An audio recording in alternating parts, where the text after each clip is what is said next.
Alright, hello gamers, welcome back to the show. I'm your charming, self-proclaimed, yet still humble host, Mukluk, and today we are back in Warhammer 40k Rogue Trader.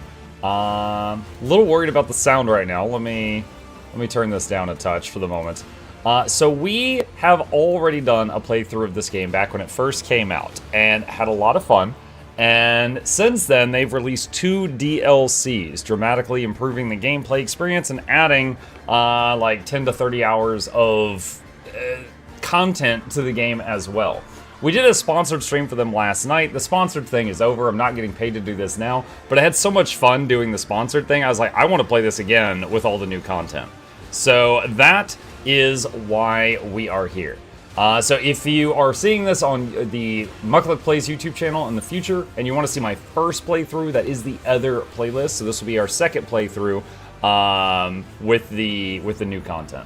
Why not 40k Darktide? Darktide is great. I've been playing a lot of that with the boy lately off stream, but not what our goal is today.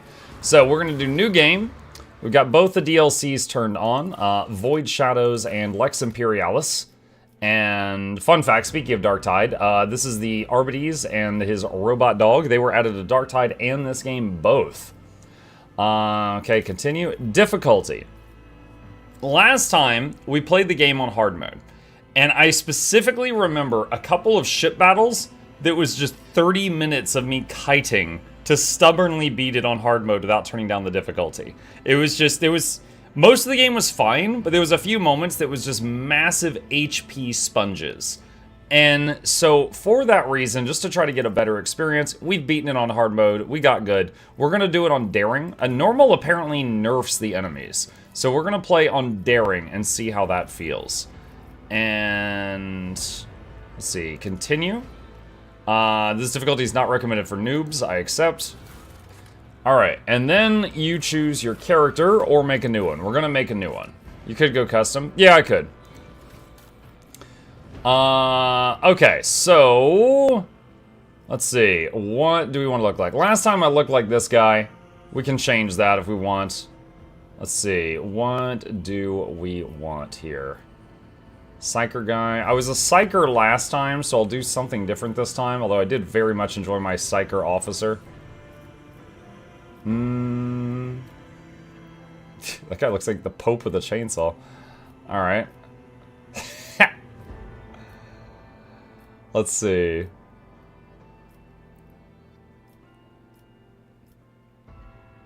I mean, this guy looks like he would match that voice that I was doing. We could do that. Let's see. The picture, he's got like a cybernetic implant. Is that an option? Let's see, that's face number 9. Let's see, augmentations. Oh, here we go. I don't think I see anything related to the eye. I guess that's like equipment. Let's see, I'm back because Rogue Trader sponsored my Toon's new bikini bottom. I sent it to you last night, Sand. Quite a few 40k games knocked you out of the park recently. Adding the same class into 2 unrelated games at the same time is a cool idea. I think I'm doing a new play with the DLC as well. Was a sniper last time with something different. Does this game also use D20? No, it's similar, but no, it doesn't just cleanly use a D20 system, no. But anytime you mouse over an enemy to try to aim something at them, it tells you the chance to hit. Let's see, what do we got? For the glory of the dynasty, We have purified. I'll make it happen. Let chaos paint the stars red. Curiosity sings in my veins. Didn't see that one coming, did you? What curiosity unveils itself before? Dang it, definitely that one. We did that one, I'm pretty sure we did that one last time. I don't care, that one's the funny one. Alright, what world are you from? Okay, so last time we played, I played as a Psyker officer, and I really enjoyed it. I had offensive spells, I had like fire, I had defensive like healing spells, and the officer allowed you to keep giving extra turns to whoever was the strongest member of your party. So it was really cool. However, just to keep it different, I'm thinking this time of being the tank. Basically taking Abelard's job, but, you know, min-maxing it a little bit. So, our options, let's see, what homeworld are you from? Let's see, Death Worlds. Once per combat, when wounds of a Death World character drop below 30%, they gain 20% of their max wounds as temp wounds. Wounds is basically hit points. They have nerfed officers since then. Oh, really? They fixed that muck, you can't keep giving turns to Argenta all the time. Okay, so the main thing with giving turns to Argenta wasn't giving her an extra turn. It was that her damage ramped up infinitely. She had a passive, I forget what it was, and it was like every time she fired her gun, she gained like +1 damage or something. And so, you know, at the beginning of the fight, she'd be hitting for like 5, and at the end of the fight, she'd be hitting for like 10,000. So it was like tap, tap, tap, tap, tap, tap, one shot. Let's see. Death Ward characters also gain a +20% to dodge and armor, while they have at least 1 temp wound from any source. Okay, that's really good. So if this guy's gonna be the tank, that seems really good. Alright, Voidborn can reroll any failed attack, dodge, parry, characteristic, or skill test with a 20% chance of success. This chance cannot be greater than the base success chance of the roll. Additionally, any enemy dodge or parry against a Voidborn character has a 20% chance to fail after a successful roll. But you get -5 strength. While the warrior character has more than 50% wounds, all characters of all creatures, including enemies, are increased by 10%.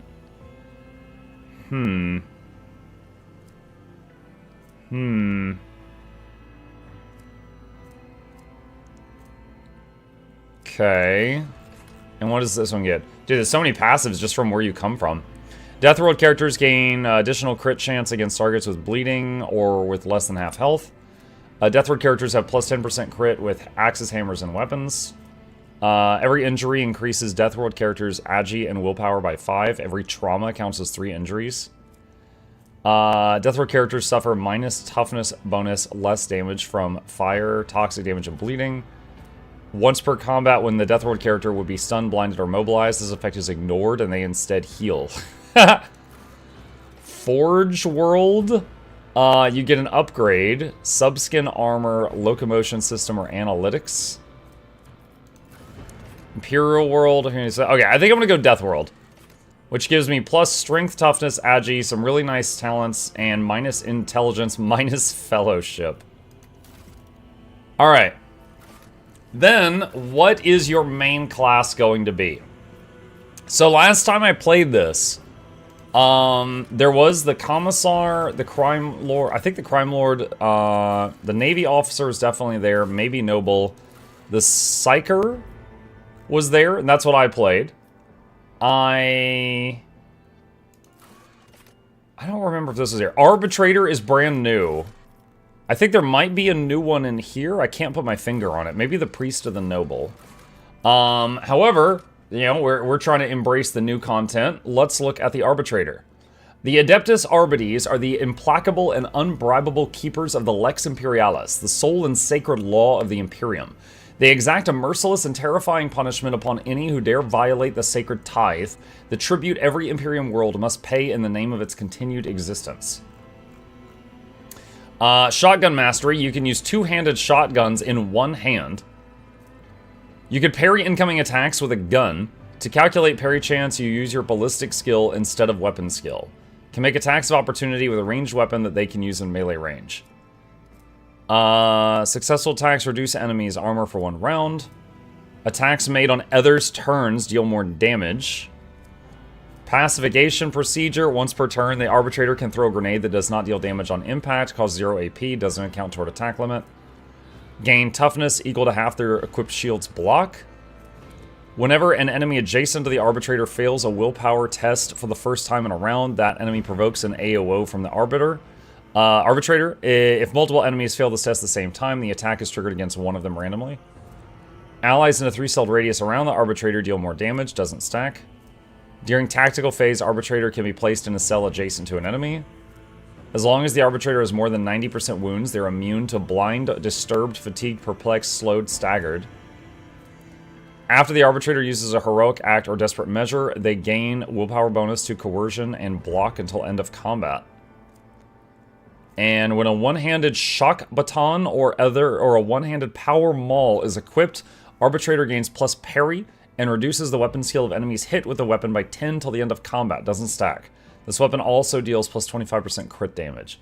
Dang. So do we want to do one-handed bonk plus shield or one-handed shotgun plus shield? Alright, we'll be an arbitrator.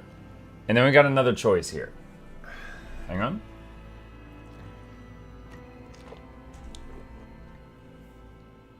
Alright, Vigilant, Castigator, or Subductor. Vigilant. For every target, there's a bullet. Your former squad was responsible for eradicating heretics who had defied the Lex Imperialis. You learn to utilize different ammo types to best suit a given situation or take down specific enemy. By choosing your arsenal wisely and targeting leaders of the resistance, you always completed your objective in the God Emperor's name. Enemies attacked by Swift RB or their familiar suffer Swift Justice until the end of the RB's next turn. The shotgun attacks deal plus more damage to those enemies. Fulminating Shot. The shotgun attack reduces dodge, parry, and block of targets in the area for 1 round, regardless of whether they were hit or not. Damage from this attack is reduced by half. Okay. Gains Grizzly Adjudication. Shotgun attack has plus penetration, an additional armor pin, and inflicts max damage levels of bleeding on targets hit. Double Slug allows the arbitrator to make 2 single shots against 1 target. Castigator. The arbitrator's order is the voice of the Lex Imperialis. Your squad was in charge of collecting sacred tithe from debtors and suppressing resistance shown. Your commands bellow with unshakable confidence honed by years of service, making allies and offenders alike comply, for none dare protest when you give voice to your will. Hundreds of criminals have fallen to their knees and begged for mercy upon hearing your deafening order to surrender. All of them face swift and harsh judgment. Features. Arbitrator inflicts stacks of death sentence effect on any enemy. Each stack increases enemies' chance to be critically hit and reduces their perception of willpower. Whenever a target under this effect suffers damage from an attack, it suffers plus 1 stack of death sentence. This effect lasts till the start of the next turn. Castigated. Enemies hit by arbitrator or their familiar deal less damage from 1 round. Does not stack. Abilities. That's an order. Arbitrator chooses a cell within a 6-cell radius. All enemies within a 3-cell radius around the arbitrator must make a willpower resistance test with a penalty. On a failed test, if possible, they move to the designated cell. So you force the enemies to do movement. In the name of Lex Imperialis. For 1 round, the arbitrator and their allies gain immunity to prone, stun, immobile, and can't attack effects, as well as to all types of forced movement. Enemies must pass a willpower resistance test with blah blah blah penalty or become immobilized. Okay. Subductor. The shield of the Arbites separates law from the lawless and the truth from the detestable lie. Before your ascension, you were part of a squad tasked with keeping crowds from rioting and dangerous criminals from escaping. As long as you have your shield, you're prepared to face any threat and push it back outside the perimeter. Ruthless Suppression. If there are 2 or more enemies in a 2-cell radius around you, no critical hits can be scored against you or your familiar. And the Arbites and the arbitrator and their familiar critical hit chance is increased by blah blah blah. Whenever an enemy adjacent to the RB gets up from being prone, they will get an attack of opportunity. Assault Onslaught. Dash through enemies and allies and enemies in a straight line for up to 5 cells without provoking AOs. Each enemy they dash through must pass an agi resistance test or fall prone until the start of the next turn. Okay, so this one is all about the shield and tanking and stuff. I'm going to take Subductor. Triumph. Okay, this is something good you did in the past. Let's see. Plus athletics, plus persuasion, or plus lore Imperium. I'm thinking athletics. I'm pretty sure, hold on, my homeworld gave me minus int minus fellowship. Alright, despite having run out of ammo, you defended a critical area for the arbitrators all by yourself until reinforcements arrived. Alright, something terrible that happened to you in the past. -5 to warp lore, commerce, or carouse. Carouse is like... That's toughness, so we're gonna have good carouse. So probably this. You escorted a tithe of psychers aboard a black ship. The terrors of the warp left your soul harrowed, deterring you from ever tapping into forbidden knowledge.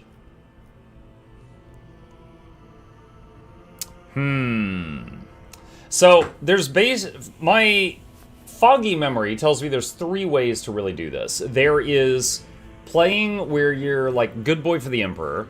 There's playing where you're for the people, which I think is what I did the one time I played through this. And there's playing where you're a bit heretical. Like, you're allying with the mutants and stuff like that. I was for the people last time.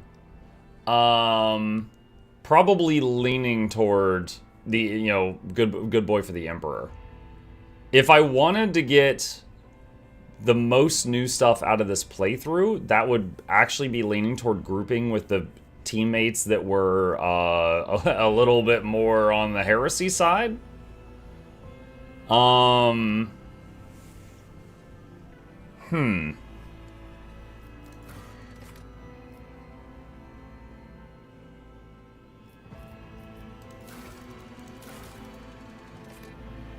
Minus int, minus fellowship.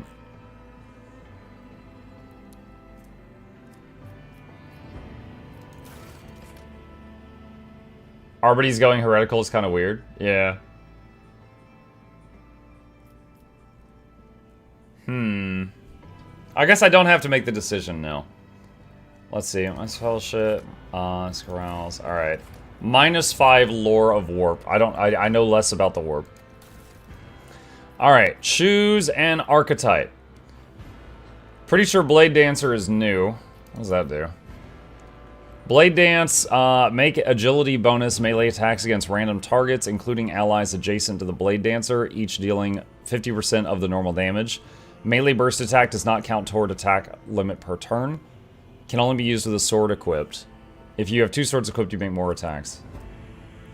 Okay.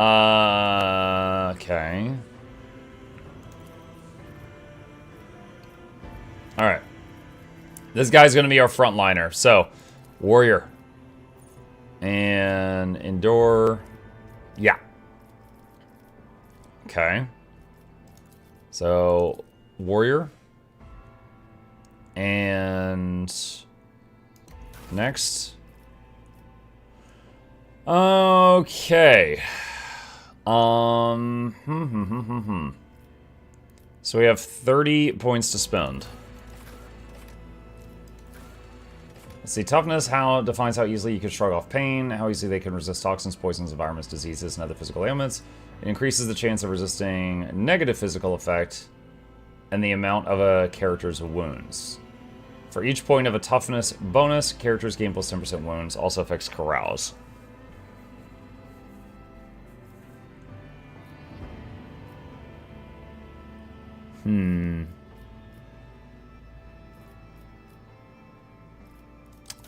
Go back. Let me go back. Let me look at a few things. Can parry incoming attacks with a ranged weapon using your ballistic skill. Can use shotguns in one hand. Can you tell customers to stop coming in today so I can watch the stream? Just put up a little sign.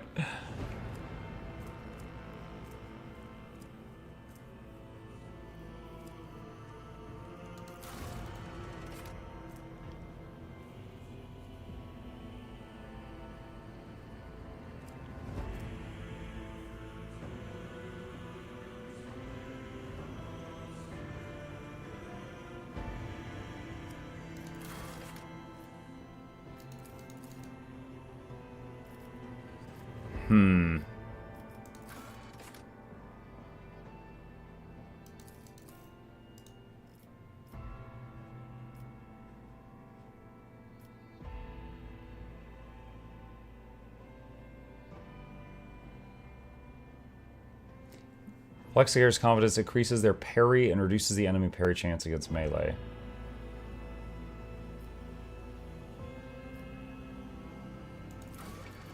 Alright, that's Unga Bunga. Sword and board. Classic. Void ship. I don't remember what I named it last time. Knowing my sense of humor, it was probably something like Rock the Boat.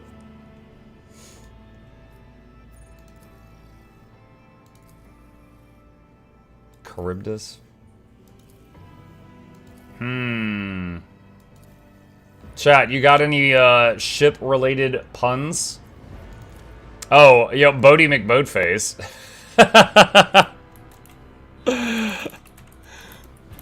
We could do Bodie McBoatface. My hotspot isn't working. Press this power button. My phone doesn't make sounds. Turn silent off. I reinstalled the game. I heard Ruthless is worthless. No. I used to do that when I worked at Walmart. Can you look in the back? I go back and just stand for a few minutes and tell them we don't have it. Oh my gosh. Alright. Bodie McBoatface. Okay. 26,000 people on staff. Alright. Name. Edit. Mukluk. Alright.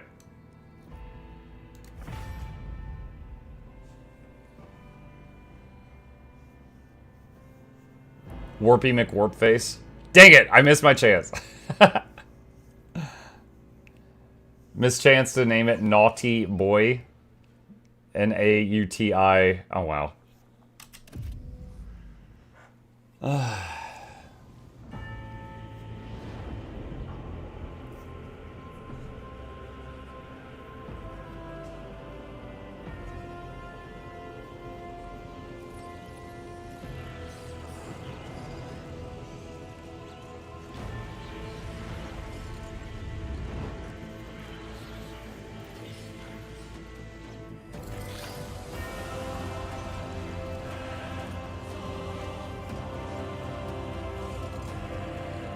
That door looks like it's a pain to open. That's a big door.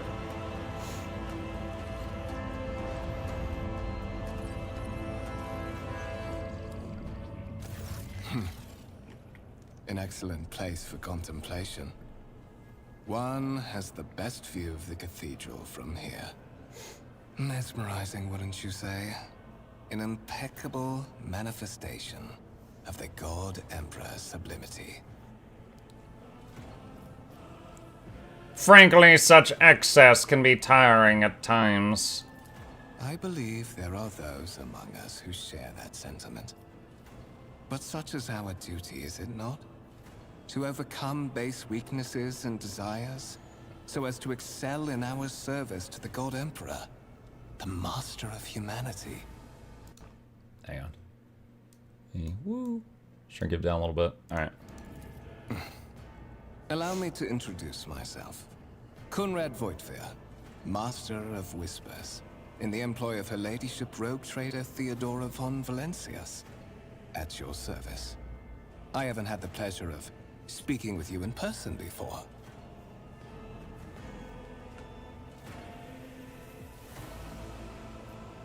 Marshal Mukluk von Adelgard. My regards, Marshal. The Adeptus Arbites are famous for their unbending will and keen instinct for uncovering hidden webs of conspiracy and scheming. This is admittedly a priceless skill for someone destined for a path as special as yours. I will be frank with you. You may forget your past titles, no matter who gave them to you, or what their origins are. From the moment you and the other candidate were brought aboard this void ship, your fate changed. You now serve Lord Captain Theodora von Valencias, and carry the burden of an heir of this house. Henceforth, you share your dynastic name with Her Ladyship. Bear it with honor. Muck, can you turn up the dialogue a tad?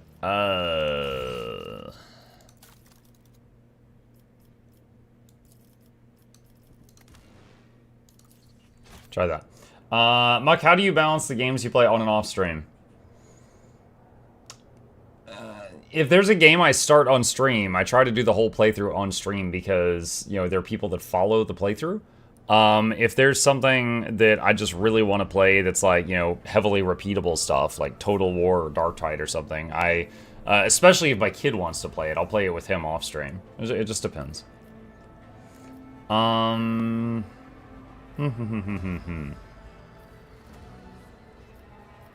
Let's see. Alright.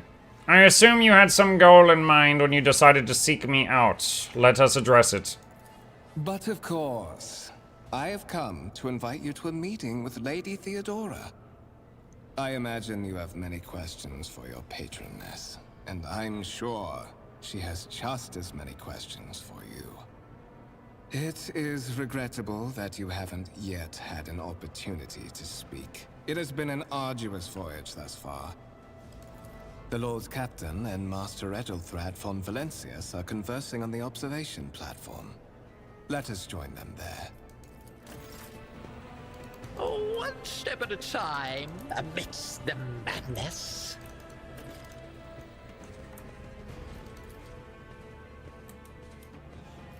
A massive conference table, obviously crafted from real wood, resource of incredible value if on a void ship.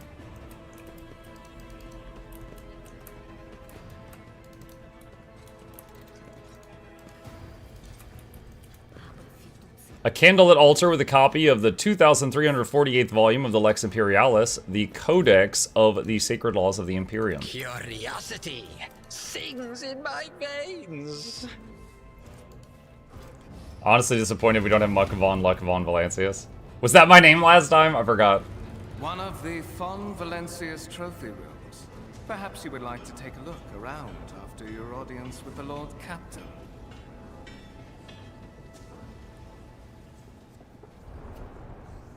Is this when we get jumped? What's happening?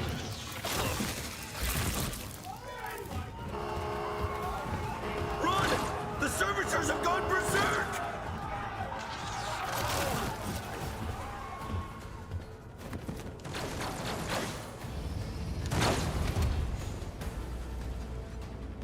Cower before the mind's unhinged. You've been ambushed, the battle begins. Start battle.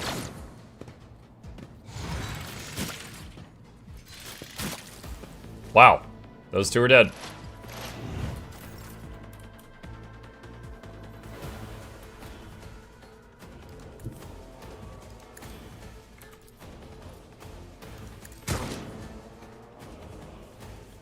That's all I can do.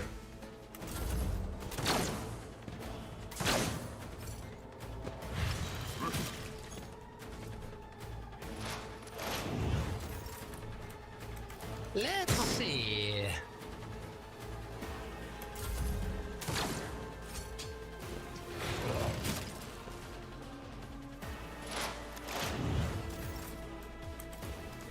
What if?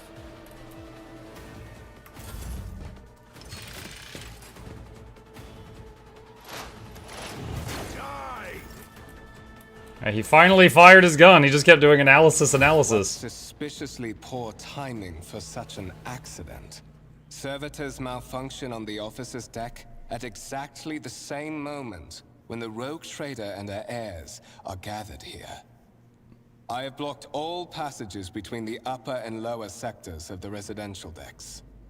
If this is a deliberate attack, it should stop the culprits from advancing their plan.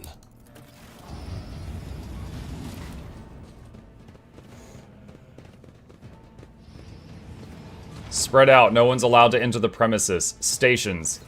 I'm afraid I must remain here.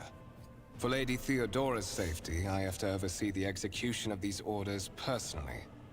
I hope you will have no difficulty reaching the observation platform on your own. It is just at the end of this corridor. He gives you a curt bow. Cow, thank you for the membership. Appreciate that. Welcome back. In this tapestry of a world. The wires in the servitor's head are still smoldering. It would seem the cause of the malfunction was the short-circuiting of the motive force. Tarantula's sentry gun, constructed with the blessing of the Adeptus Mechanicus using a standard template construction in the Manufactorums of Kiava Gamma. Lemon Roos battle tank, reclaimed and restored by the grace of the God Emperor, the first to breach the capital walls during the pacification of Vortex Chiton. Chiton? This exhibit is unfinished. Another symbol of House von Valancius' valor will be displayed here at some point in the future.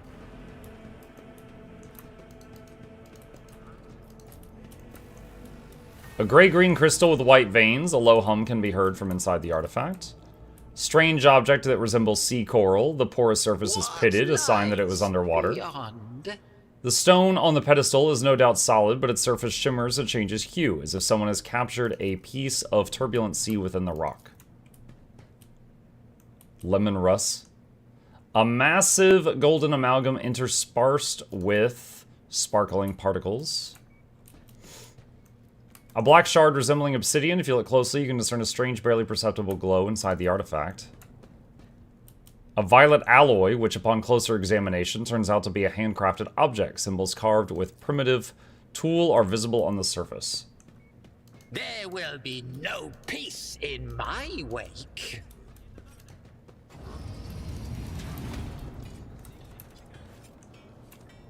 Jocasta Sarbeck. Anyone who thinks of following Krant's example and ends up in solitary like Krant himself. Speaking of which, he remains still to need to be scrubbed from the bulkhead. You will take care of that when we're done here, understood.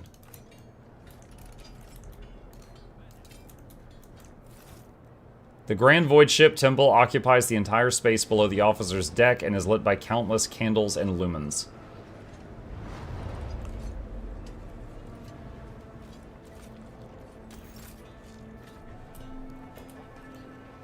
Okay.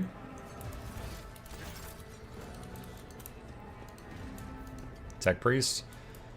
Tech's litany for machine placidity is required. Vox casting to initiate the consecration of unguents and the preparation of technomats.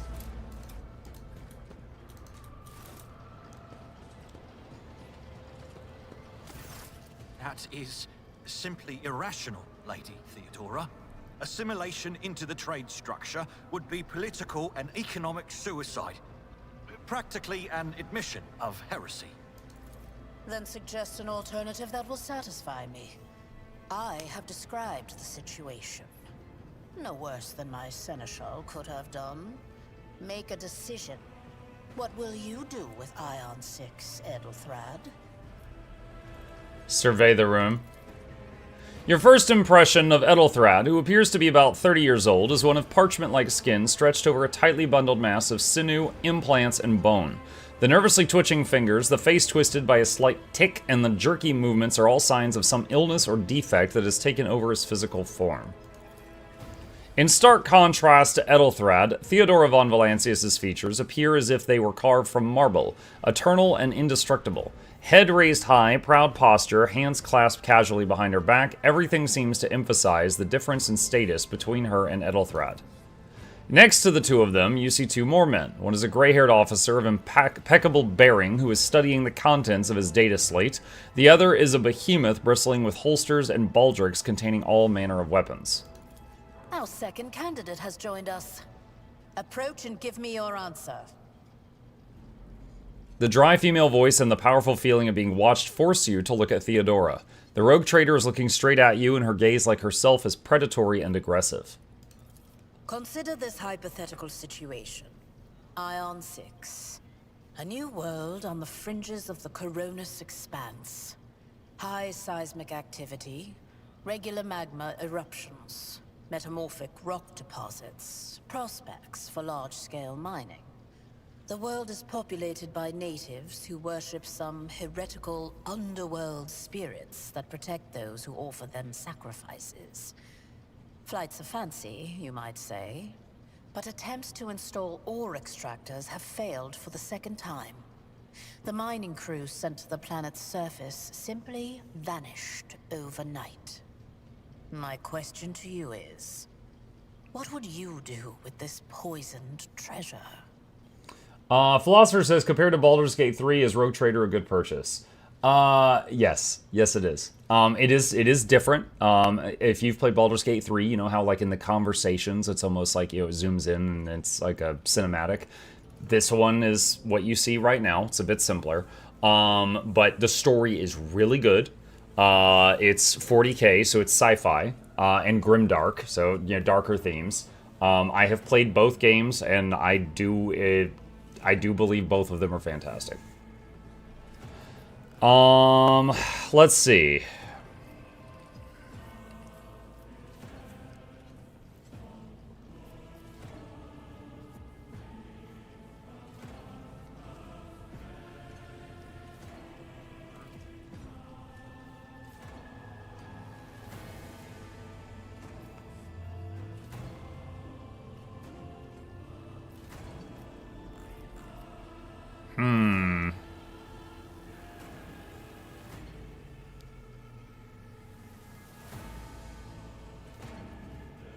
Maybe act greedy this time?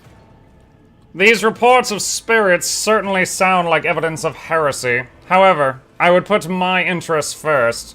No matter what means I would have to use, the riches of Eon 6 would be mine. Yes. Now I see the blood of the dynasty in your veins. Greed disguised as pride and vanity. What say you to that, Edelthrud? There is an answer that is quite different from yours, isn't it? Perhaps I have not yet acquainted myself with all the intricacies of serving on the frontier. But my loyalty to the God Emperor forbids even a shadow of such thoughts. Heresy, whatever form it might take, must be exterminated. And there can be no place for base ambitions. I know his tenets well, unlike our new acquaintance. I gave a straight answer to a simple question, which, as I understand, was still more than you could do, Edelthrad. Insolent, ignorant upstart. How dare you? Edelthrad, I believe I gave you an assignment on this ship. Explain to me then why my senior congregator is still dawdling about the officer's deck, instead of proceeding to the middle decks to commence the inspection of the compartments in his purview. I beg your forgiveness, Lady Theodora. Your presence has such a profound effect on me that I well forgot the time. He bows ceremoniously and takes his leave without sparing you another look. So, why are you here?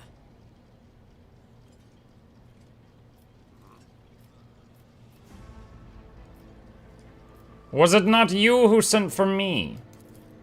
You have ceded the opening that was offered to you in a woeful display of meekness. Admittedly, this tendency is equally strong in all who toil in the Emperor's service. Immutable hierarchy, absolute obedience, lickspittlery, compulsion to please. I value none of these things. From the moment my envoys came for you, the terms of your existence changed. My name is Theodora von Valancius Massimo of Scaris. I am a rogue trader in the service of the God Emperor of humanity. And my rights and freedoms are vindicated by a most sacred relic. The warrant of trade, kept aboard this very vessel. The warrant of trade is a big piece of paper that says I can do what I want. The darkness, beyond the Imperium, and carry humanity's light where powers wicked and heretical reign, and bow death and ruin to us all. It is my decision alone to determine the fate of whatever I find past the bounds of the explored void. Every world I discover, along with all there is to find thereon, resources, people, riches, and mysteries, is mine by right. I command millions of lives, rule over numerous planets, and possess fortunes that no planetary governor or commander could dream of amassing. And you are one of those with von Valancius blood in their veins and a rightful claim to this inheritance when the hour comes. One of? Does this mean there are other heirs? Naturally. Some have yet to arrive on board, but you have had the pleasure of meeting one of them. Ethelthrad may be somewhat disconcerted by the scale of the responsibilities that may potentially fall upon his shoulders. However, I have a good feeling about him as a candidate. Blood right alone is not enough to earn the high honor of becoming the bearer of a warrant of trade. Nonetheless, your abilities and talents may yet prove useful. If not for the role of Lord Captain, then for that of their closest ally. Alas, even those responsibilities can at times be too challenging for those who share your blood. Kunrad Voitvir served me for many years before he made his mistake. Did I hear you correctly? The Master of Whispers is related to you? His kinship to me is most distant, as is yours.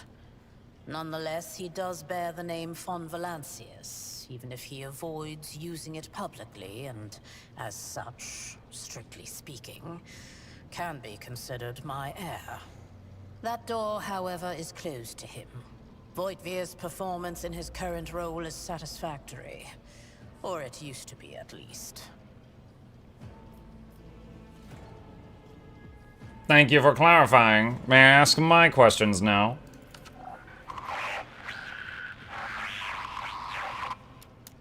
I have some time before the Navigator gives the signal to initiate the Void Ship's translation out of the warp, and my presence is required on the bridge.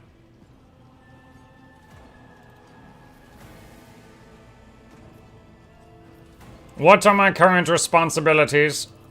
Observe, learn, absorb. It will take time for you to find your bearings aboard this vessel and in your new position. Eventually, I will find a post that suits you as I did for Ethelthrad. Until that time comes, consider yourself my aide.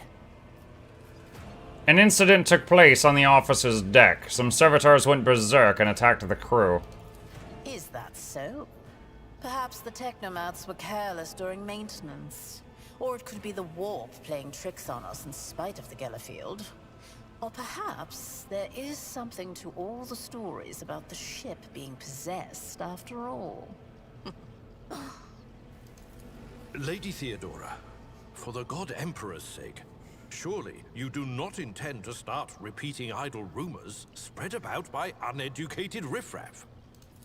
Now, enough, Abelard. Such hearsay amuses me. Idira eagerly retells me everything she learns from the whispers of her unseen advisors. This ship is ancient. It has enough hidden nooks, malfunctioning cogitators, and unused compartments to make ignorant folks speak of specters dwelling inside the bulkheads and plotting against those who yet live. Where's your ship headed? The Rykad system, the domain of rogue trader Winterscale, one of my peers, and rivals. Besides me, 2 other rogue traders exist in the Coronis Expanse, and each of them possesses resources comparable to mine. Perhaps you will one day assist House von Valancius in surpassing both of them in affluence and splendor. Philby says, hey Mucka Chat, how far into the game do you have to get to claim the drops? I haven't had a chance to start playing yet. I do not know the answer to that. The drops campaign, I just joined in the drops campaign as someone providing the drops last night. I don't have them myself, so I do not know. If anybody else knows, feel free to let Philby know. I set the course for Rykad on the demand for a very specific reason. Perhaps I shall yet apprise you of the purpose for this voyage, but now is not the time. I have no more questions. In that case, I shall head to...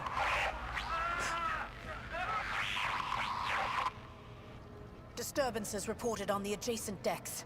Seneschal, if the need arises, protect the new blood.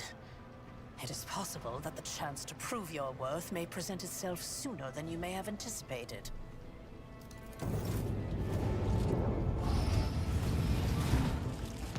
Now we put all our points into strength, so I really would like to get a melee weapon.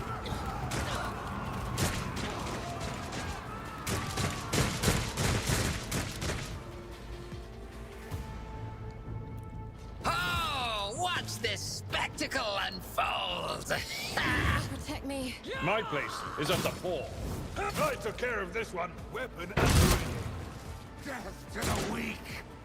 I serve the ruinous power. Chaos guides me. It's so fast. I have the game speed turned up for combat, just because that's how I prefer it. Smoke and gunfire. So it's just the animations in combat are faster. Such is the will of chaos. My ears. Gotta hurt. Mach 3 Mach. It works for me.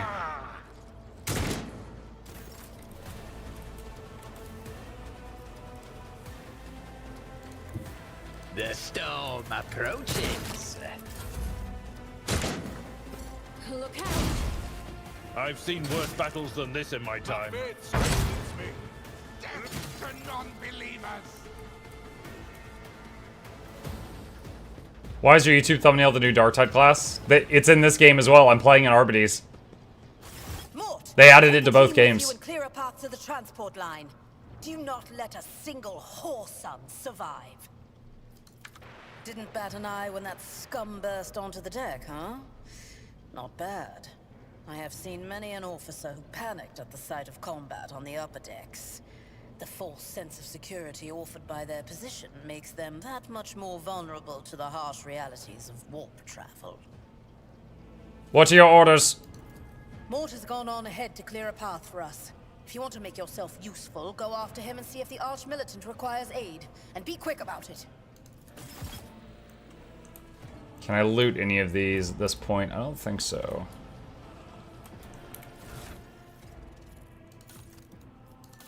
And no equipment. Alright, so all we've got is the stub revolver. They will see. Oh, yes, indeed. They all will see.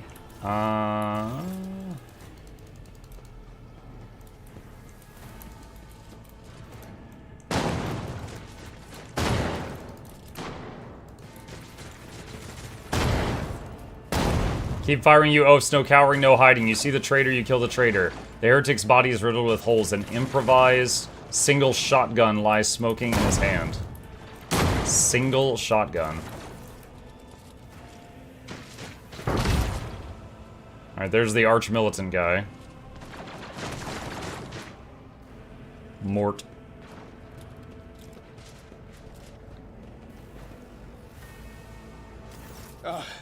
Thank Providence you are alive and well.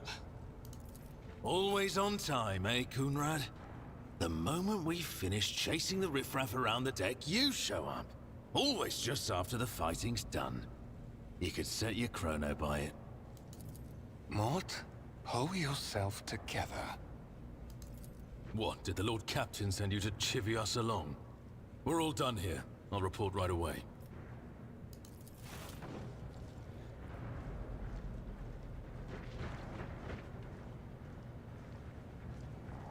Master of Whispers, what is happening on my ship?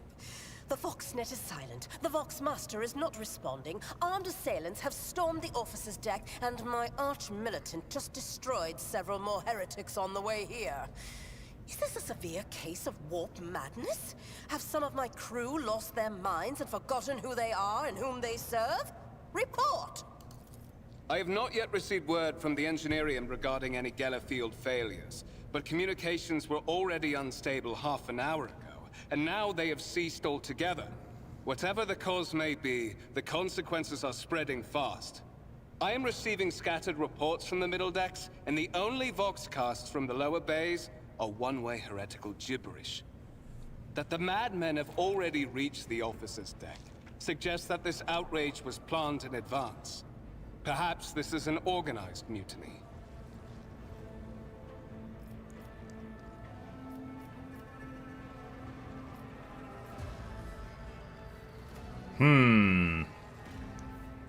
Mutiny?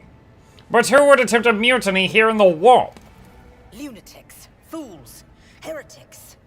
This ship houses thousands upon thousands of people. Pernicious thoughts and warp-induced delusions could have tainted any one of them. It is a difficult notion to accept, but such risks are inescapable. First, we have to confirm that the bridge and the Navigator's Sanctum are secure. And I have the means to do both things at once. Edelthrad, where is he? I must know if he is unharmed. A psyker aboard a ship that is potentially being assailed by the warp could pose a greater threat to himself and others than a whole army of madmen with improvised weapons. I tried to locate him, but the last thing known about his movements is that he arrived on Transitional Deck 18. Blast it! Master of Whispers, find Edelthrad immediately. Seneschal, locate Tlas and the Sister of Battle. Both are to remain at my side. Arch-Militant, with me. I must go to my study. Who is Tlas? And it appears we might encounter I remember the heretics Sister along of the way. Battle. If I may, Lord Captain. Transitional Deck 18 is at the heart of the disturbance, and if our goal is to bring Edelthrad back, I could use some support. After all, I'm not as adept at directly confronting enemies of the House as the esteemed Arch-Militant, and taking into consideration Edelthrad's psyker powers.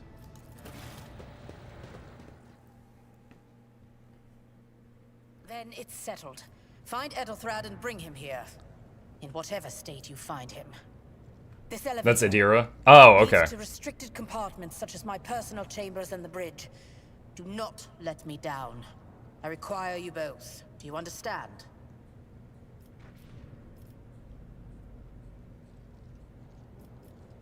I hear and obey, Lord Captain. Then move out! Mort, come.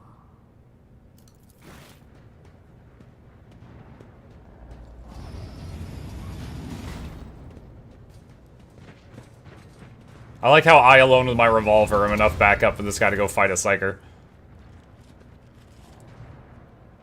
Are you ready to head to 18? It is a long walk, and you do not even have proper gear. I shall make do. Lead the way. Of course you will. Lady Theodora would never have someone she couldn't rely on as one of her heirs. But that is no longer relevant. Something hits you hard with a sharp crackle, and you are consumed by unbearable, gut-wrenching pain.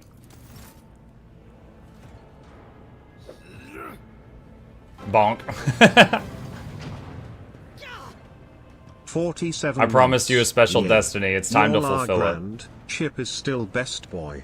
Play more spooky games for Bluebell. Thanks for the crazy muck. Nini. Thank you, Jackals. Appreciate you. Welcome back.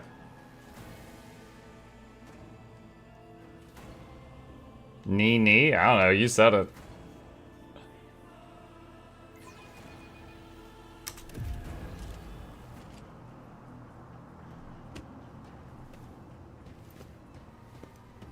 Careful, careful. Be gentle with our guest. He has an important mission to complete during our visit to the Warrant Chamber. And for that, I need him breathing. Ah, you are back with us, I see. Delightful. Vorgdvir, you two-faced scum! You're the one behind this mayhem. How perceptive of you. I'll help you with the next insight. I need you here for your blood. You have the option to share it voluntarily, or I will squeeze it out of you myself. We are in the anteroom of the Warrant Chamber, this void ship's most hallowed vault. There, beyond So many those candles. gates, lies the relic that gives Theodora all of her power. The sacred Warrant of Trade. Only one obstacle remains on my path to obtaining it. The gates to the chamber are guarded by the Sentinel, an ancient device that will only open the door to a true heir of the dynasty. I expected to do this part myself, but never mind. You will offer your blood to the Sentinel. Oh my god. What is wrong, inbred? Is your blood too thin for the Sentinel?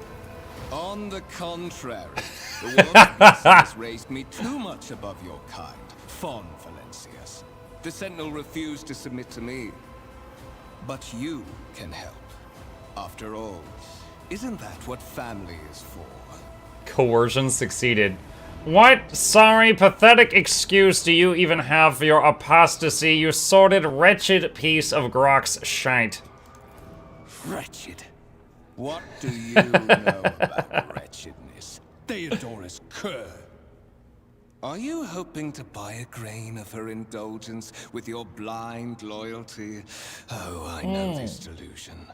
But thank the gods it no longer has power over me. Humanity can rot. I no longer serve mortal kind.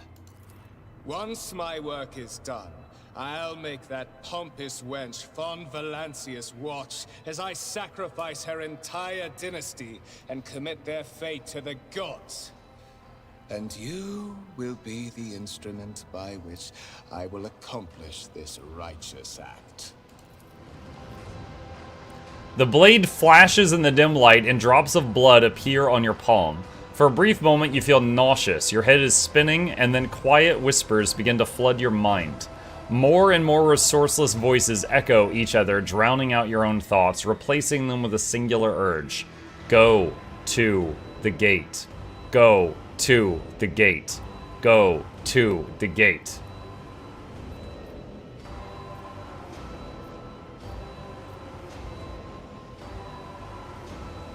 I mean, even if he kills me, he could just drip my blood into the machine. I will do as you require, but I will find a way to make you pay for this, you filth. I doubt it, my dear. But that's enough talk. Fulfill your destiny.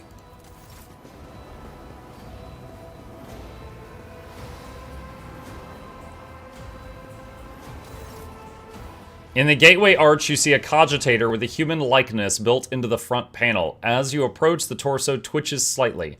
This is a servitor, an obedient automaton created from a lobotomized human being. The sentinel turns its head to you, one of its eye sockets lighting up with two ember-like irises. Examine the device. You carefully inspect the design of the gate cogitator. What immediately catches your eye is the strange alloy that was used as material for the machine's components, some of which are unfamiliar to you. You suspect this might be some kind of archaeotech relic. The servitor on the gate begins to move. With the screeching and groaning of metal, it leans forward closer to you. Its lower jaw opens with a drawn-out shriek, much wider than the jaw of a living being could. The servitor's mouth is filled with sharp metallic fangs that glint in the dim light. The vid screen to the right of you lights up, showing strings of mysterious symbols on a green background. A whisper runs through your consciousness, insisting, demanding sacrifice.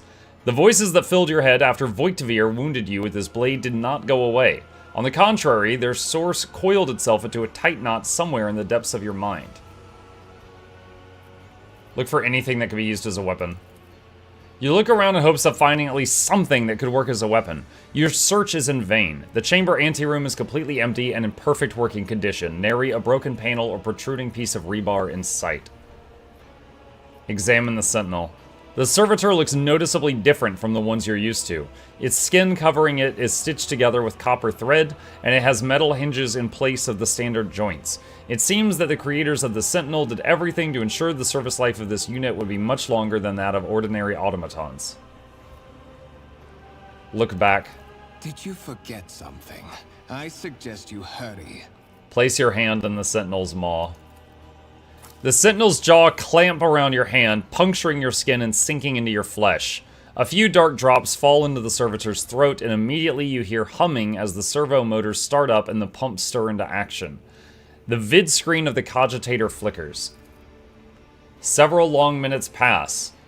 The Sentinel's jaws remain closed, and you're beginning to feel sick. Perhaps if you were to lean against the gate, you could catch your breath? Maybe even close your eyes and pretend none of this ever happened. High levels of caustic humus. The subject is in a state of heightened stress. Do you require assistance? You do not understand where this quiet voice is coming from, crackling like static. Is it the Sentinel? The cogitator? Is it a figment of your weary mind? Whatever it is, you can clearly hear every word. Yes, I do require assistance. Pain shoots through your head and subsides just as quickly.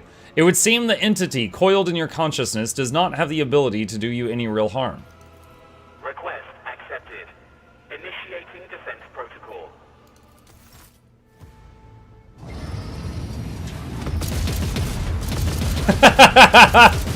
Those are some big guns sitting there.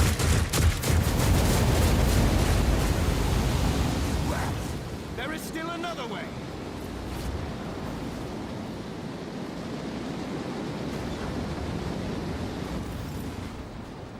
Check the warrant chamber.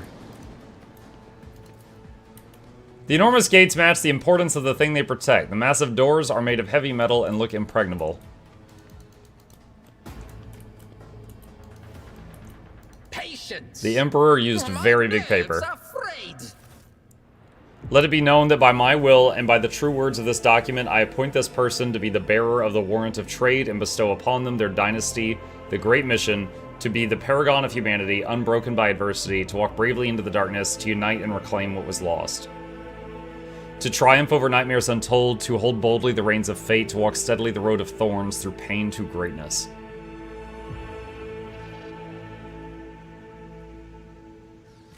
Escort the child of the house to safety. I need to contact someone, preferably Theodora.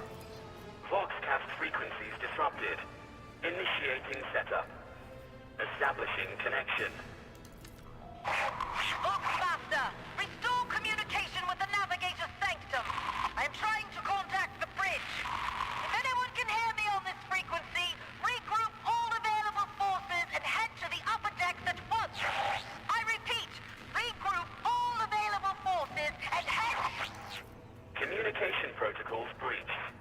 Signal latency assessment unavailable. Unable to establish two-way connection. What madness is happening here? Who are you? Who addresses me? Temporary obnubilation following acute stress. Mobile unit of the Warren Sentinel standing by. I need a weapon. I am utterly defenseless. Distance from the current location to the nearest arsenal. Initiating situational calculations. The servo skull goes silent, relays clicking. Second after second passes, and you realize the servo skull will not answer you. Lead me away from here. Middle and upper decks. Assuming the probability of safe placement in areas of concentration of armed units. Calculating. To prevent unauthorized units from breaching the warrant chamber, preemptive sealing must be initiated. The mobile unit will start executing the received order immediately after the safety of the warrant is secured. Curiosity sings in my veins. So we have an injury now. Old injury.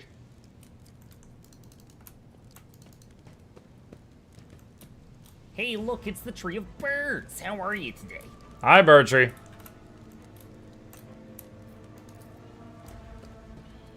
Still red hot from the gunfire, the engines of death froze as they finished off the heretics that had infiltrated the sanctum of the void ship. Where do I go from here?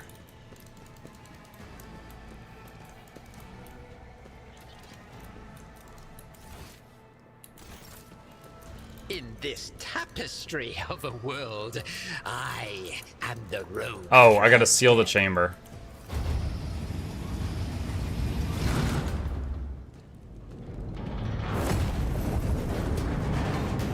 Flop.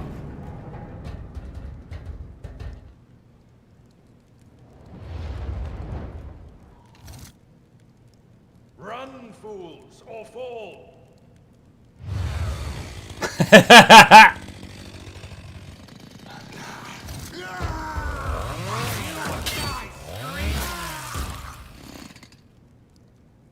Like how he sheathes a chainsaw. Master, whatever are you doing in the warrant chamber? How did you... Throne preserve me, what is the meaning of this? Kunrag de Voigtvia is a traitor. When we parted ways on the officer's deck, he stunned me somehow and brought me here. What? He intended to take revenge on Theodora for something, and trying to reach the warrant was somehow part of that plan. Oh, holy presume he is the one responsible for the mutiny. And, Master, I wish to remind you that you are to refer to the Lord Captain as Lady Theodora.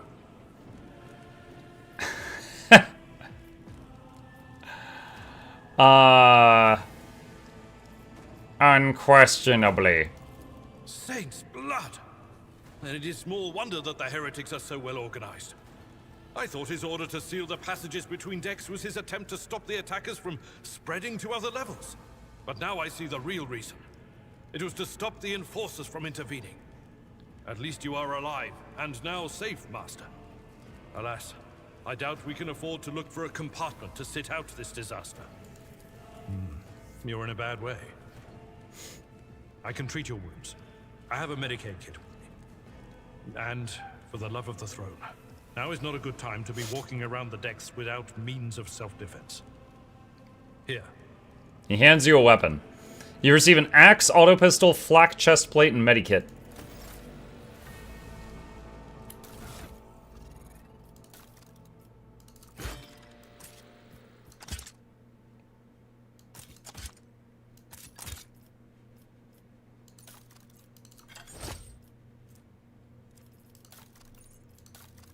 Even I won't do that.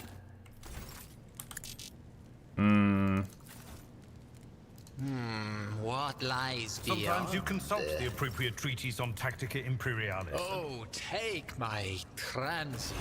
That is a noticeable improvement. Now you're prepared for the trials ahead. Alright, we use the medkit. The lower decks are teeming with heretics, instigating the rabble to revolt. But that is the least of our problems.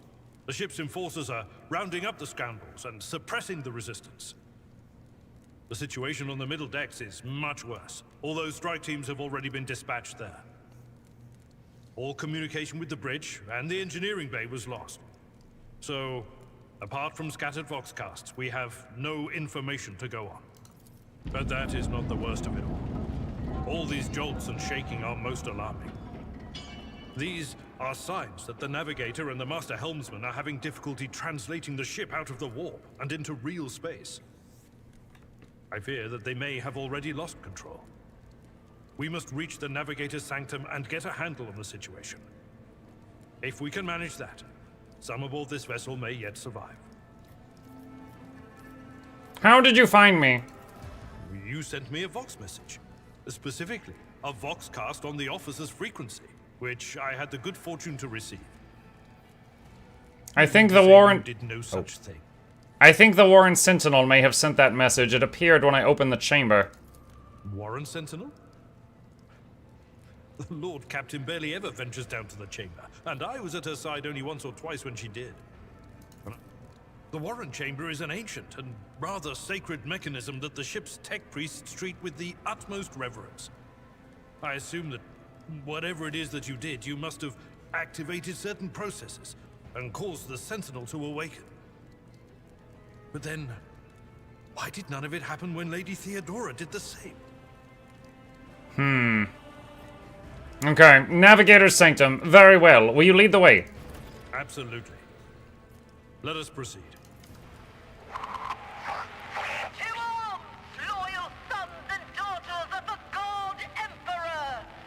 Fight the heresy and corruption that threatens to consume our home, and with all your might, destroy those who have dared!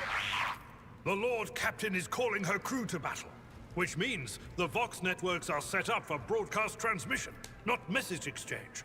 Splendid. While the rogue trader inspires proper resolve to fight in her subjects, you and I These guys shall are still prove burning. that her trust in us is well deserved. Onward.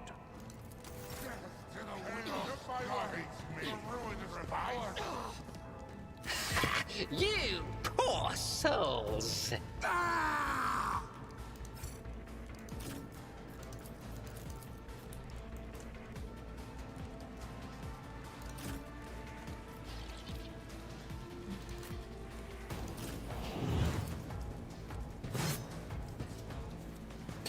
Brace yourself, Abelard.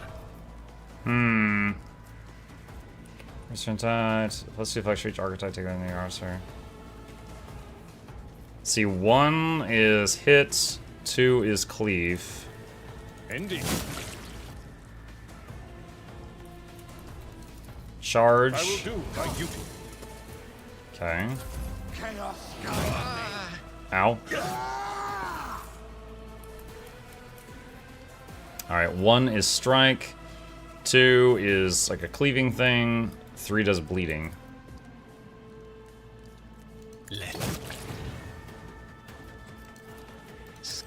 Charge. Charge missed.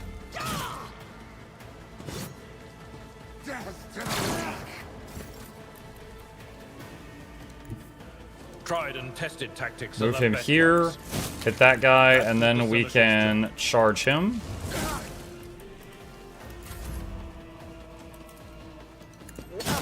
Cleave.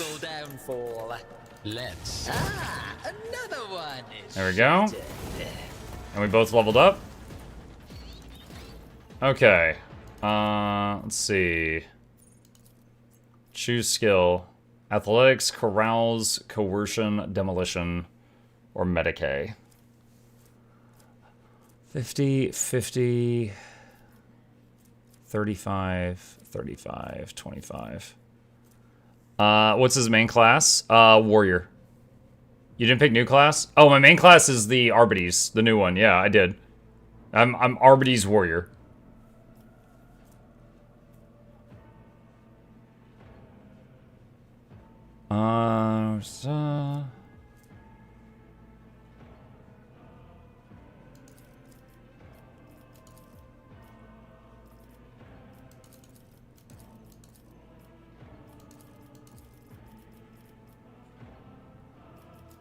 Let's do corrals.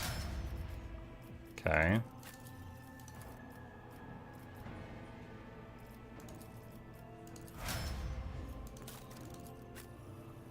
Alright, can I loot them?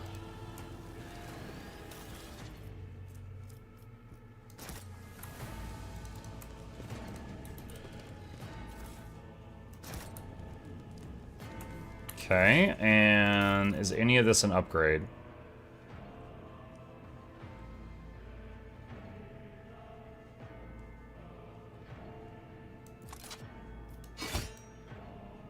Can you dual wield in this? You can. Don't know if that does me any good, but I can.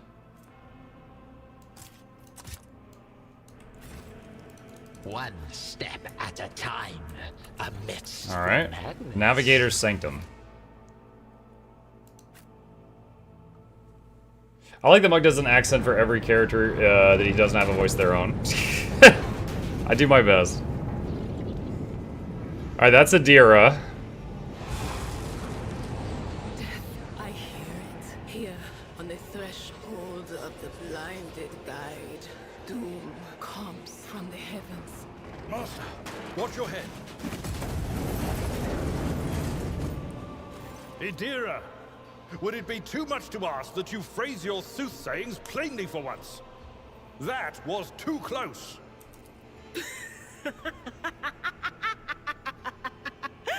Sorry, old man. Their voices are so loud I can't even hear myself. They shriek, they sing, they... Oh, Abala, how they sing. This is Idira Tlas, personal psyker and diviner of Her Ladyship Theodora von Valancius. Idira? I'm not drunk, old man. I'm suffering the effects of the warp that is seeping through these walls. I see the ship's fate. To die in the waves of the immaterium, fall under the burning rays of the final dawn. And in the roaring blaze, I see a figure standing. Who is it? I have no answer. Morning, Micro Chat. Hey, Blue! The entity in your consciousness shrinks and crawls in deeper, its claws scraping against the walls of your mind, as if the presence is trying to hide from the seer standing before you. What are you doing here? The whispers called me. The ones I could make out among all the screams and screeches. Those who are rocking this boat hit Rock us the where boat. it hurt. They went after the navigator, our guide through the warp. Other whispers called me to the enginarium. But it was too late. I heard the cry of our master Cog, and the silence that followed. What? You don't mean the Engineer Prime is... Said, without a doubt. And the voices wail, heralding countless nightmares, cackling at each soul among the hundreds that are now joining the warp. The shriek from the Navigator's sanctum was louder than the rest. And it's better that we saved the Navigator than some lever puller from a cooling module or a cook from the middle decks. Is this a whole new playthrough? Yeah, doing a new playthrough with the 2 DLCs that have come out enabled. Officer's frequency. To all who can hear me, those with a weapon in their hands are to gather on the officer's deck at once. I repeat, gather on the officer's deck at once and prepare to launch a counterattack. That's Ethelthrat. Oh, Emperor's Providence. The other heir lives as well. Quickly, we must head to... Not so fast, old man. If we drown in the warp, Lady Theodora's heirs won't be any good to us. If Ethelthrad's like me and hasn't yet surrendered his mind or body to the mercy of the warp, then he can still hold on a little longer without us. Blast it. You're right. First, we need to deal with what is happening here. We must see if the Navigator is well. Oh no. No. Nothing is well about him. Can't you feel the chill crawling on your skin? The eyes watching you? The warp ice has already encased the bulkheads. What follows is calamity.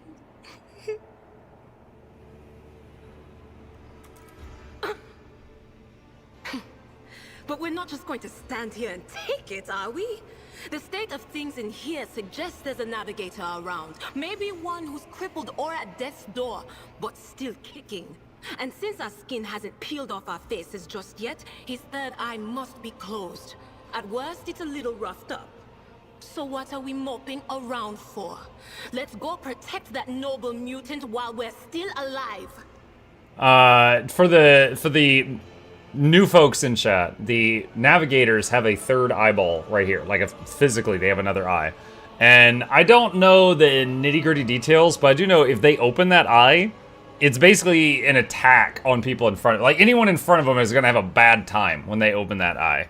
So that's why she's saying, well, our skin's intact, so his eye's closed.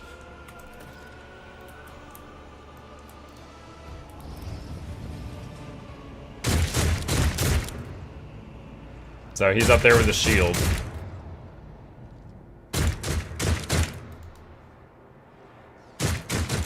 They will see. Into the fray we They charge! will see. Take you down.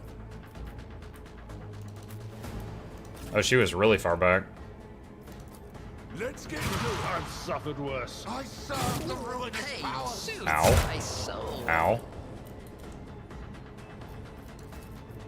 Charge. One fewer tongue.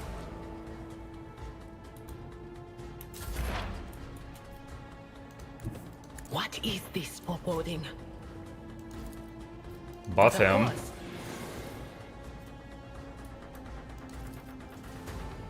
Anything else? Will do. Farewell.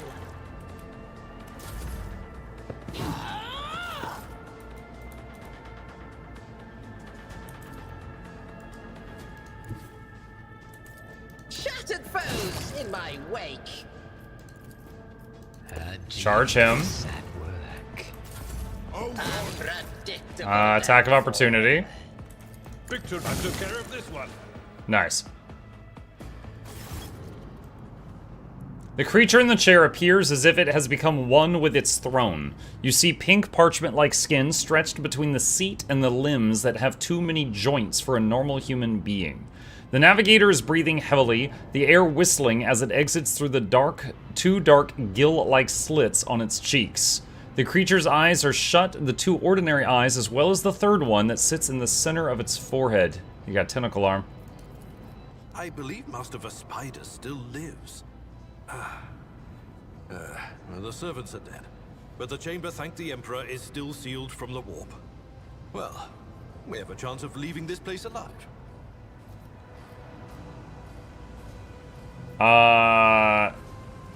Give Abelard a pointed look. Master Vespidas. Your time is short. The navigator stirs, barely able to lift his head and half open his normal eyes. A dark drop rolls from under the closed lid of the third eye and down his face, leaving behind a black trail. His voice is coming from the Vox grill at the base of the bizarre chair. It is unclear how the navigator is able to produce human speech. Are you alright? Oh. Are you alright? Forgot. Fall to your knees, mortals, and behold the final dawn. The navigator's body starts thrashing in place. It lurches forward, then falls back onto the seat, then thrusts forward again as its bones crack and its skin tears open. However, the fusion between body and chair appears to be stronger than these wild impetuses. The mutant remains seated but leans as far forward as he can, his layered raiment slowly turning crimson. The gill slits burst open, forming two hideous screaming mouth-like pits. Ah! It came from beyond! His body is not his! Adira's scream is echoed by the silent cries in your head. The unseen creature triumphs at the sight of the navigator succumbing to the paroxysms of the corruption. Its march thunders under the burden of hopes. Unseal your hearts, and I will flood your souls with myriads of words and meanings, each one a portent of salvation within me. The navigator continues to convulse violently in his seat, shrieking and cackling. But then his fit stops abruptly. His face is drenched in black and crimson. The dark ooze from under his third eyelid has turned from a trickle into a stream, mixed with the blood coming out of his nose, and there is purplish swelling around the eye. Run.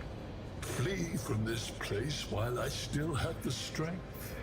I can contain the intrusion, but not for long. We must begin the translation.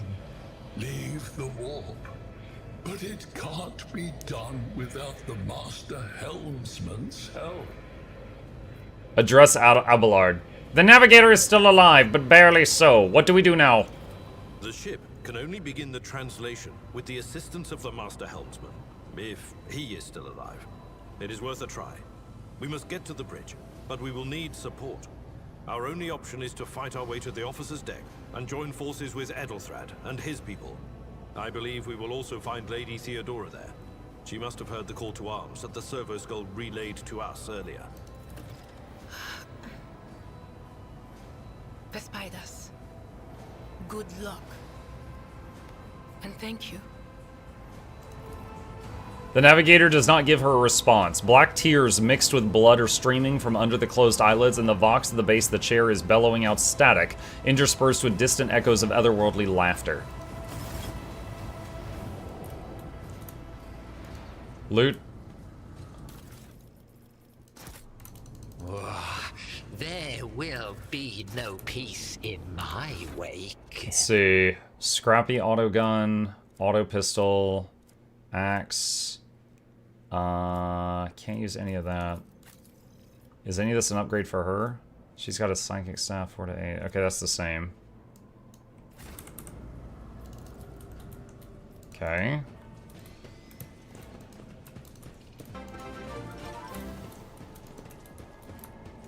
Hello there. What build are you going for?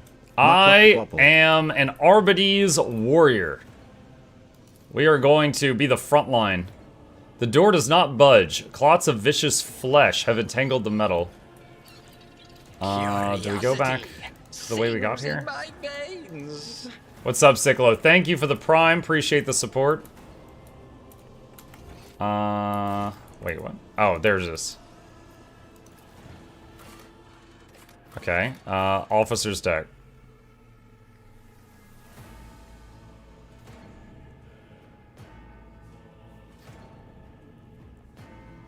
Yeah, my one playthrough so far, I was a psyker officer, so I was backline support. So this time I'm doing the opposite. Frontline, get in their face. I think this is when we meet the Sister of Battle.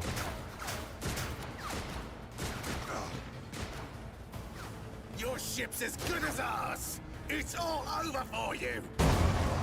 Bonk. I shall pity not your enemies. I shall heed not their pleas. Somebody shoot this...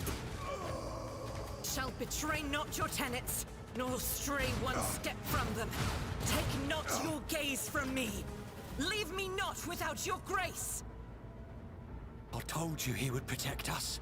My God, my light, my emperor. She's just reciting scripture while she kills people. The white-haired woman turns to face you, dark eyes blazing. The weapon quivers in her hands, and for a brief moment, it seems she's not going to stop and will instead continue eliminating every target she sees, starting with you. Sister Argenta. Sister Argenta, it is a relief to see you. We require all the forces we can muster. Your face, it is unfamiliar. Who are you? Mukluk von Valancius, the Lord Captain's heir. The hour is dark and daunting. Ship abounds with corruption. The faces of friends are twisted by sneers of heresy. The eyes of comrades ignite with the archenemy's hunger. I will do what I must to halt the advance of the dark forces. But in these dire moments, little can be trusted.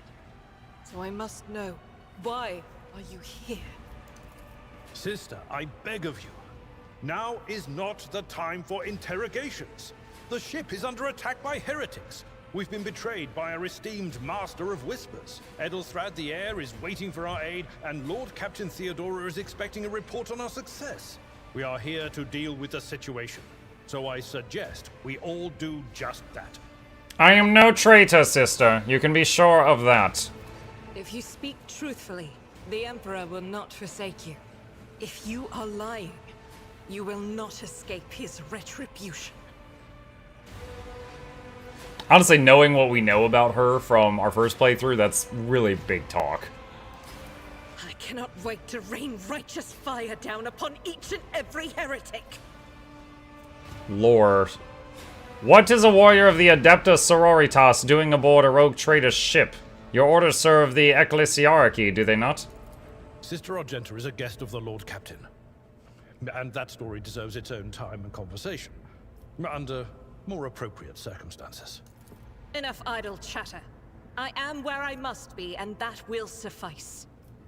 We must get to the main hall of the deck. Through this door. I shall join you, for it is my duty to the God Emperor to destroy this heresy. We will follow. For now, we will hold off any heretics who might try to crawl in through the cracks to join the main assault. And we'll take a look at the generators while we're at it. Those villains made a mess of the cables. Oh, I wish we had a Tectomat with us. But we'll see what we can do without one. Good to hear it. Sister? Ready. May Terra's light illuminate our path through fire and darkness. Goods.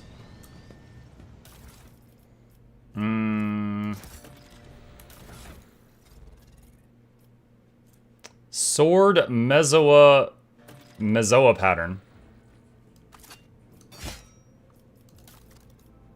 Oh, shield! That's from the DLC.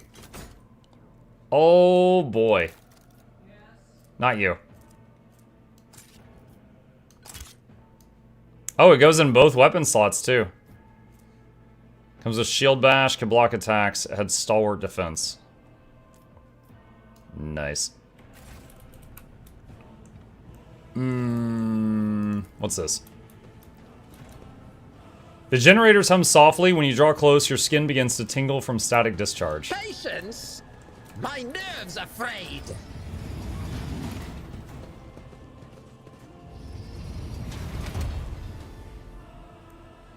Who yield or falter in the current blah blah blah. Okay. Don't you dare to cross us! You make a suitable sacrifice.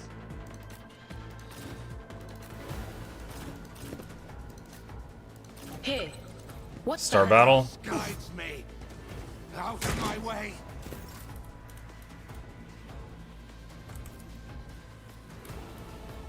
As the Run and gun. for the weak. This goes through both of them, if I'm lucky. Or it misses both of them. Gain momentum, just each enemy the 5-cell radius by this turn. Okay. Single shots. He hit Muck. Alright. Forewarning. Oh god! Her. What? She went down from full health? Dude. I'm like, yeah, on this playthrough, I'm gonna use more of the heretical people, and then she just freaking kills herself instantly. At your beck and call.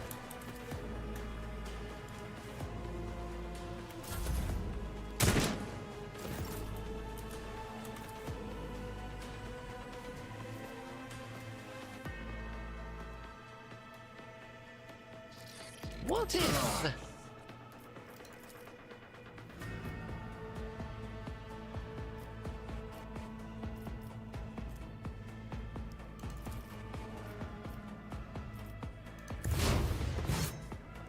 Chaos guides me. That would pierce through and hit him. Faith's strike is a prayer. I'm not injured. I'm enraged. It will reduce to dust. I took care of this one.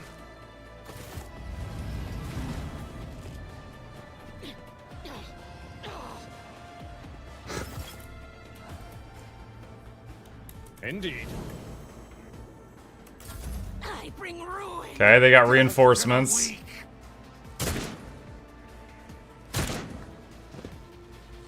Pain is Ow. but an illusion. Step by step, I lead.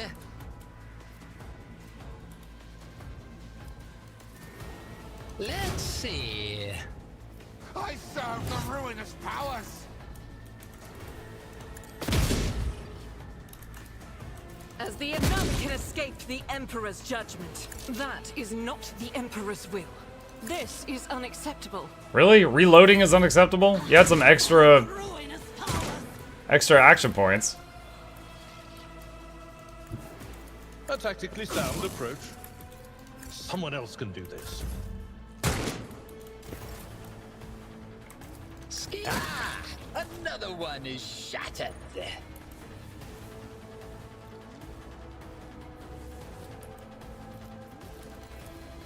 Let's see. Point your shield toward that guy. I'll do it.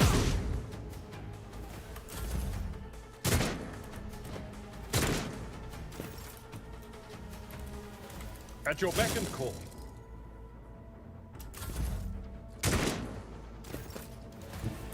A wicked. Fate claims another one. Use the charge just to move. A genius. Point shield at him.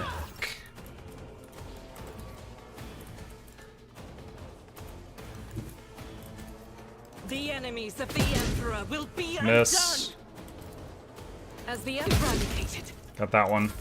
I am your doom. Friggin' Adira just sitting this one out. She's such a punk. I will do like you reduced to dust. War is my muse. That doesn't reach. Schemes within schemes. Let's see.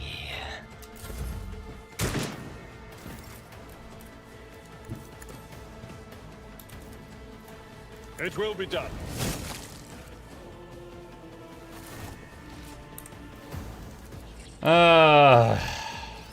Use a mod for battle speed? No, it's an option in the game settings. You can turn battle speed anywhere from normal up to 500%.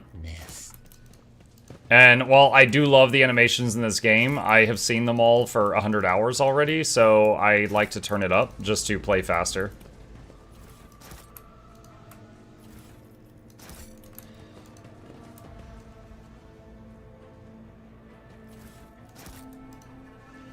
Just grabbing all the loot in the room.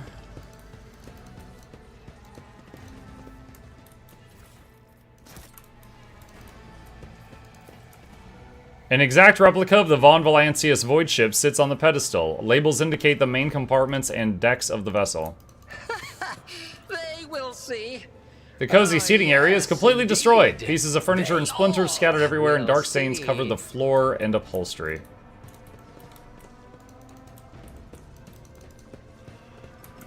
Open the door. Logic Abelard.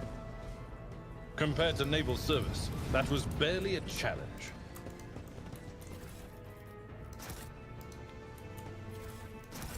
Okay, I saw some gloves there. What is that? +3 bonus to tech use. Who has the highest tech use right now? 25, 30, 15, 30. Alright, we'll give them to him for now.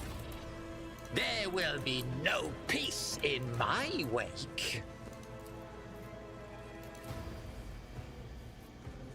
Abelard? Nothing's impossible for this old officer. Restore power supply. An expected result. Open the door, logic. Compared to naval service, that was barely a challenge. Abelard tech use. Nothing's impossible for this old officer. Okay, I saw a shotgun. And we know our character can use shotguns in one hand. Wait, where did the shield go? Oh, maybe I get that later? Maybe that's not now. Okay, maybe we can't do that immediately. Okay. In this tapestry We saw it at of character world, creation. I am the rogue thread.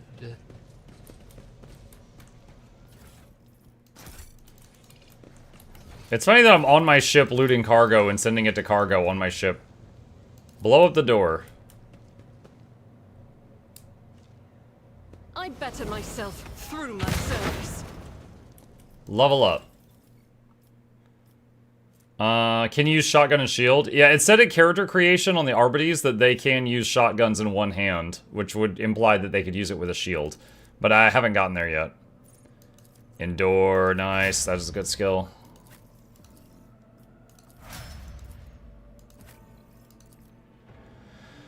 See, expose weakness, remove all exploits from the target. Let's see, hold on, I need a reminder of this. Exploits on the affected enemy. As exploit stack, attack does more damage. Damage also increases energy each other swings the target. Turns all exploits to target. Expose. Okay. Revel in Slaughter. Remove Winded until the end of combat. Gain the following bonus. Okay.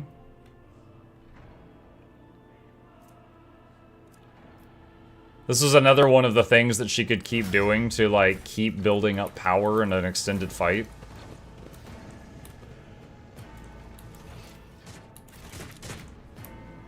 Patience! My nerves are frayed! Key.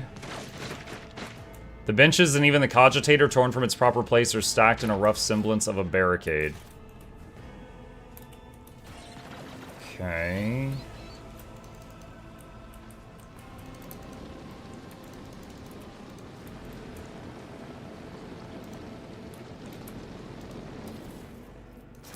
Send to cargo. A fallen Stella has blocked the path to the lifts. You will have to look for another way to Edelthard. An expected result.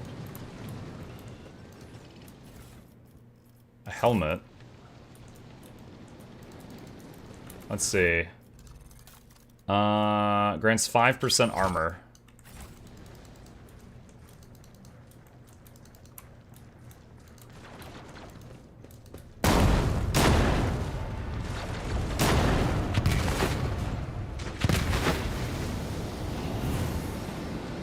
Oh yeah, this bit. The roar of the flames rings in your ears, and the choking smoke makes you cough and gasp for air. You instinctively recoil from the scorching heat, wiping your face. A moment later, a hazy silhouette forms in the raging wall of fire. You are surrounded by ear-splitting noise and screaming, yet you distinctively hear the sound of footsteps. And then, you see the figure walk out of the fire toward you. It is Theodora von Valancius. Are you lost, my heir? Her expression is calm, terrifyingly so for someone whose body is engulfed in an inferno. One of her hands is resting on the hilt of her power sword, the other is raised in an inviting gesture. An apparition.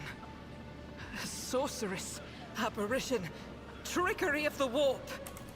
Sister, you will lower your weapon. Threatening the Lord Captain is outrageous. Despite his commanding tone, Abelard does not sound too confident. He is staring at the rogue trader, and you notice a muscle in his cheek twitching.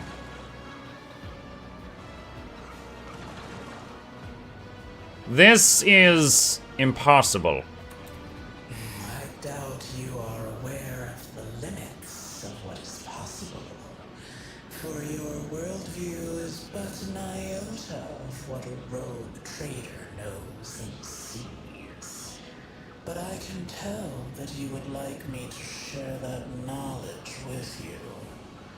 That power over reality. I can lead you out of these flames, show you a path, rid you of pain, and give you a weapon so that you may defeat your enemies.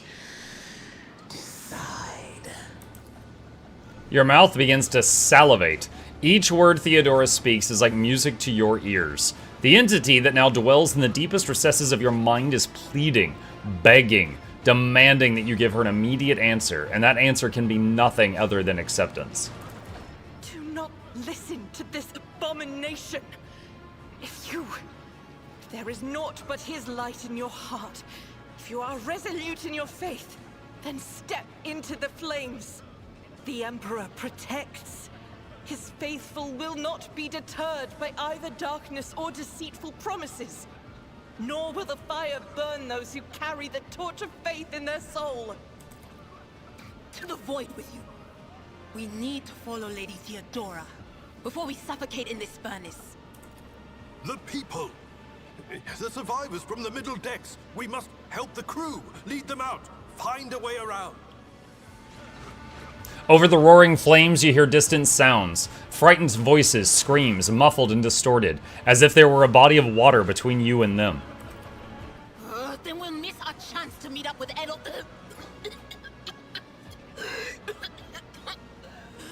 What are we waiting for? Okay, so... last time I played this, I went to help the people. So I guess I was like iconoclast. And I would like to have a different experience this time.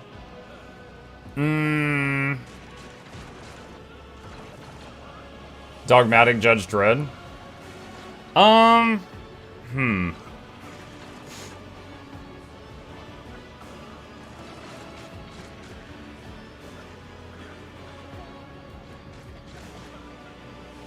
Go lawful stupid.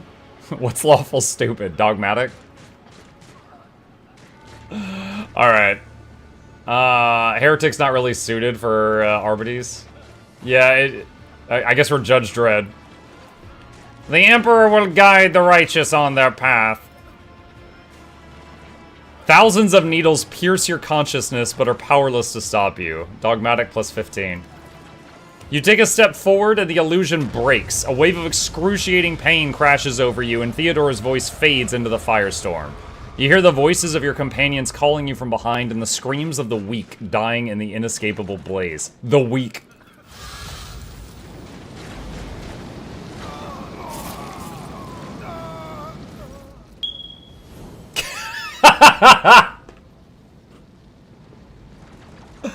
Thank you, Smoke Detector. The blinding inferno, the harrowing pyre, the all-consuming storm releases you as you step out, barely able to stay on your feet. The blood is pounding in your ears, drowning out the world around you. Your eyes caked in soot and burnt eyelashes refuse to open. Free from the flames, you take 2 more steps before collapsing to your knees. Shield is clipping. The rush of blood in your temples and the horrible pain all over your scorched body cloud your mind before suddenly retreating, as if driven away by some mighty will. A new strength spreads throughout your veins, and despite the wounds, your body is once more ready for trials and struggle. You open your eyes and see a glow with warm light before you, the Aquila, the sacred symbol of the Imperium. I think it's that symbol there. In the next moment, you're struck with another realization. The repulsive presence, the one that plagued your mind since Voigtvir wounded you, is gone. The fire seems to have burned the entity away without a trace. Master, can you hear me? Oh, you're alive. Which is more than I was expecting after what you just did. A familiar voice cuts through the din and the pounding. Seneschal Abelard Orsarian is leaning over you, peering into your face with a look of worry. He notices your gaze and breathes a sigh of relief. Praise the Emperor. We passed through the flames. How can this be anything but a portent? For so it is said that the Emperor will bless the worthiest and most steadfast in their faith. Behind Argento, you see Idira Tlas doubled over a fit of nausea. The rest of the people who are following you have withered away in the fire that continues to rage mere 2 steps away from you. The Emperor protects, Seneschal. Indeed he does. Huh. If I hadn't seen it myself, I never would have believed. What happened to Lady Theodora? Did she follow us?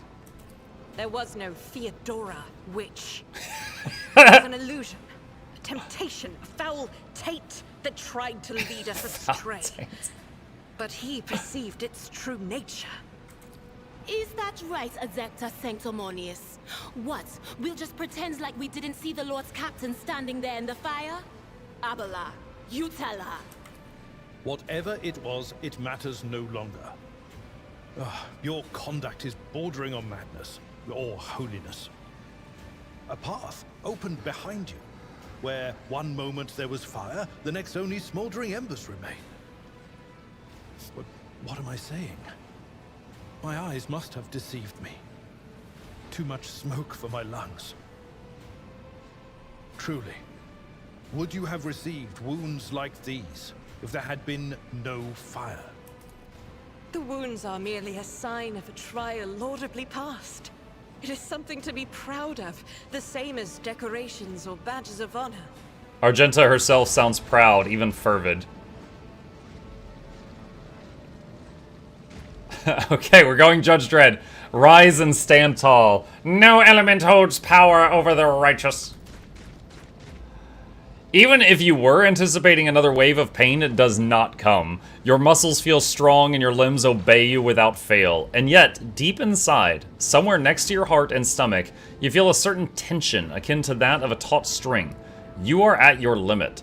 Be it adrenaline or strength of your faith, it will not carry you much farther. Did my eyes deceive me? I could swear that I just witnessed you step out of a pillar of fire with the rest following in your wake. It was the only way. We are here in response to your Vox call. I did not expect you would make it here in time. After all, the mutiny caught the entire crew off guard, as they were scattered all over the ship. I must say, your wounds... Look at Ethelthrad. Ethelthrad does not seem to have changed since you first met, but only at first glance. His face has taken on a strange hue, the skin at his temples appears scaled, and his voice now has an uncanny screeching quality. These are not traces of fatigue and stress. The Psyker's body has begun to mutate, a consequence of contact with the warp. My faith has kept me upright with a weapon in my hand. That is all that matters. Pray, forgive my insistence. I shall not be the one to doubt the faith of he who has passed the trial by fire. I have gathered everyone who answered the Vox call and was able to hold a weapon. Yet I do not see the Lord Captain or her arch-militant in our midst. We are still receiving messages in her voice, but she is not responding to direct requests. I last saw Lady Theodora on the observation platform. When did you and she part ways? It was at this very elevator, Master Edelthrad. The Lord Captain, accompanied by the Archmilitant, headed to her chambers to retrieve an item of particular import. After that, all we heard from her were Vox broadcasts. This is troubling, and the timing is inopportune. I am still receiving fragmentary reports from the breach. Kunrad Voigtveer was spotted there, and even what scant intelligence on his activities I have reminds me of descriptions of sorcerous rituals. If that Heresy resorted to witchcraft, we must stop him at once. I shall go to Theodora's chambers to find her. A reasonable approach. Take your escort with you. You may be waylaid. Once you have found the Lord Captain, you must beg her to go to the bridge and lead the counterattack. The rogue trader's appearance is sure to fill the defenders' hearts with hope, however frightened or exhausted they may be. Until next we meet, may the Emperor bless your deeds. I shall see you on the field of battle. Edelthrad salutes you with his weapon and turns to his retinue.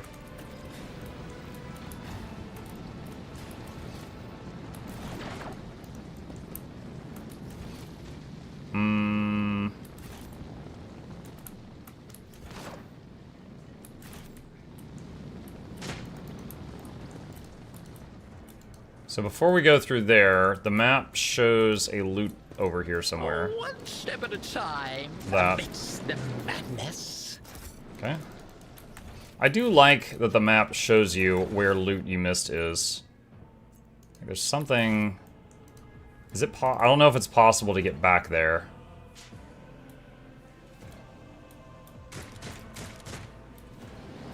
No, that's back through the fire. Okay, so whatever that little creative loot was, missed that one. But try to keep a closer eye on that going forward. What is that?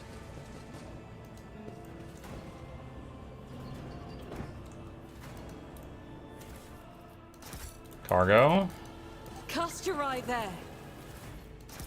Cargo.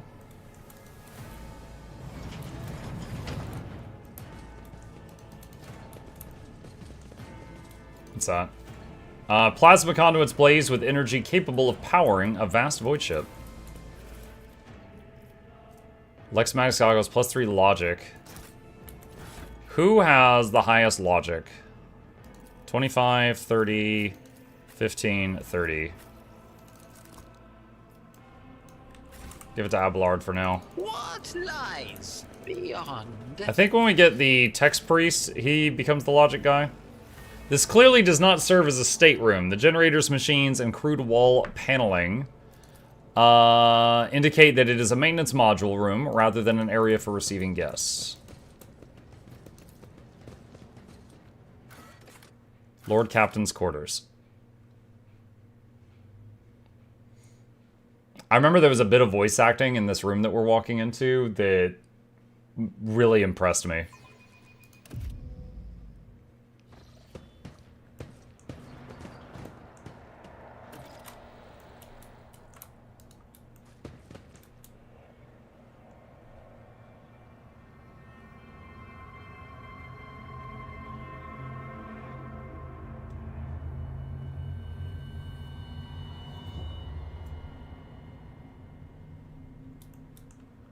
Curiosity sings in my veins.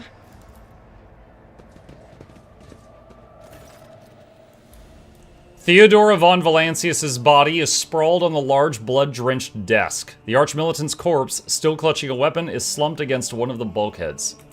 Emperor, accept thy faithful souls. The Sister of Battle surveys the scene, her gaze lingering on the Archmilitant's body.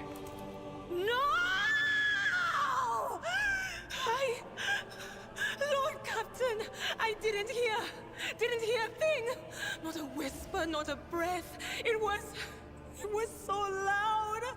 Why didn't I foresee this?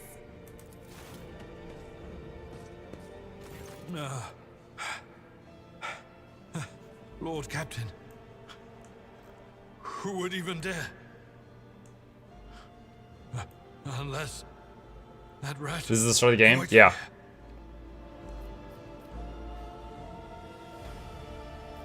Say nothing. How could Mort have failed her so terribly? The Arch-Militant was born on a death world. He had lightning-fast reflexes. This guy just died, and he's like, how did you suck so bad? Did you find out who killed her on your last playthrough? Yeah, I did.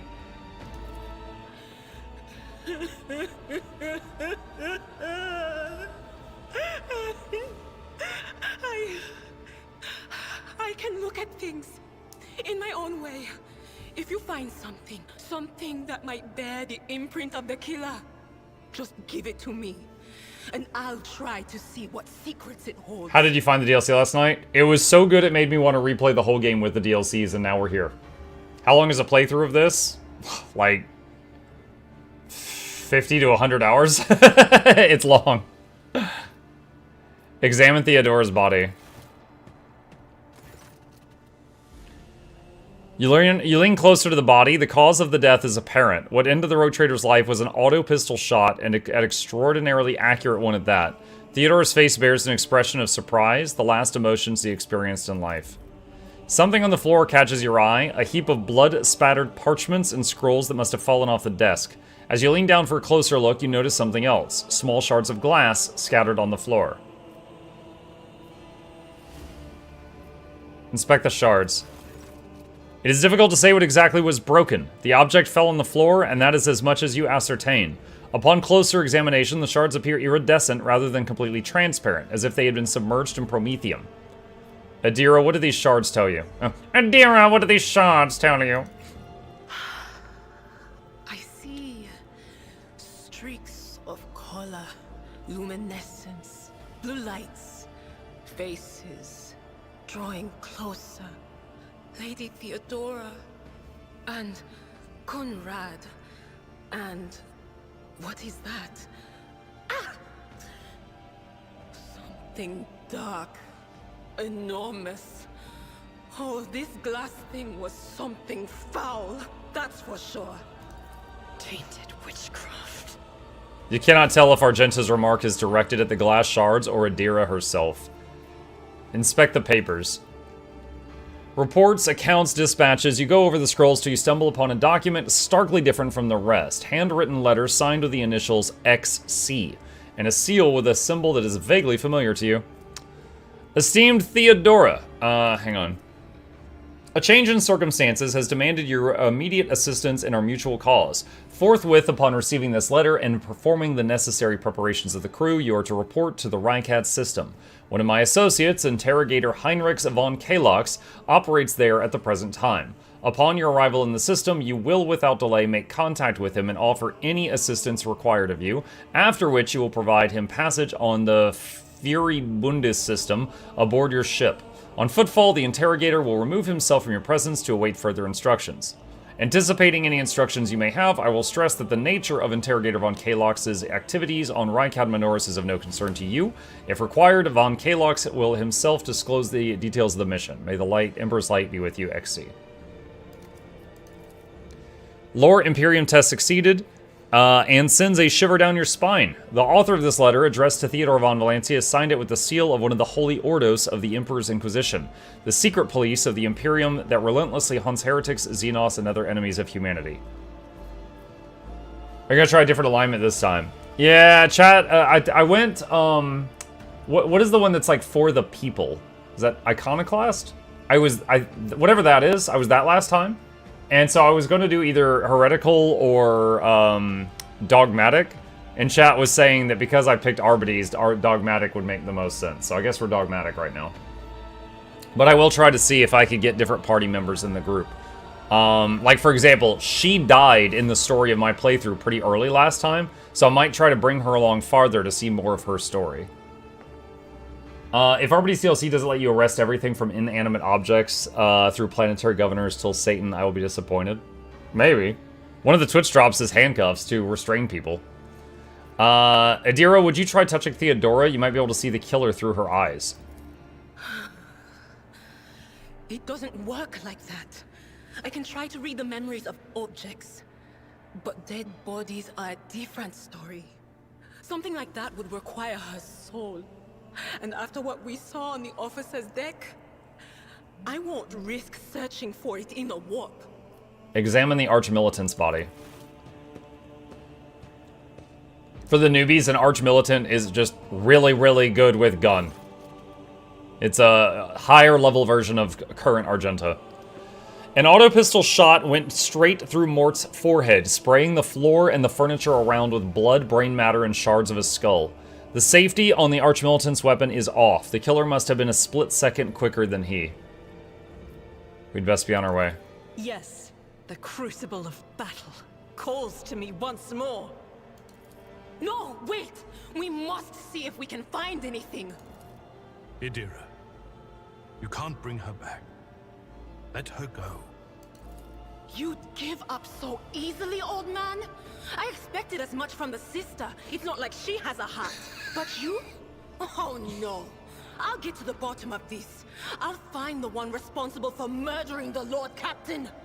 And when I do, that scum will regret the day they were born. Handcuffs? Yeah, they... Hold on a sec. Do I still have that tab open? Give me a minute.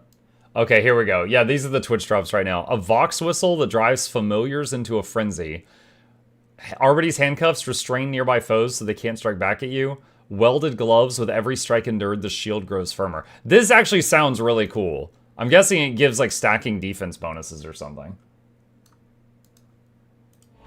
End dialogue.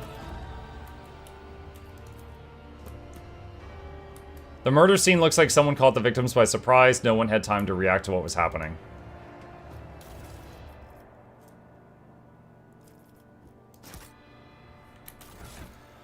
Hold on. +2... Huh. I don't know that that's really going to help, but it's better than an empty slot, I guess. +10 bonus to Commerce and Lore Imperium. Alright, better than an empty slot. They will see. Oh, yes. Parlor organ seems to have been sitting idle for many years. See.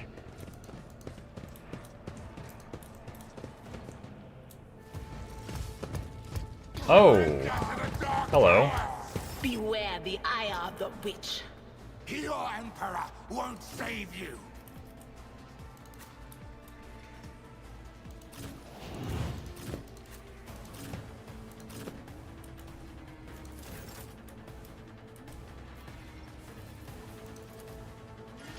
Victory is imminent.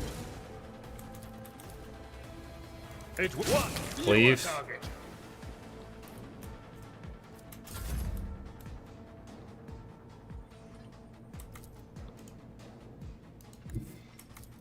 Oh, the storm approaches.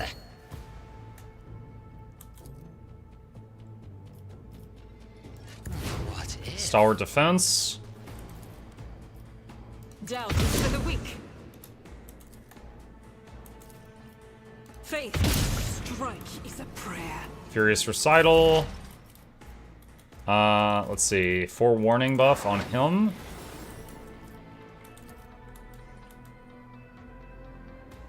Lightning Bolt. Was he gone? Oh no, the hit Abelard, I'm sorry! On it. This is why we don't trust the witch! My ears are ringing. Strike me again and see what happens. Alright, Abelard needs to use Endure. He's getting rocked right now. I will do...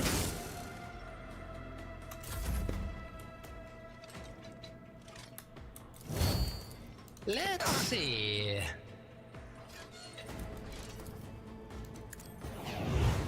Do that to try to knock him down. A wicked thought. I'll do it. Eradicate it. Oh! 2 for 1 discount. As the Emperor commands, I act. Buff Abelard. Scream in this guy's head. Of course.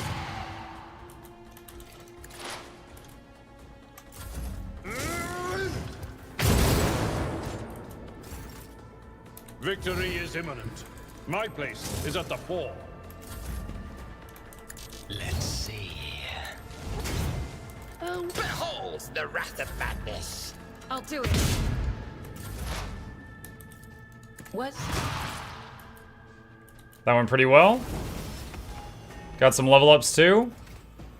Okay, let's see. Daring Breach. The warrior immediately restores all AP and MP and gains plus 3 MP until the end of turn. They do not lose movement after performing attacks. The warrior has no limit on melee attacks this turn.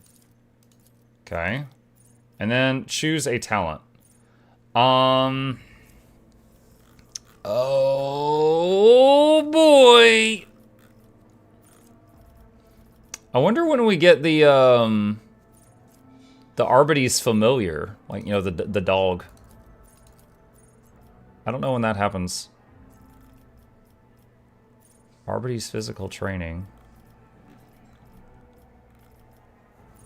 Dog is class 2. Like, you mean this? Puck Puck?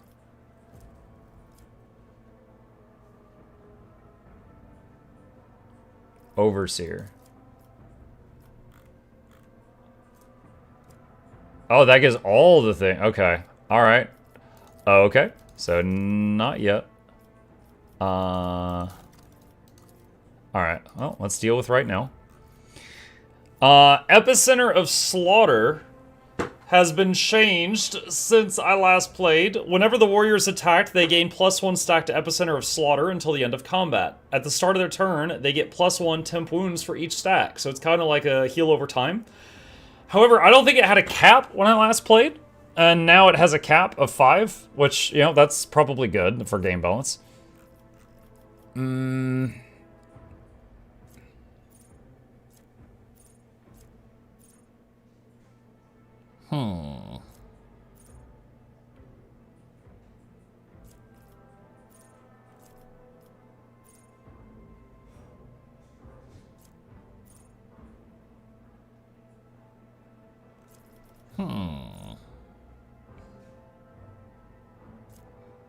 We'll start with the heal over time thing.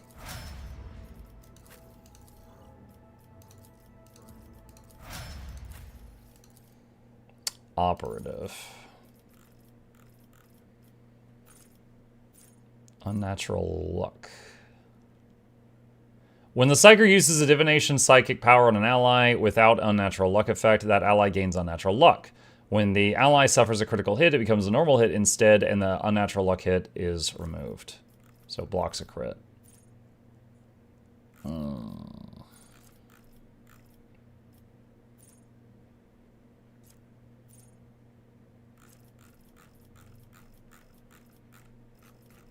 Okay, for her, we want probably Psycho-related stuff. Oh boy, what do we got? Blade of Light. Force weapons deal more damage. First time in combat that an ally becomes the target of the Psych or Psychic power, they get +10 to weapon skill and ballistic skill until the end of combat. Ooh, that's cool. Resistance test, power conduit. After triggering Psychic Phenomena, powers the word, next Psychic power costs less action point. Whenever the Psyker uses damaging Psychic power on targets that are 6 cells or farther from the Psyker, the target suffers additional 3 damage. Second sight. Plus range. First Psychic power used each turn increases Veil degradation by 2 points less. If this talent reduces the effect on Veil degradation to less than 0, it is instead decreased by 1.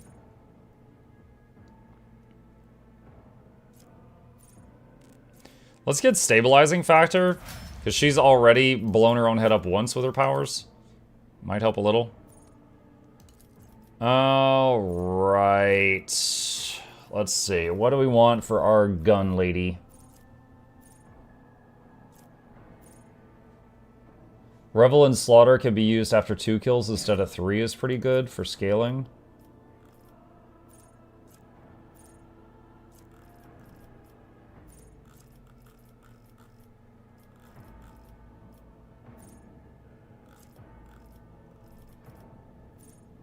Get reload. Get reload.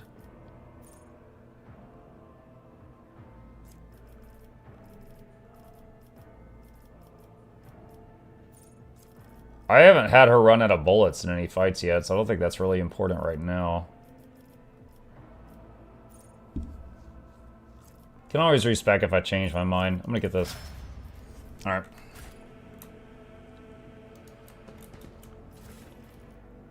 What is this?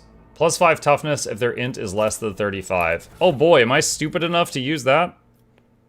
I am stupid enough. Let's go. In this tapestry of a world, I am the rogue thread. Helmet of the Devoted Protector. This helmet grants its wearer immunity to enemy critical hits for the first 3 rounds of combat. Ironic that that's on a guy who died from a critical hit to the head on the first round of combat. Maybe it doesn't work that well.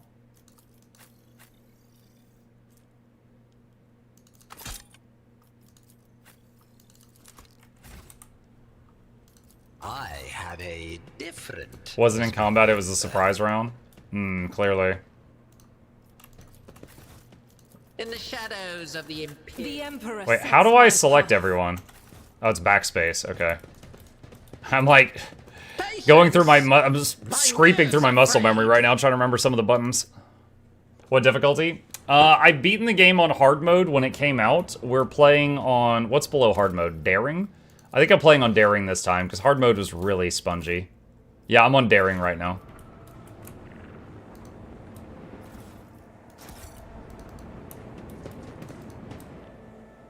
The first sacrifice opens the eye. The second sacrifice draws its gaze.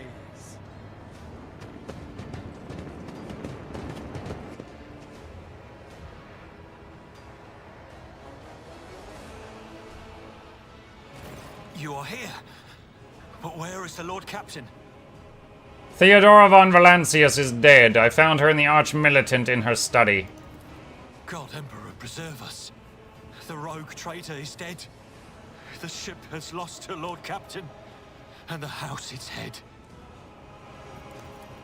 No matter what ritual Kunrad is performing there, the warp is too strong. I cannot withstand it. I feel my body changing with every second. The warp is ringing in the air. This is the end. We will perish in the warp, along with the Warrant and all the dynasty's heirs. The enemy of humanity has triumphed. I've seen it before. We'd better get away from him. The changes are already accelerating. The ship can still be steered out of the warp, but we must first restore communication between the bridge and the Navigator's Sanctum. Then we have no right to bow our heads.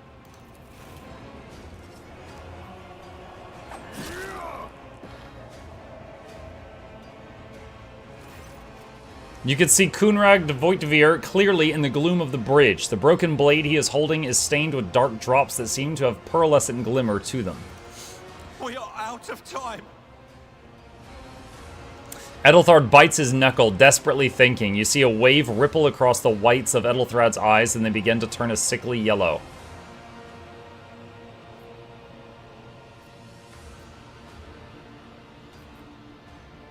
Draw your weapon. Voitvir, you duplicitous cur! The rogue traitor's death will be avenged! What? Theodora is dead? No, that can't be. Not now. I still haven't... The ritual will not be completed. I'll take care of it. And you, see to it that the void ship breaks free from the warp. Watch over our realm. And farewell. Edelthrad, don't! Your ritual won't be finished, heretic!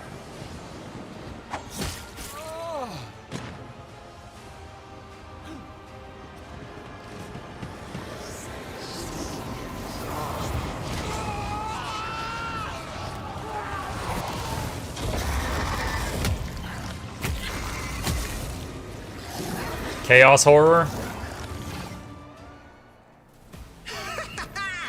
Watch this spectacle! Chaos Spawn. The masters demand your death!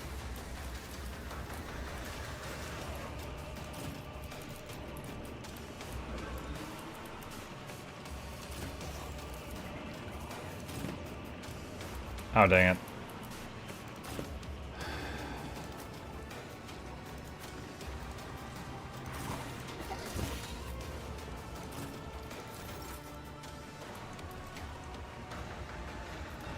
Okay.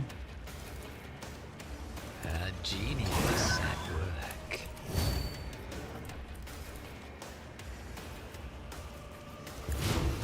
Tower defense on those.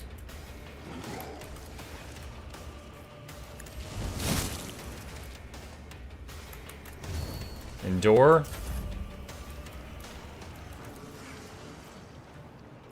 Faith, none can escape the Emperor's judgment. Run and gun. Doubt is for the weak. Oh, he dodged that. As the Emperor Alright, commands, recital. I act. Rending scream. I don't know what that does. Dodge. Out of my way! Just He takes one.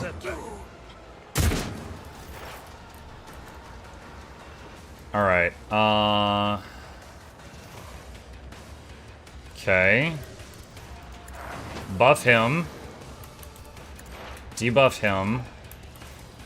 Scream in his head.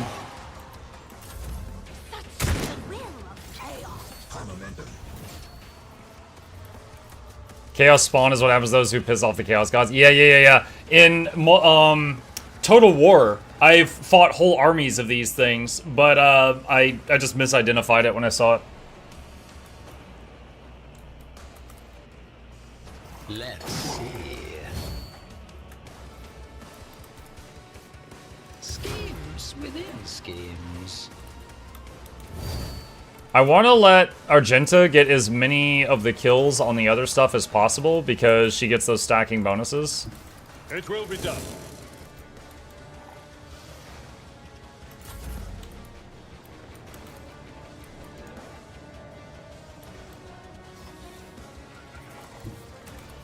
God Emperor, move through me. Be the fire in my heart. I'll do it.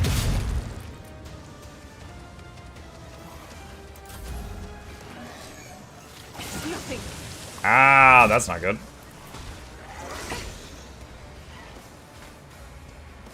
Another scar to my collection.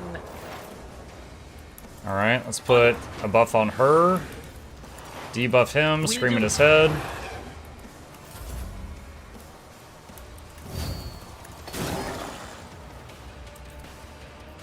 What if? I've seen worse battles than this in my time. That didn't go well. Alright, Argenta. Faith without each strike is a prayer. As the Emperor commands, I act.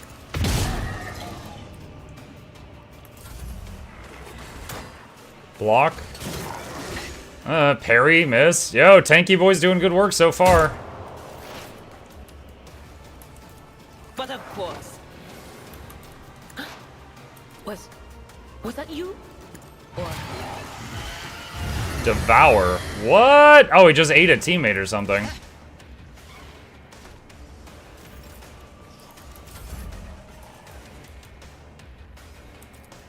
A genius at work. Pain and beauty go hand in hand. At your beck and call. Argenta is bleeding. Can she medkit herself? Ministration is a Alright, that hard should task. stop the bleeding. I'll do it.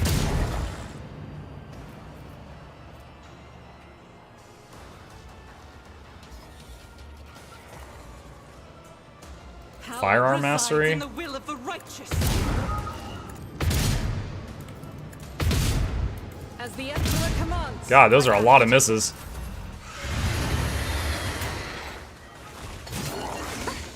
Are we bleeding again? Dang it!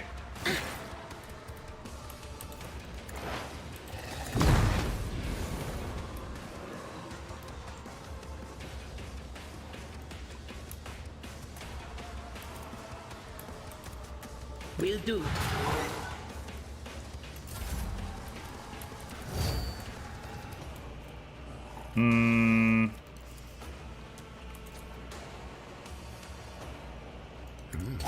You're gonna bleed to death? Yeah, we might. I don't know.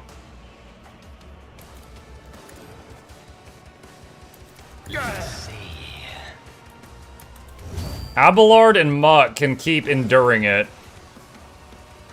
Indeed. The others I'm worried about.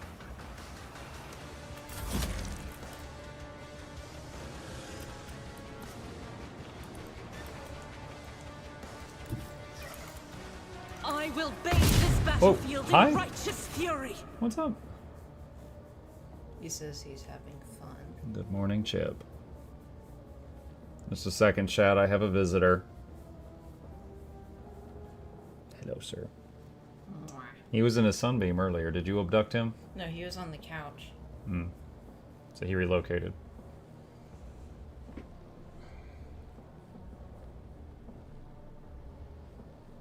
He doesn't know what a camera is, so he's probably puzzled that you just shove him into this plastic thing's face. Okay. Okay. Thank you for the visit. Can you touch your face? No, set him down somewhere while he's still calm. Mwah. Alright. Doubt is for the weak. Faith without deeds is worthless.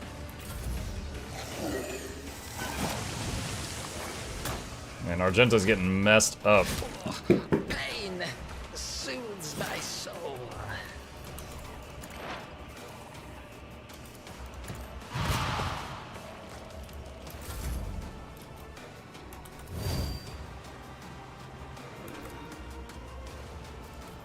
Wait, what?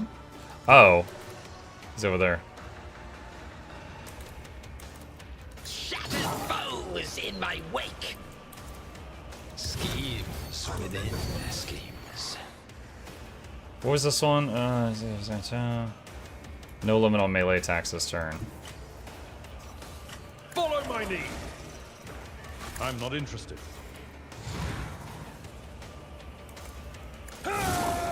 At your beck and call. It will be done. Pain cleanses the body. I don't know if it's worth using another med pack on her to stop the bleeding, or just let her fall to save the med pack. I need your aegis, O Emperor. She's got so many dots on her right now. My prescience has failed me. Anything else? On it. What if?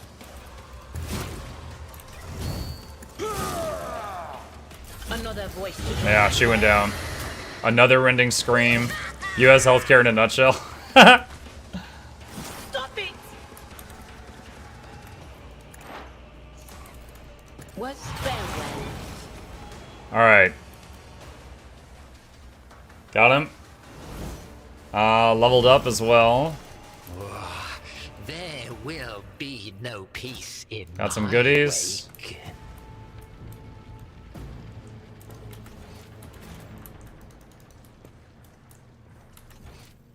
Wait, is there loot here? Hold on.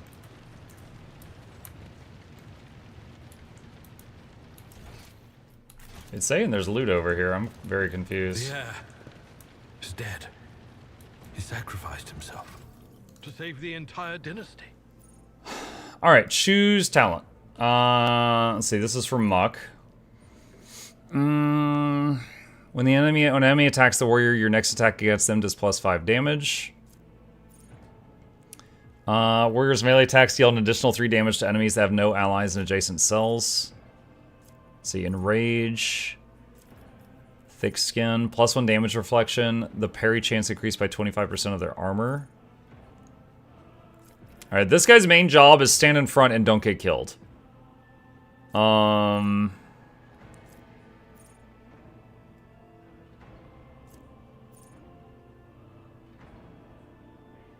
If you have not attacked this turn, you gain +20% armor. Charge and slash do not affect this bonus.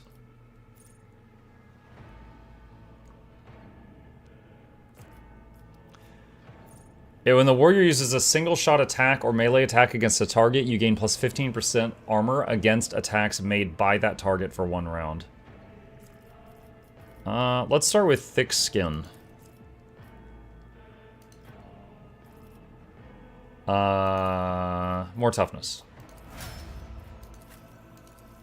Hey, Chad White, how's Mike been enjoying it so far? It's great. I played this game at launch, and we're doing another playthrough now with all the DLCs. But they've added a lot.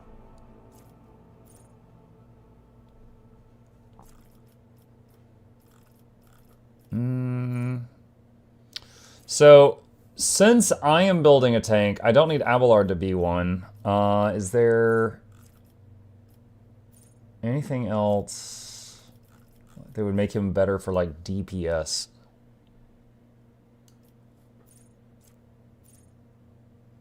Do additional 3 damage to enemies that have no allies nearby.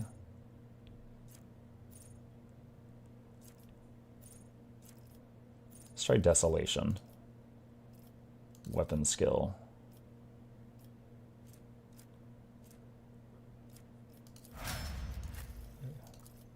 Okay. Intelligence, measure knowledge, gives reason. Perception.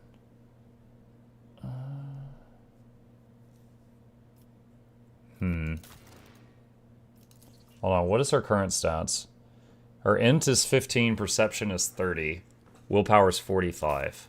Why does it say she needs more int? Willpower... Okay, let's get her more willpower.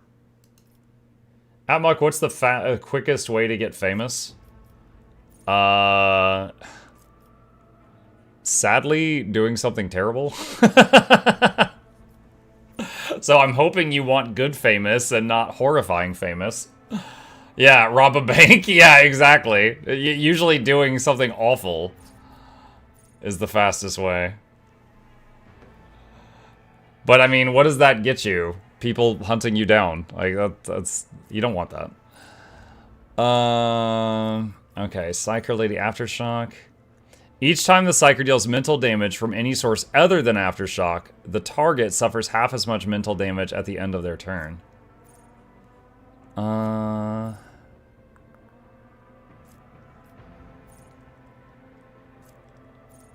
Thief. Pain Channeling. Whenever the Psyker kills an enemy with a psychic power dealing more damage than the target's wounds, the excess damage will be dealt to the enemy closest to the target. Ooh, that was the thing. It was like spillover damage would hit somebody else. That was pretty good. I'll get Pain Channeling.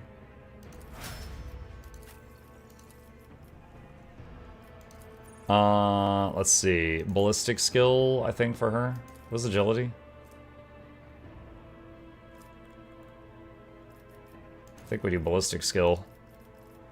Alright, gun lady. Whenever the soldier deals damage, their crit damage is increased by 1% until the end of combat. Okay, so infinitely stacking damage thing again.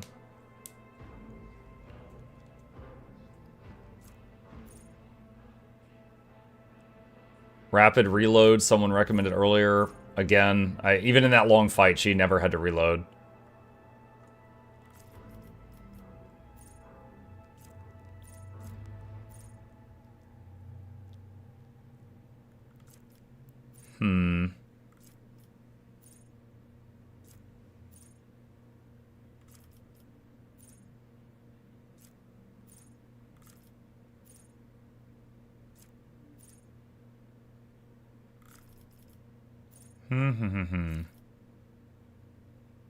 Mike, have you ever played Stellaris? Have I played Stellaris? Apparently not. I apparently own it. I guess someone gifted it to me, but no, I have not played it.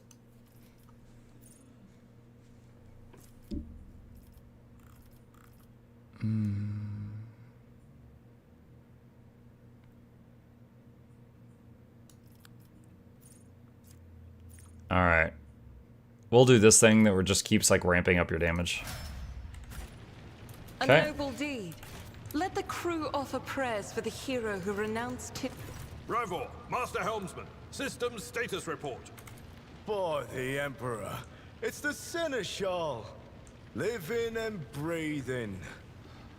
Well, there's a tricky question. The old place is so overgrown with foul wickedry.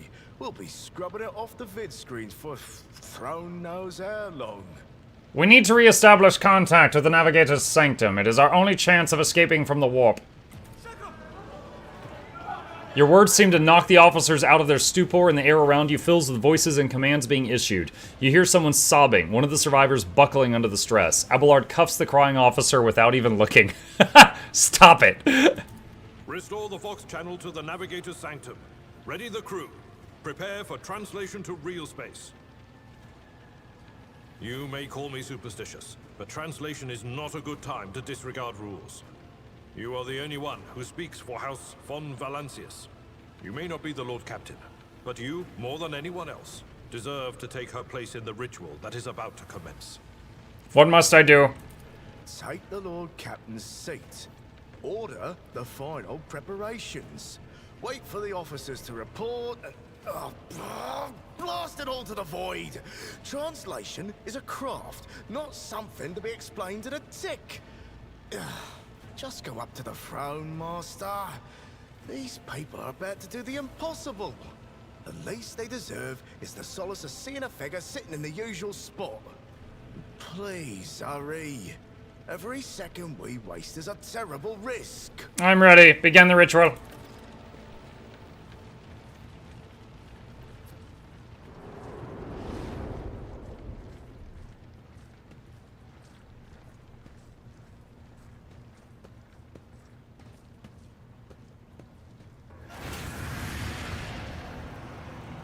The image before you is hazy, swaying in sorcerous currents invisible to mortal eyes, as if whatever is beneath this thin shell is constantly changing while still remaining the same. It has taken on the guise of Theodora, but the false rogue trader's eyes reveal the entity's true, surreal nature. One of Theodora's eyes is engulfed in otherworldly fire, the other a vessel of ancient evil bores into you. A voice seeps directly into your brain without ever reaching your ears, and this voice booms with all the horrors of the warp. Mortal, who are you to oppose the very flows of fate? It matters not. Your footfalls are an echo of the sand pouring between the scales. Your hopes and faith are my mockery. I have already resisted the temptation of the warp once. Whatever you are, you will not cloud my mind with a new illusion. Resisting the inevitable means only that realization and submission will bring greater torment. There is no power that can hinder the flows of fate. This violent vowed to return with a trophy, a relic that could serve the edge of daybreak. That fate was assured, and the steps chosen. And yet, you broke the unbreakable when you took the aspirant's place. I see you. On the day when the final dawn rises over the Iron World, I see you by my side on that day. The day of my resurrection. Hold on. Muting the game for a second. Gator Aid says, hello all, curious, this looks great. Unfortunately, I don't have a background in Warhammer. Still enjoyable / understandable for a Warhammer noob? Gator Aid, my answer is yes. This is a CRPG like many before it, you know, Pillars of Eternity, Baldur's Gate, Neverwinter, stuff like that. If you enjoy that sort of thing, and you might like sci-fi, this is really good. I myself just got into Warhammer maybe a year or two ago, and this game has a lot of tooltips. Like, they'll be like, oh, you know, they're calling on the Voxcaster. And you're like, what is a Voxcaster? And you mouse over it, and the tooltip will pop up, and it'll be like, oh, it's like a radio. It's stuff like that. Like, this game is really, really good with tooltips, IMO. And I think even if you don't know much about Warhammer, as long as you enjoy CRPGs, I think you'd be good. Your image is woven into the tapestry of things to come. I am the will of the weaver of destinies, and today I will weave a new thread of elusive possibilities and fickle chances. The thread that will lead you out of the maw of irreversibility. The thread that will help you find the keys to salvation. The thread that will guide you and the weapon of our return to me. Yeah, right now, basically, there is some kind of evil Ooga Booga that's using illusions trying to scare me. The path is set, child of the dawn. The thread is woven. Follow it, servant of mine. Seneschal, the Navigator's sanctum is silent. The Vox signal is stable, which means... The Navigator gave his life battling the storm that nearly claimed the Von Valancius flagship. We will honor his memory, along with that of all who died this day. Seneschal, will you tell us now? Who is that? Where's the Lord Captain? As First Officer, it is my duty to inform you, with the greatest regret and indelible sorrow, that Lord Captain Theodora von Valancius is dead. May her memory never fade from the annals of the dynasty. By right of blood succession, and with the absence of other kin who could challenge this decision, Say nothing. it is hereby declared that the successor to Theodora von Valancius is her heir, the rightful inheritor of the Warrant of Trade, and the title of Rogue Trader. The official ascension ceremony will be held at a later time. In the interim, have you lost your tongues? Hail your lord. It is because of his toils that we all still live. The deed is done, Master. My apologies. I meant to say Lord Captain.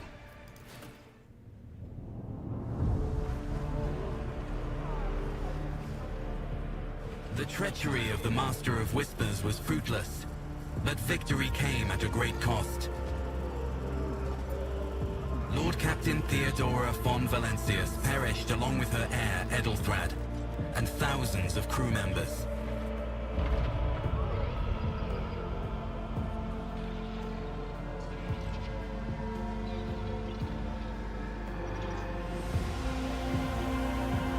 Yet hope remained. For the second in line to the Rogue Trader dynasty survived. To hang the ancestral banners once again and exact vengeance on the enemies of House von Valancius and humanity.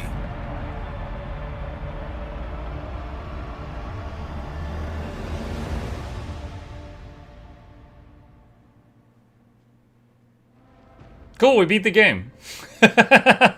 Yay! Ah, what a fun ride.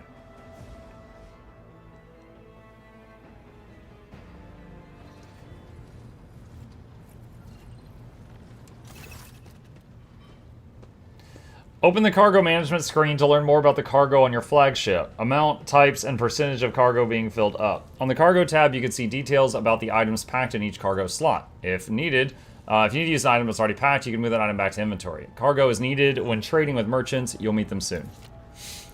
Abelard. Deep shadows of weariness can be seen on Abelard's face, though the old officer's eyes are keen. They rake over you from head to toe. He frowns, mutters something, then nods to himself. Well then, your lordship. You had us worried for a few hours there. He offers a thin smile. But after witnessing you fearlessly rush into the fray on the deck, the only thing that surprises me is how long you stayed on your feet. Your strength only left you once the fighting was all over. Such fortitude is most admirable in a Lord Captain.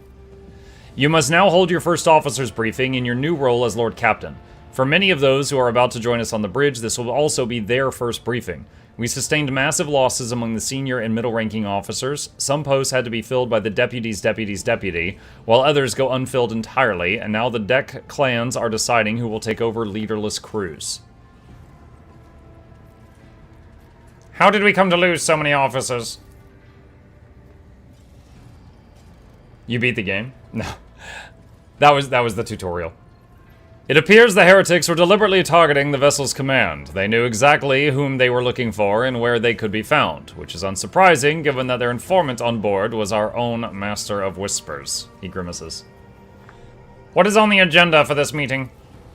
Reports on the condition of the ship and crew. The Lord Captain is not usually drawn away from her important affairs to attend such routine briefings, but this is a unique situation. I'm still receiving updates from across the ship, and they are not encouraging. Getting this bird to fly could take a gargantuan effort, even so far as you personally negotiating with authorities of the system you are currently in. so prepare to hear a bevy of complaints and excuses, your lordship. Take this opportunity to get a good look at the officers who work 6 decks away from the bridge, and they in turn will have the honor of beholding the visage of their lord captain. Have you succeeded in tracking down Voitvia? He grits his teeth. No, Lord Captain. In all the commotion, his trail went cold. Our people are still on the hunt for him and any mutineers who may still be skulking in the ship's many corridors. But frankly, I would not be surprised to hear that we are now 1 shuttle short. I am afraid that it will be some time before he answers for all he has wrought. I am ready to start the briefing. Summon the officers. With a gesture, Abelard relays the order to the adjutants at the far end of the magnificent chamber.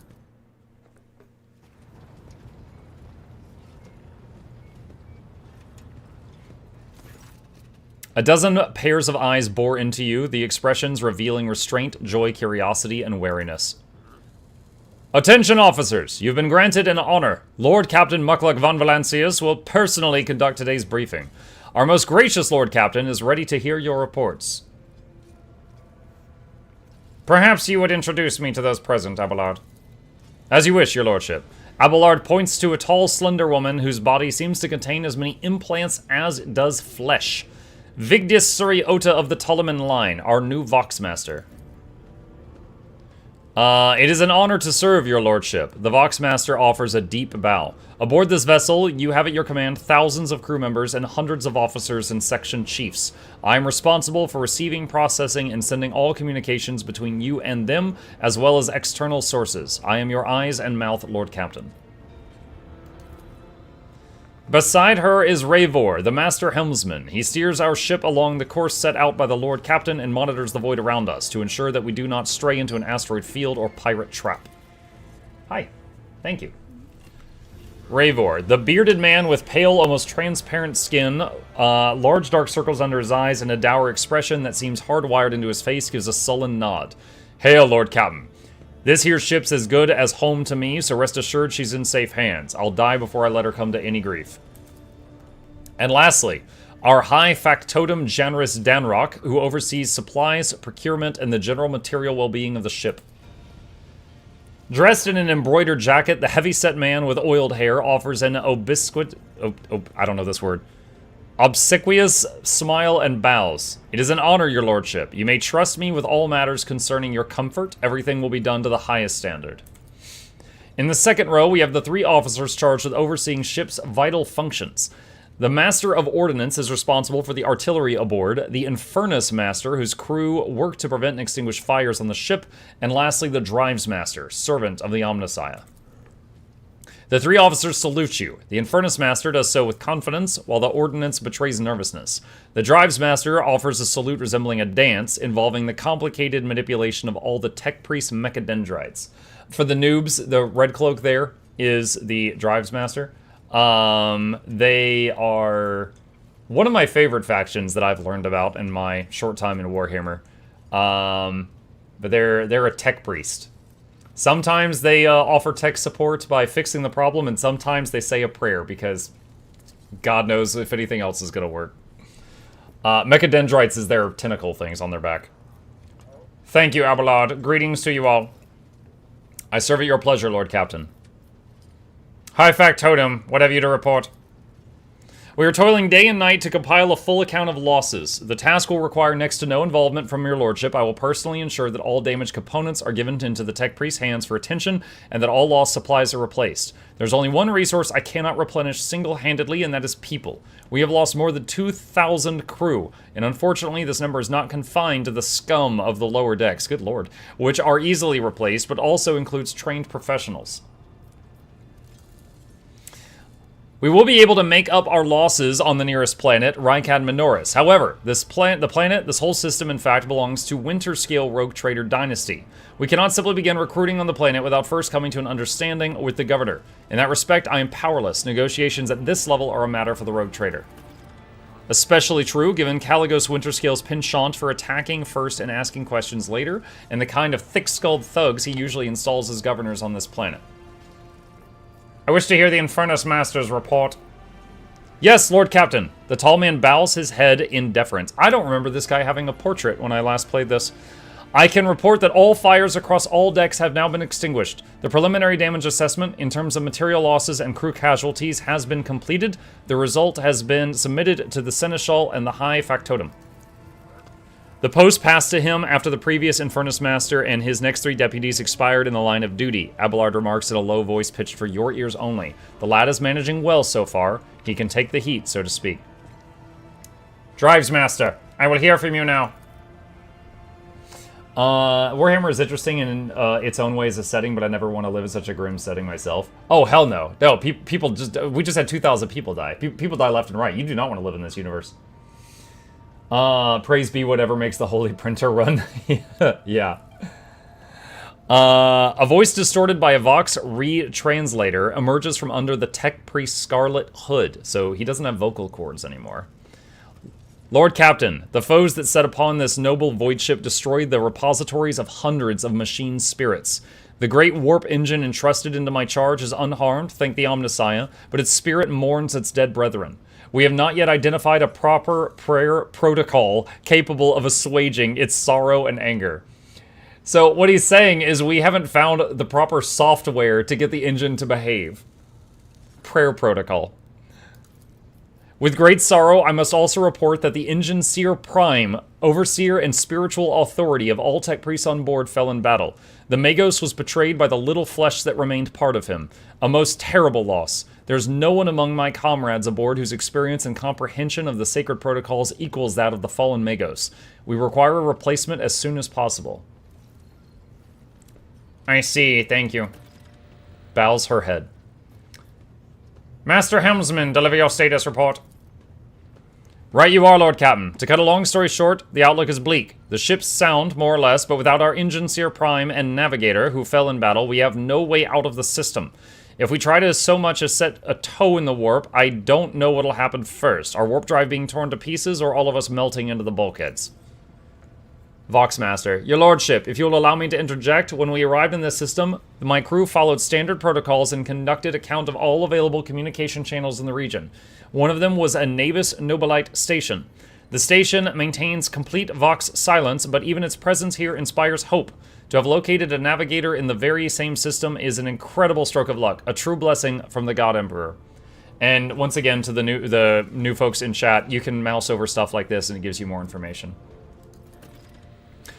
If I were you, I'd grab this chance with both hands, or else you'll soon be eyeing up asteroids to use as your new residence. In slightly less shiny news, we can go round and round this system till our heads are swimming, as long as the Promethium and supplies last. And if any thick-as-grox shite lowlifes come sniffing around, we'll be able to take them out, so don't you worry on that score. Master of Ordnance, do you have anything to report? The Master of Ordnance gives you a gloomy look. No, my job's simple. Maintain the arsenal and fire where I'm told. But just ask anyone. We've got no able crew, no Lord Captain. Master of Ordnance, you forget yourself! So what? Comes the officer's hostile and bitter reply. As if it is as if a dam has burst inside and all his pent-up emotions are rushing out of him. The ship's in ruins, every second officer's dead, and we've got a green Lord Captain who's supposed to lead us to void knows where. Silence! The bridge's magnificent glass panes seem to tremble under the force of Abelard's roar. Enforcers, seize this mutineer! Yo, he said seize. Why did I hear a chainsaw? Abelard grunts. If only one officer out of the whole lot has fallen to pieces, that's not bad at all, your lordship. I do humbly apologize on behalf of the entire crew. What would you have us do with the Master of Ordnance? The former Master of Ordnance, I should say. Besides find a replacement, that is, for we already have one lined up.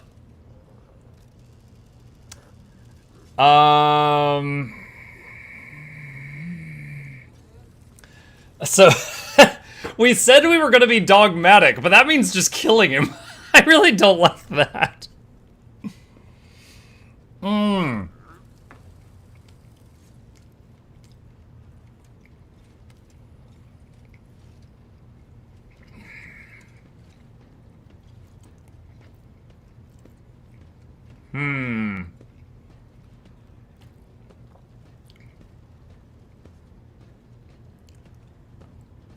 You can still be pragmatic, yeah.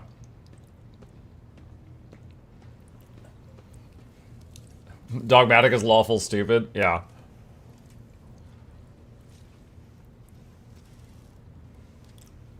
Alright, I'm gonna go for 3.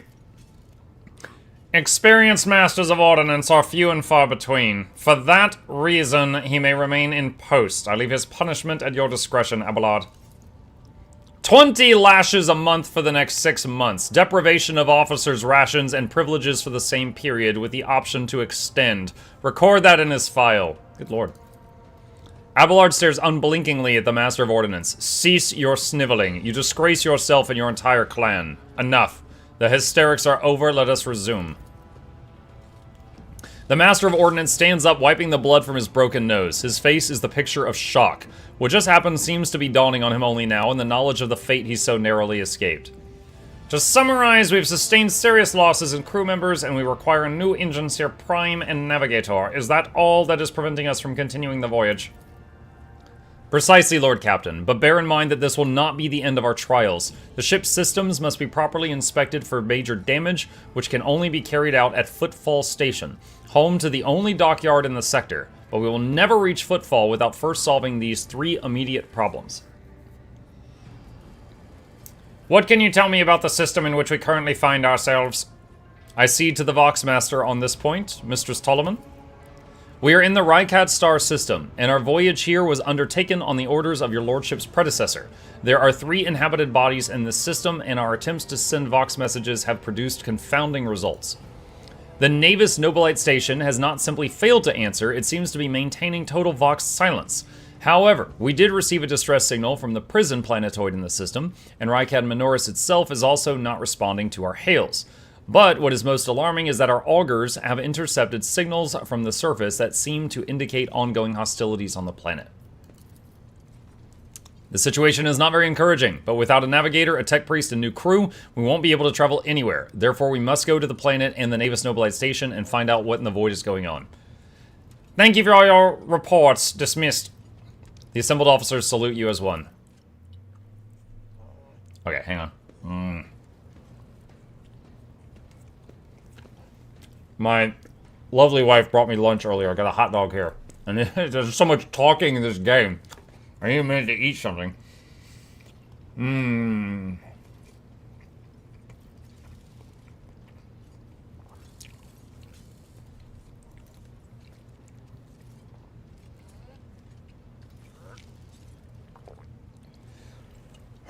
Alright.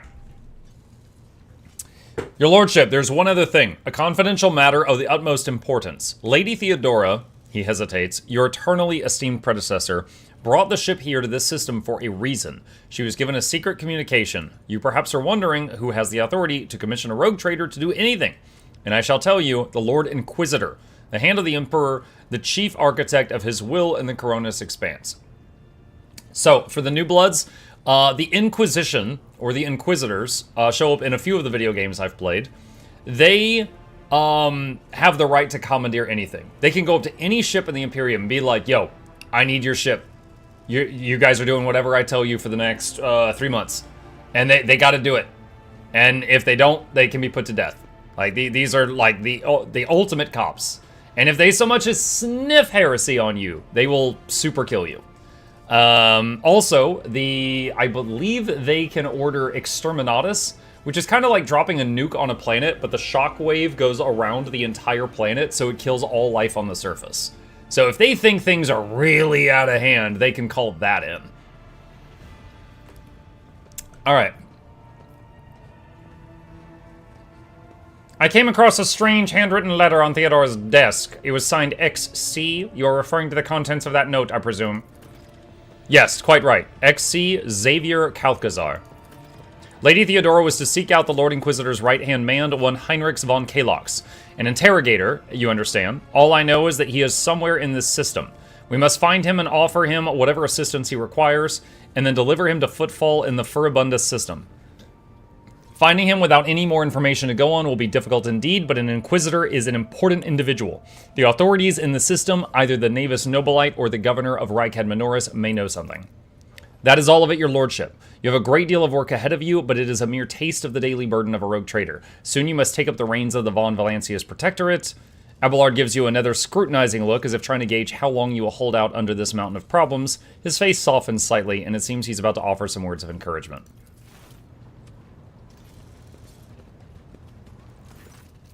Adira? Sister Argenta? Explain yourselves. The Sister of Battle grimly nods toward Adira. The Psyker is suffering some ailment or dark madness. She insisted on seeing the rogue trader. I judged it would be unwise to leave her unsupervised. Tato time? Oh my god. Hang on. Okay. For a brief moment, Sister Argenta's voice sounds hesitant. I was also hoping to approach you for a personal request, but it can wait. Speak with me when you have time, Rogue Trader. Adira's glazed eyes rove over those assembled. One word bursts from her lips. Daybreak. Adira, come to your senses. Damn it! Adira pressed her fingers to her temples in desperation. Your lordship, here's the thing. I was trying to see the immediate future, and it hit me so hard my head is still spinning. Something very strange is heading our way, and I can't make out what it is no matter how hard I try. A single word is all I can make out. Daybreak. Or maybe it's dawn, and it's ringing and ringing like an echo, like a bell. But if it's daybreak, then why is it so dark? We cannot extract any information of value from a single word. Can you tell us anything else, Mistress Tlass? No, not yet anyway. The voices are going berserk, all shouting at once. I can't make any sense of it. As soon as I know anything, I'll report it, alright? Lord Captain, if you want me to take a closer look at your future, find me on the bridge and we could talk. Lady Theodora was well served by my whispers on many occasions. I'm sure you would benefit from them as well. The Psyker's bitten lips stretch into a wry smile. If there's nothing else of value to report, I declare this briefing concluded. It is time to get to work.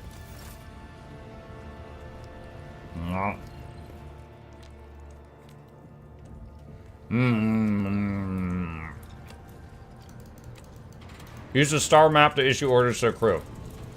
Okay.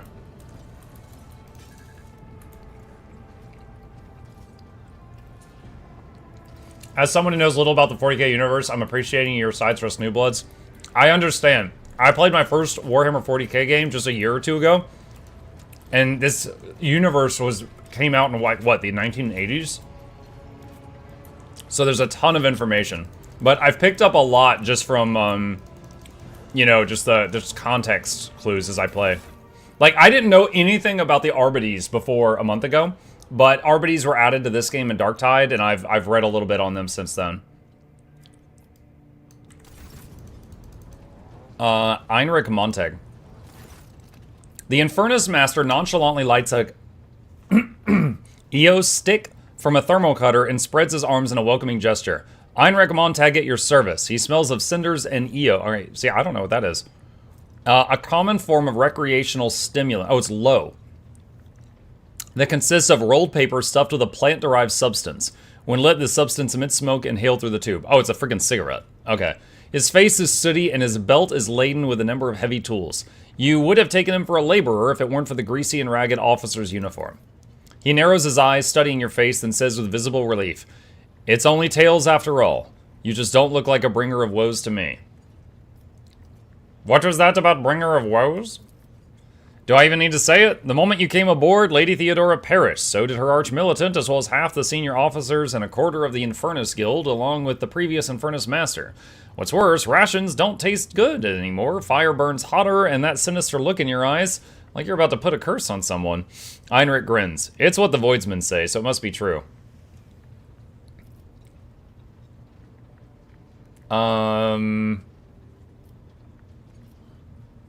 Ludicrous nonsense. Don't let it get to you. They'll get bored of it soon enough. Tell me about the Infernus Guild.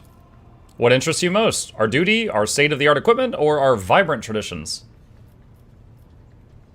State-of-the-art equipment sounds interesting. He smiles guiltily. That was a bit of a stretch, I'm sorry. There is no state-of-the-art equipment. The risk of ruining it in a fire are too great. We get by using human resources and the most common items available. Respirators, fire extinguishers, and flame-retardant uniforms. Let's face it, the lives of the Inferni are not worth much. It's more important that we save the machines and minimize damage to the ship. Alright. That's enough for now. Never let your fire go out, Lord Captain. I mean, no. Heinrich hurriedly waves his hands. That's just a stupid little guild-in joke. Seriously, if you see an Infernus next to a naked flame, run.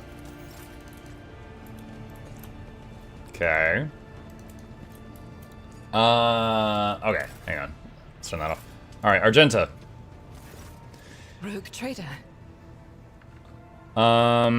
You said you have a personal request for me? I indeed have a request, Rogue Trader. The accursed servants of Chaos who assaulted this ship took the lives of your loyal crew members, and they orphaned many children, including the progeny of the brave officers who defended their posts until the bitter end. I don't know what customary practices there are for cases like this in Von Valancia's territory, but in the world I'm familiar with, the children of such brave souls could expect to receive some special consideration. Perhaps the Rogue Trader could meet with the orphans?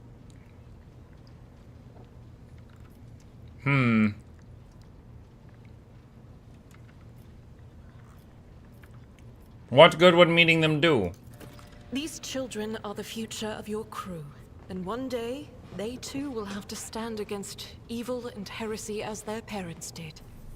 By meeting them, by speaking the right words to them, you will honor the memory of the fallen heroes and light the way to heroes in the making. They will always remember the day they met the Rogue Trader. Besides, it will bolster the orphans' spirits, help them recover from their loss, which can be hard for someone so young. I think Exterminatus is technically not a specific weapon, but a blanket term for rendering a planet uninhabitable. Oh, I saw... hang on. Let's see. I haven't played all these. Like the Dawn of... Like, some of these were gifted to me, and I haven't played. Was it Chaos Gate Daemon Hunters? I think in Chaos Gate Daemon Hunters, you can Exterminatus a planet, and when I only saw it in that game, and in that one, you drop like a bomb from orbit, it hits the planet, and you see what looks like nuclear fallout go around the whole thing. So I thought that weapon was Exterminatus. If there's more than one way to do it, I just didn't know. Make arrangements for a meeting worthy of a Rogue Trader. I will address the orphans with a speech. As you wish, Rogue Trader. Thank you for granting my request. Oh, it's just instant. Okay.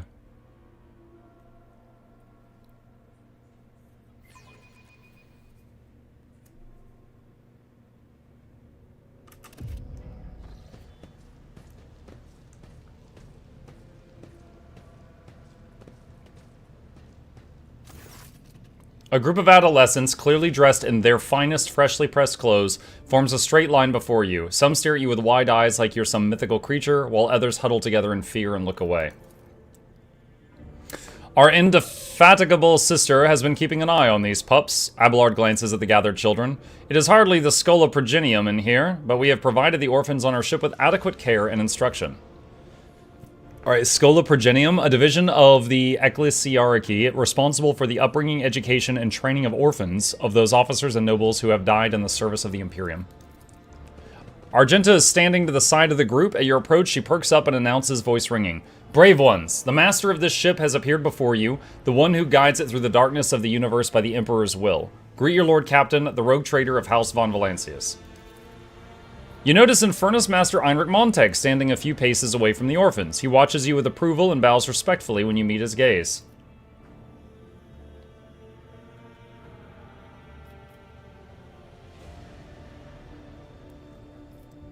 Infernus Master, do you serve as a teacher in your spare time? Not at all, your lordship. I'm just looking out for them. It's the Infernus way to help folks in trouble. It's our job after all. So we chip in rations here and there and make sure nobody gives them a hard time. We take the older ones into the clan's care if they want. Many in the guild are not our family by blood, but by circumstance.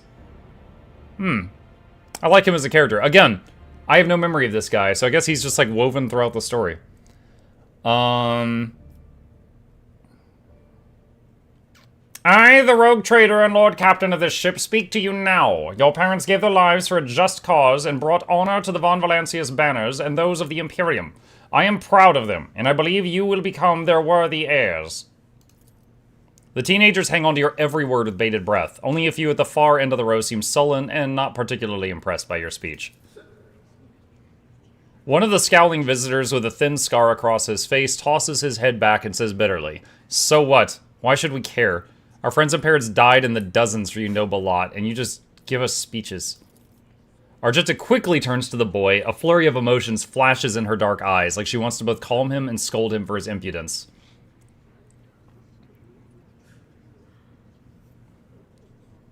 Hmm.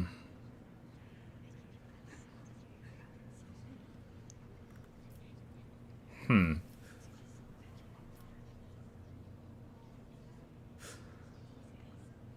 Hmm.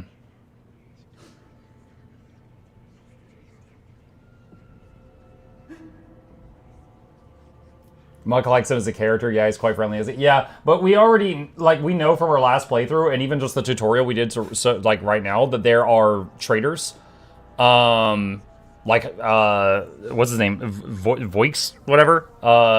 So, I honestly do wonder if this guy, this likable fellow, is going to betray me in 50 hours or something.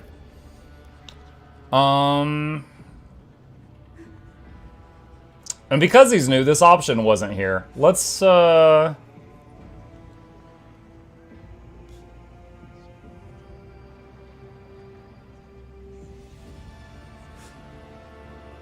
let's see what happens. In fairness, Master, since you are so concerned about the orphans, they are henceforth your clan. It falls to you to teach them the meaning of what their parents fought and died for. Thank you for your trust, Lord Captain. We won't waste it. The Inferni know all about taking pride in service, courage, and self-sacrifice. We'll make true heroes out of them for you. He beams at the orphans, and they smile back at him with enraptured devotion. Young ones, you won't recognize them in a year or two. They will learn how to salute and speak only when permitted by their superior officer, but right now clowning around is all they know. Argenta rubs her temples pensively. She smiles and offers a few more words of encouragement, then leaves the bay.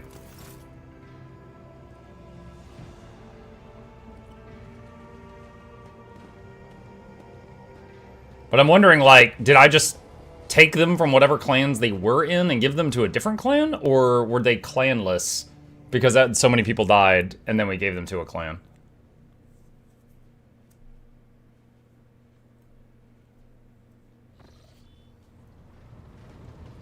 Okay. Abelard, Voidsman. Factotum, blah, blah, blah. Alright. Map of the solar system. Okay, unidentified voice ship, Rydcad Minoris. Oh, wait. Lord Captain, Astropathic Choir Master Zachary Wise is asking to speak to you via private channel. Who's this guy? Greetings, your lordship. I can report that the choir is listening tirelessly to the Immaterium in the hope of picking up voices from the dynasty's ships or worlds. However, we have heard something horrifying instead. Amid the Immaterium's tumult, something is screaming. The scream is driving your choir mad. Until it stops, we have no hope of contacting any of the dynasty worlds. It is coming from the Rykad system's astropathic station.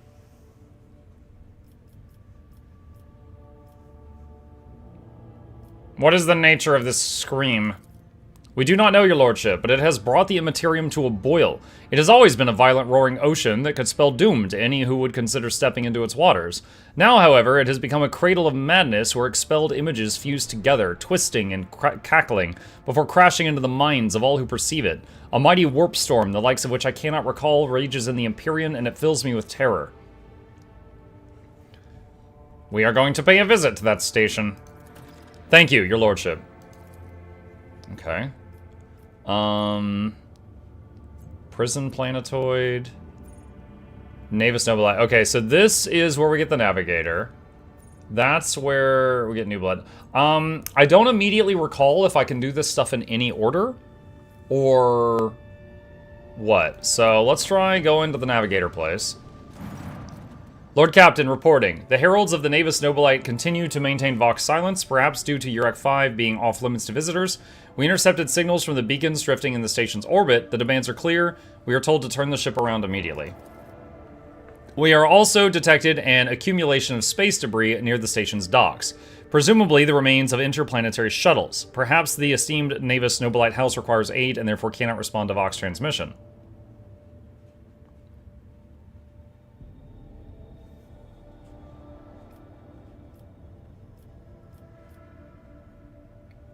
Contact the station again. I will negotiate personally. The Vox relays the cadent sound of grinding gears and clicking tumblers. I'm sorry, Lord Captain. The station does not reply even after an official greeting by a rogue trader and the declaration of your intent to negotiate in person. Order the auger crew to scan the station. Yes, Lord Captain. The Vox remains silent for a while, but then you hear a static and Vigdis's measured voice. The officers from the auger crew performed a full scan of the station, but the information is imprecise. They note wave distortions of unclear genesis that are throwing off most of the readings. We were able to ascertain that the reactor core of the station is still active, but many compartments are unpowered and some fully depressurized. The signs of biological activity are largely present in the central module, which means the station has not been abandoned. So the question is, why are the esteemed navigators heralds ignoring us? Alright, for now I'll say we will not invade a Navis Nobilite station without first acquiring official approval. Lord Captain, only the navigators are blessed with the gift of steering ships through the Immaterium. Anyone else would succumb to the same nightmarish influence it projects to the crew in the vessel. To attempt traversing warp space without a guide is a fool's errand. Forgive me for intruding, Lord Captain, but I feel it is my duty to remind you that the Navis Nobilite are highly respected citizens of the Imperium, humanity's guides through the warp. The power and status of a highborn navigator house is akin to that of your protectorate. To aid them in their hour of need is to acquire an influential ally.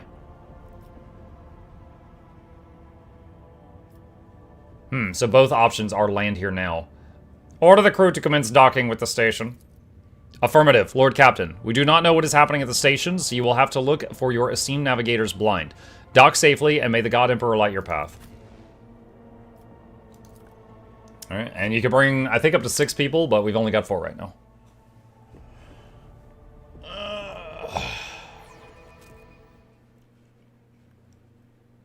Adeptus gathering Rus Mechanicus are particularly famous for making planets just irradiated enough that regular life can't stand it, but the servitors and the Skitarii can.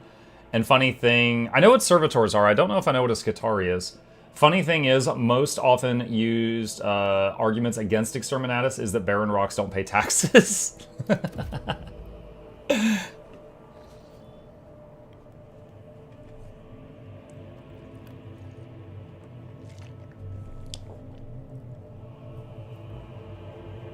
Pathetic worm. You dare to argue with your master? It was not you whom I swore to serve within these walls. My lips are sealed. Confess. What was the old man's last command? What are you planning? Give up, Keeper. You have lost this battle. Again. Skitarii were in the Mechanicus game. With these ones, sir. I probably just need a refresher. Execute them.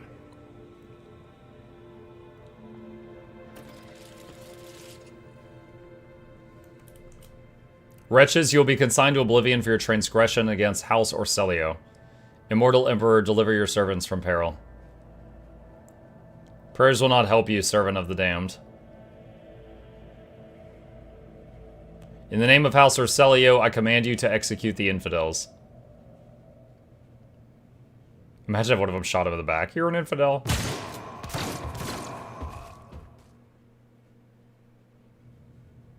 Not a step further. Master, we have some strange guests on the station.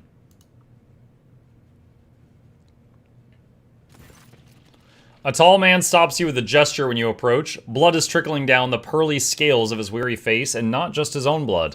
2 jet-black unblinking eyes are watching your every move, and the third one, the mark of a navigator's fate, is menacingly pulsing behind the lowered lid in the middle of his forehead. Step back, or I unleash all the horrors of the Sea of Souls upon you. Emperor, be my witness. Abelard, if you would be so kind.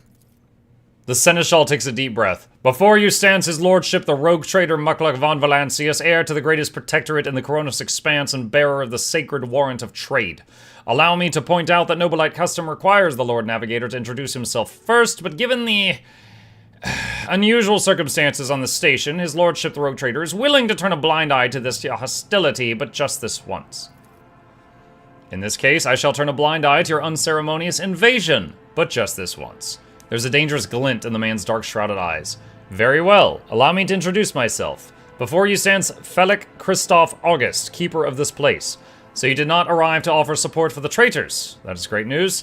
Having said that, you must understand that Uruk 5 is a holy sanctum for House Orselio, and the path to it is only revealed to a select few. It pains me to say that you are not on the guest list.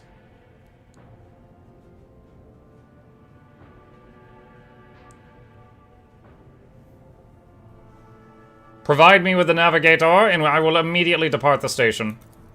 I do not think this is possible. Urek 5 is an observation station. We do not sign contracts, and we do not provide navigators. We delve into the depths of infinity and chart the movements of the warp storms. And besides, Felix gestures at the disorder around him, you have chosen an inopportune time for negotiations. What is happening on the station? Where did all these corpses come from? Betrayal. A most banal thing in the life of a Nobilite, don't you think? I was stabbed in the back by my closest friend, Theobald Orselio, the second keeper of Urek 5 and my mentor. On his instructions, my own people sabotaged the generators, blew up the shuttles, and brutally massacred the loyal servants of my mistress. Most unforgivably, they dared to take her prisoner. Greedy scum. I swear by the throne's light, their souls will perish in the darkness of the void. Felix falls silent for a few moments, then furiously slams his end of the staff on the floor. The madmen have captured Lady Cassia and are now torturing her upstairs while we are idly chatting down here. Help me rescue her or be gone, but waste no more of my precious time.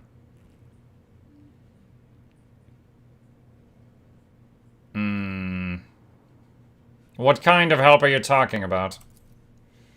I would never ask you for such a favor under different circumstances, and yet... He takes his hand away from his ribcage, notices blood, and winces in pain. And yet Lady Cassia's well-being is above all.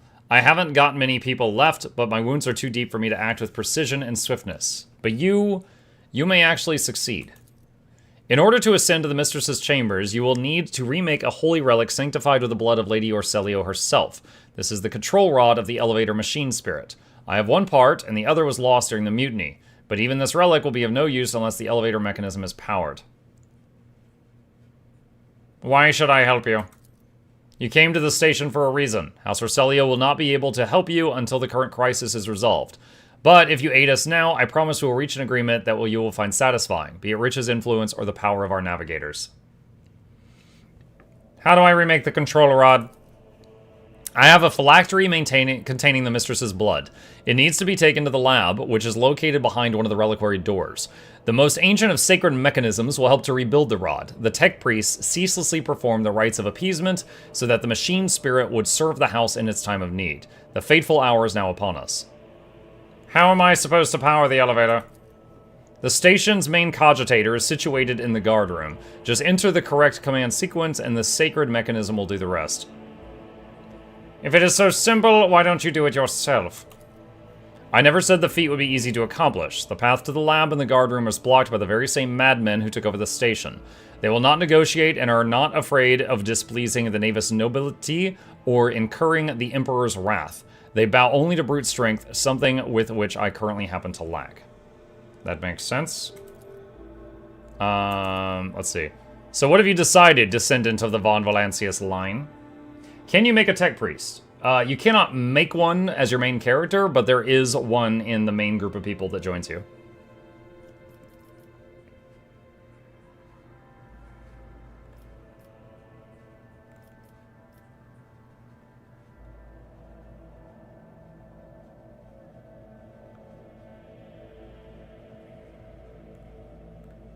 I will rescue your mistress, but in return I require that House Orselio sign a contract with my protectorate. His reply sounds curt and tired. So be it. Hurry. The mistress's safety is all that matters, but should you fail, our arrangement is finished. Okay. What lies beyond? That wasn't so difficult. The corpses were mauled by a force far beyond mortal capacity. The faces are twisted in pain, and the hands are fused with improvised weapons, tools, scissors, and cutlery. Oh, that's the wrong way. Other way. That way's blocked. Elevator doesn't work. Athletics, jump. Bright, pure color. And it's all riddled with horrible veins that carry the poison of fear and pain throughout its body. Who are you? Disarm trap. Why are you crying? Using my games. If the witch is talking about the enemies of humanity who set upon this abode of noble navigators, then our weapons will soon dispel their wicked misery. Medicae 70%. Beauty prevails. Most of these unfortunate souls took their own lives by slicing their guts open. Oh my god. Cargo, yoink. Cargo, yoink. A tantalizing anomaly. Stand firm. We must not let the miscreants defile House Orselio. Fire at will for House Orselio. Wait, what? Yo, I just got here. Oh boy. All right. Speeding up animations and combat. I've already done that. Okay.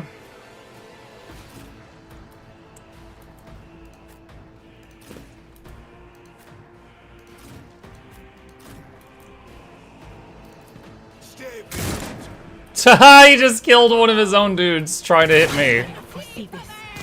Oh, nice. She's already almost dead. That's fantastic.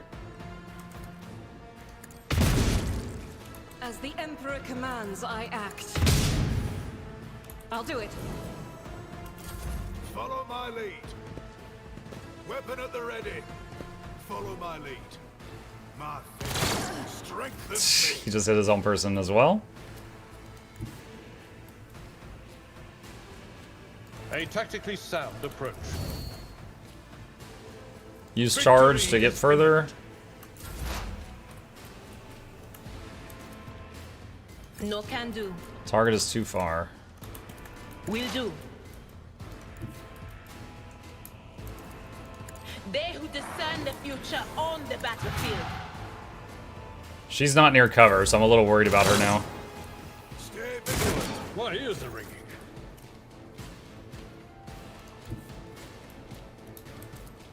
Through the smoke and gunfire. Break. Brace yourself, man. Moving out. As the eradicated. Nice. Revel and Slaughter. Justice for the weak. Run and gun. As the What? Okay. That was an acceptable miss. Follow my lead. Weapon at the ready. Alright, he healed his teammate. My faith strengthens me. That guy just kills. Alright. I'd rather not. My place is at the fore. I took care of this one.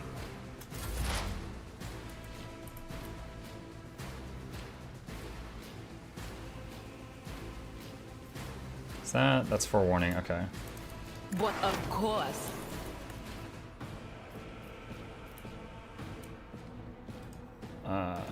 Let's go here.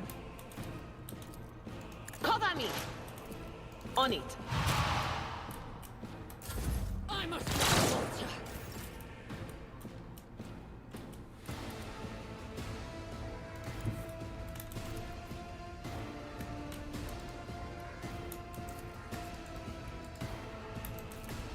A genius at work.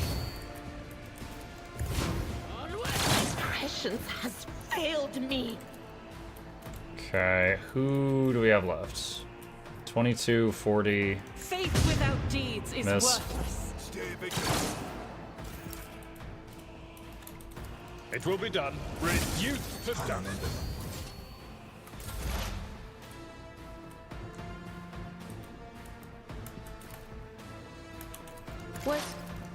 Was a beat gone?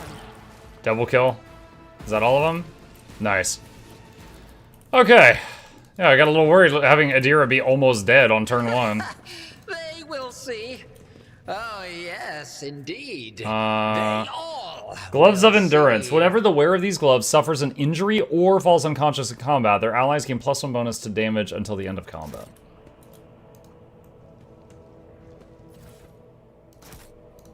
So put that on the people most likely to get injured.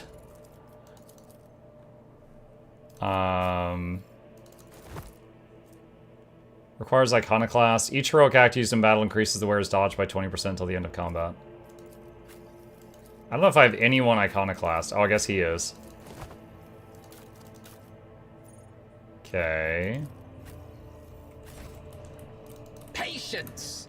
My nerves are frayed! Afraid.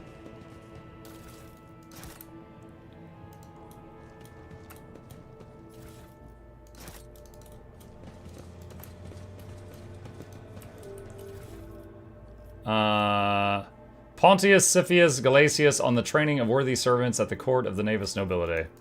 Meh.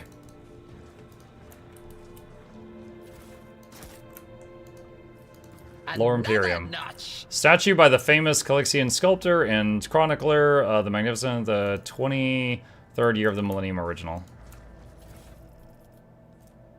Data Crypt H40KO.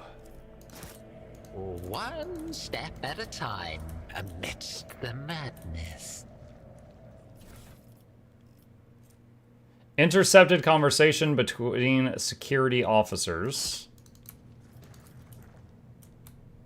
The library is full of treatises by the most distinguished scholars of the Imperium, from Astra Militarum tacticians to Adeptus Mechanicus generators.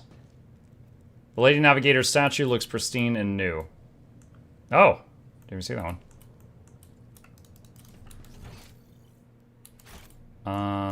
Let's see. Goods. Meteorite chunk.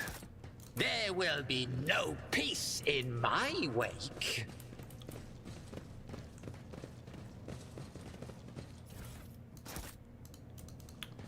What? Let me see here.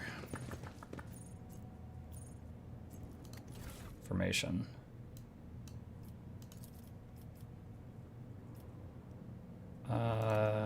Yeah, that should do. 2 melee guys in front. Oh, how intriguing. Yeah, trap. She says she can disarm it. Better myself through my service. Beyond. Navigator flesh sample. Ugh. Damn warp. Cargo. If we'd been in real space, I'd have. Secret. This galaxy is my playground.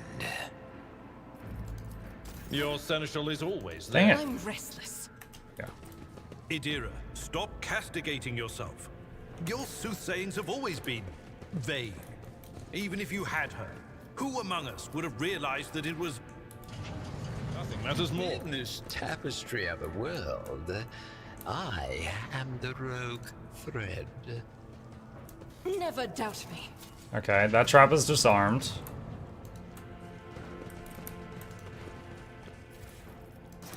Got a bunch of cargo. Did you hear the screams? Move. Sir, are you alright? We can't hear anything.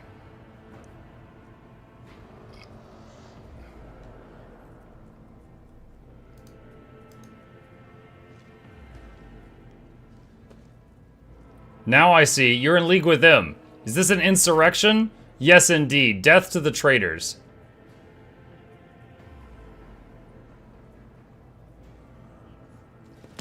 Sir, what are you doing? Get a hold of yourself, sir. Wow. He's gonna drop all 3 of them? I know you're all traitors. Traitors, all of you. They told me. They whispered. Hey, who are you?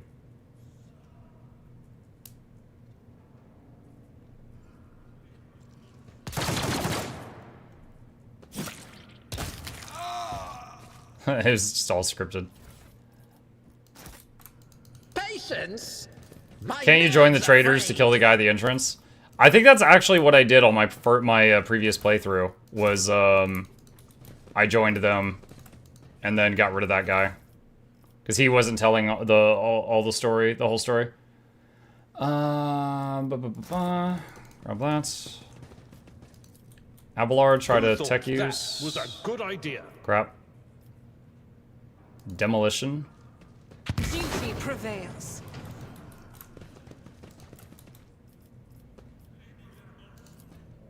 Lesson learned. Over.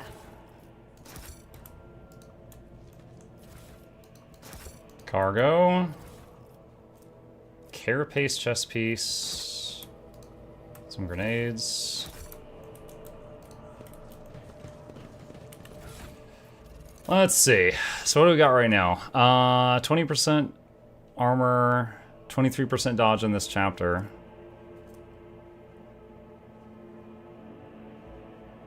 This appears to be better.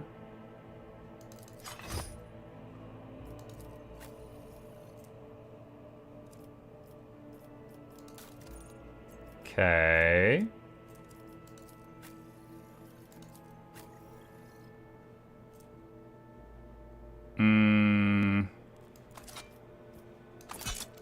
Long last.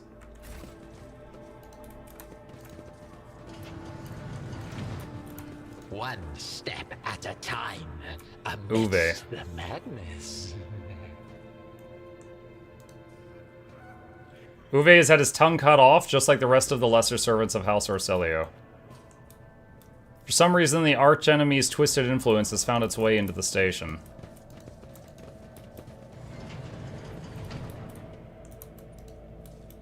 Awaken the Cogitator's spirit. The Cogitator's vid screen is covered in cracks and stained with dried blood. The buttons, switches, and levers were ripped out of the control panel with exceptional cruelty and scattered around the sacred mechanism that now sparks and hisses in agony, still refusing to perish. Awaken the Cogitator. You turn a few of the remaining dials and pull the activation lever. The cracked vid screen of the sacred engine flickers. The Cogitator's insides emit creaks and groans, and the lumens oscillate at random. It takes a while, but eventually the machine spirits do grant you access to the Cogitator's systems. Examine the log. The archive data stored on the Cogitator's local data crypt is partially corrupted, but you still manage to access residual logs for examination. Vox report 12A H890. This is Officer A282. Do you copy? Several generators overheated on the lower levels. Chambers A to D are unpowered. The tech priest crew sent to investigate the problem is not responding. Requesting back. Interrupted by shouting, and the recording abruptly ends. Officer H123 speaking. 200 servants have perished due to explosive decompression of the living quarters. We've located traces of mechanical interference. The preliminary cause is officer sabotage. Crews 5, 6, and 9 are cut off from the main compartment. We have enough oxygen for 20 minutes. May the Emperor save our souls. Senior station officers, this is the captain speaking. We attempted to contact the Winterscale Scion for help, but something is jamming the signal. We never received a reply and cannot be sure it was even sent in the first place. Our rescue team is not coming. We're on our own, so remain vigilant. Anyone could be a traitor. You hear me? Anyone. If you're in doubt, shoot to kill. Recent entries. The servants close to the child have started butchering one another again. An order came from above to have their remains processed. The negotiations with the Winterscales were a success. A new batch of servants will arrive in 10 moons. Escort them to the lab at once. It is imperative that we increase the new retainer's resistance to the child's powers. Data expunged. Docking log. Identity confirmed. Reagent Aronto Orselio. Data visit classified. Reason for visit classified. Data departure classified. Examine security and life support logs. The yellow lights above the control panel flicker to life, and a singular repeating message streams down the vid screen. Warning! Damage in technical compartments A12, B3, D8, and H24 detected. Warning! Living quarters L10, L16, L28 depressurized. Warning! Unable to access the station's docking system. Warning! Energy regulation system unknown error. The station will transfer over to emergency power. Immediate evacuation of the facility is advised. Warning! View encrypted data. Something buzzes in the Cogitator's metallic gut. Several red lumens light up above the vid screen. Required access level, security captain or above. Current access level, senior security officer. Tech use, 78%. Break through the machine guardian's defenses. Failed. The vid screen flashes furiously, and the control panel starts spitting out sparks that bite at your fingers. After a few minutes of desperate confrontation, the Cogitator falls silent once and for all, barring you access to classified data. Step away. Okay.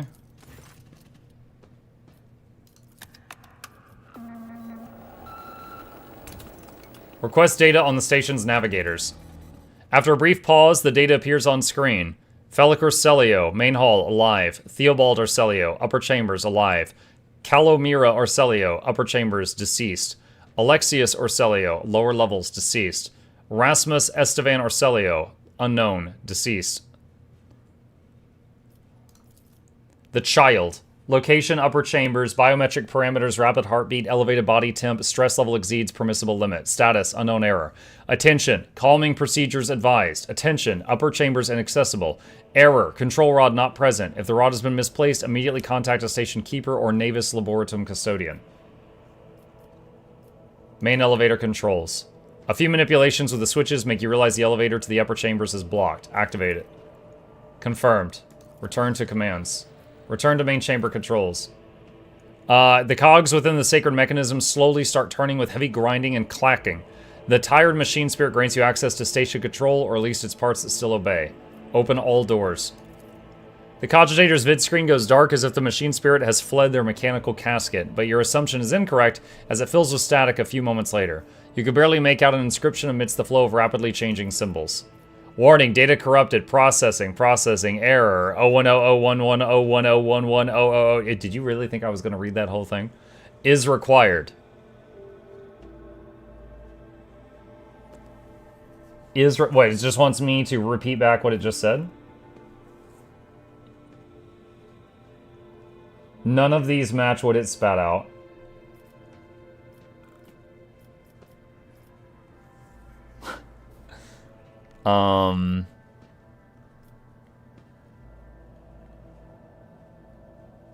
Let's try the longest one. You push a few buttons in the control panel, but the system rebels and keeps resetting your commands. According to the data, the compartment you're trying to open is depressurized. The cogitator takes a few moments to gather data from the station's active systems and produces the following message. The protocol has been executed. The passage has been opened. That's already open. That's already open. That's already open. Uh-oh, what did that button do?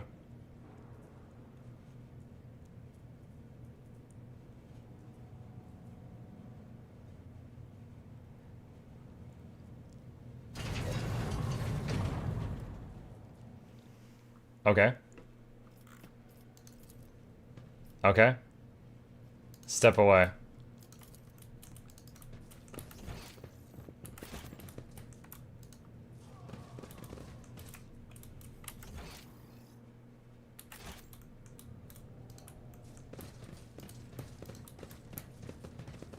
Clear athletics 95%. Guard corps. Will be no peace +5 to in my persuasion. wake. And a sword. Let's see. Appears to be an upgrade.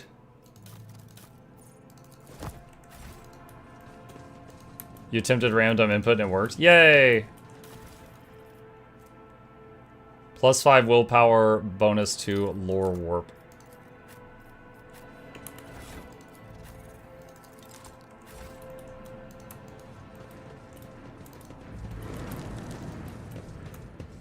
Too many voices. I can hear their rage. The door is open. Come and avenge us, they say. Curiosity sings in my veins.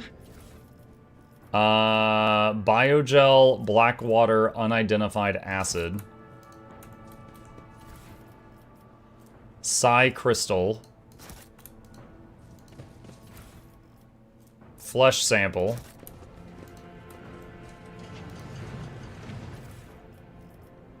Data crypt K040H. The caustic stench of reagents sears your nostrils and broken glass crunches underfoot. Somebody wanted to destroy the laboratory or find something. Someone disrupted this experiment in the most brutal fashion. It's impossible to determine what was inside. We'll see. Oh yes, they all will see. Adamantine. Lady Cassia's Medicae. They all just lost their minds. Please don't kill me. Research notes of Navis Laboratum Custodian Fortunata Orselio Part 12.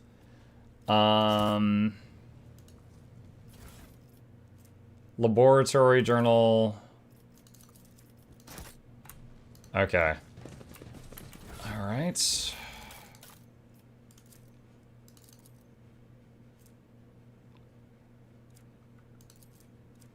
Why? Hang on. There we go. Let's see. Experimental section. The child's influence on psycho-emotional state of various representatives of the Imperium. Lowborn female. For head injuries. That's not what we're looking for. Data crypt H40KO malfunctioned over the course of our research. I should remind the technomats to deliver this sacred mechanism into Amigos Deoctavy's capable hands. The tech priest blessed the data crypt H410K for the calculated number of chronoturns, which means it is no longer necessary to remain near the device while retaining for the reaction to start. Okay, H41OK, that one. So we need that. I strongly recommend finely grinding the reagent to catalyze the reaction. We discovered the corrupted flesh of the mutated reacts most unusually to the crystals we purchased from the Winterscale dynasty.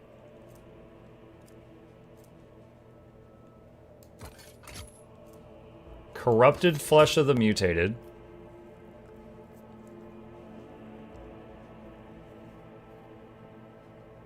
Crystals.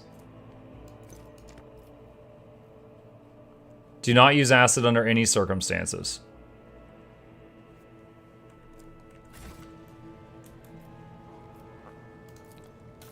Tissue flask. Data crypt connector. Catalyst flask. Oh, okay, so don't use acid, so it's either biogel or black water.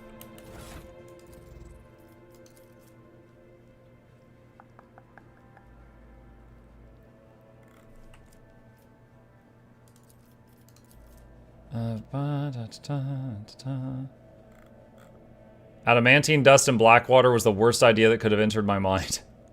Lucky to still have my head.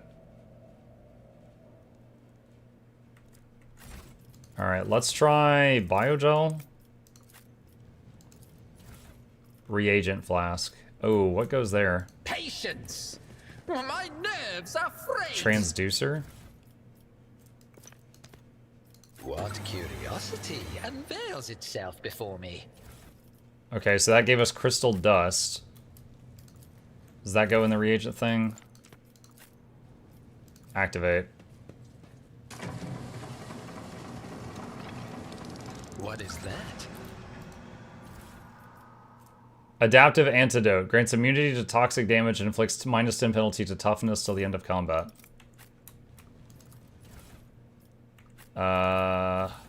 Okay.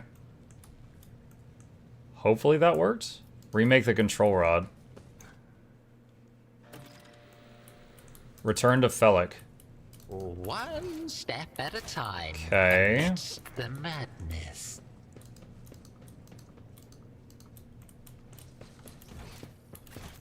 Head over this way. Genius. Athletics check through the rubble. And talk to Felic. Felic Orselio looks a little better. His tangled hair is now neatly braided, his wounds are tightly bandaged, and there is some healthy color under the scales on his cheeks.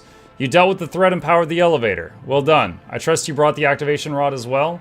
Remember, every second of hesitation may cost my mistress her life. Adira suddenly cocks her head and drives her nails deep into her shoulder. Then she starts mumbling. The crossroads. There are two paths, both stained with blood, both leading to the accursed eye. They all wear masks, so poor and flimsy they fall at the slightest touch, one hiding a blind man, another a traitor. What paths? Which paths? I cannot say. One is paved with blind faith, the other with hatred and treachery. Both lead to tragedy. You simply have to decide what kind of tragedy you like the most. Who is who? Who do you see behind the masks? My whisperers are giggling nastily. They will not speak the naughty little things. They say that tearing off the mask is your concern. Thank you, I do not understand a single word. Adira nods tiredly and glances at Felic out of the corner of her eye. The station has enough problems without your sorcery, psyker. Felic waves Adira off and looks at you expectantly. Hand over the key. He exhales loudly and smiles. Thank you, Rogue Trader. I don't even know what to say. Status and honor prevented me from admitting it before now, but you have awoken hope in me. Hope that I might actually leave this station together with the mistress, which is why I am about to ask one last favor of you. The lowly insurgents got their hands on a weapon that suppresses my navigator powers. Their absence makes me a living target, but this weapon is useless against you, as is the bunch of lunatics wielding it. I humbly ask you to deal with the scum huddling upstairs and hurry to adorn my mistress with the relic of our house, a sacred amulet against all evil. Recent events have badly disturbed Lady Cassia's psyche, and warp entities have always lust for weaker souls, especially when the veil grows thin. You too will be safe next to this charm.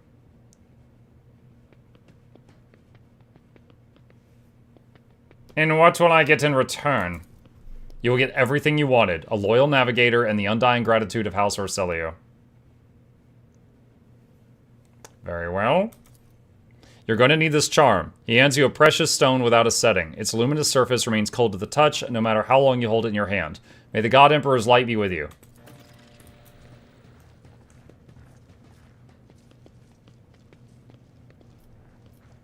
Go up.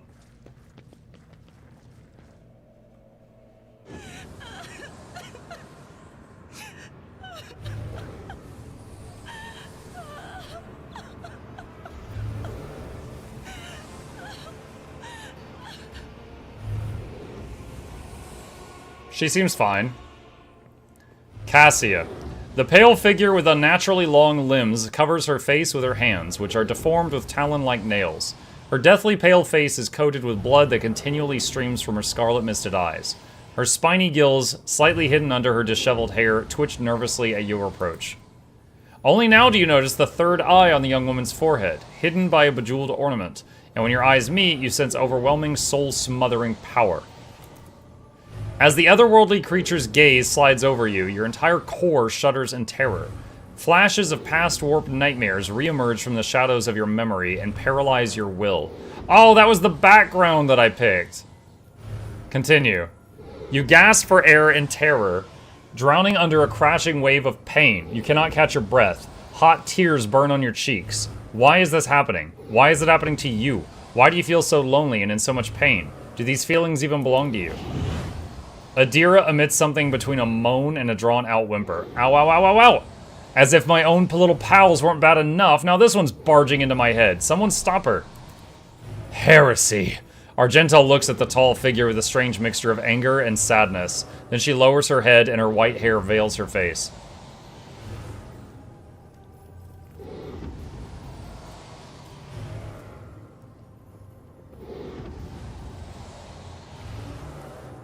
Bring the stone into contact with her.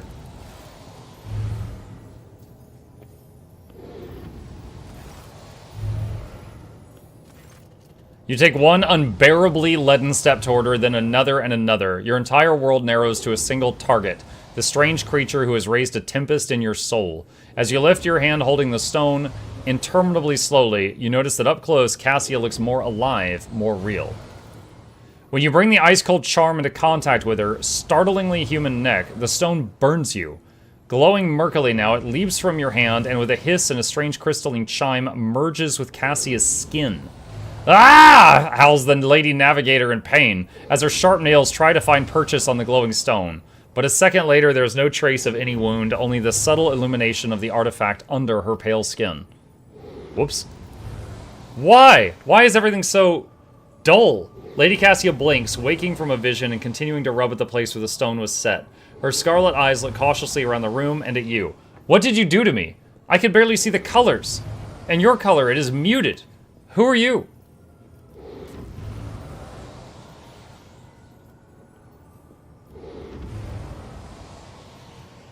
My presence here was requested by your faithful servant, Felic Orselio. Felic? Did he... Cassia's crimson eyes widen, but you cannot say whether out of fear or surprise. What is this? I feel faint. Thump!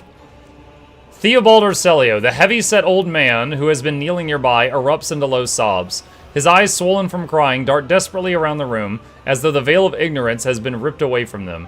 The child. Lady Cassia, where are you? Sacred child. Throne preserve. Despite his venerable age, the navigator leaps up and rushes to the young woman's side. You! The old man shifts, revealing his face to you. It is threaded with jet black veins and bulging milky eyes bearing a striking resemblance to those of a dead fish. A sickly sweet scent assaults your nostrils, as if the old man's flesh is rotting inside his decaying husk. My eyes fail me, for they are unable to make you out as either enemy or ally. I'm warning you, one wrong move will bring the wrath of House Orselio down on your head. Watch out, Lord Captain. This one's so deranged it's making the Whispers shriek like crazy. He might open that eye of his. Threatening the head of the dynasty is a grave offense, esteemed whoever you are. Abelard places a hand on his weapon.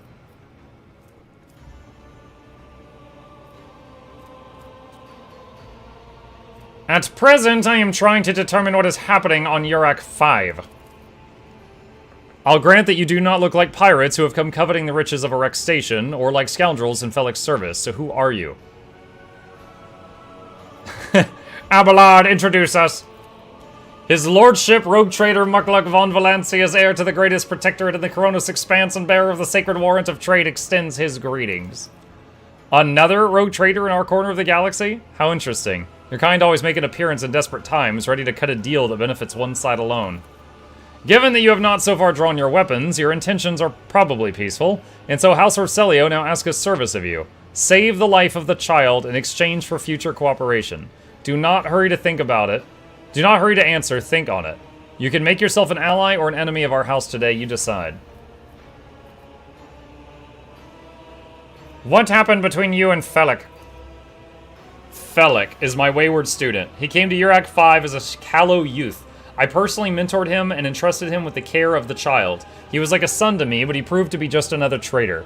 He sought to steal our most precious treasure, the heir of our house, our sacred child, to revel in power with others like him, casting our house into the abyss to pervert the centuries-long traditions of our family.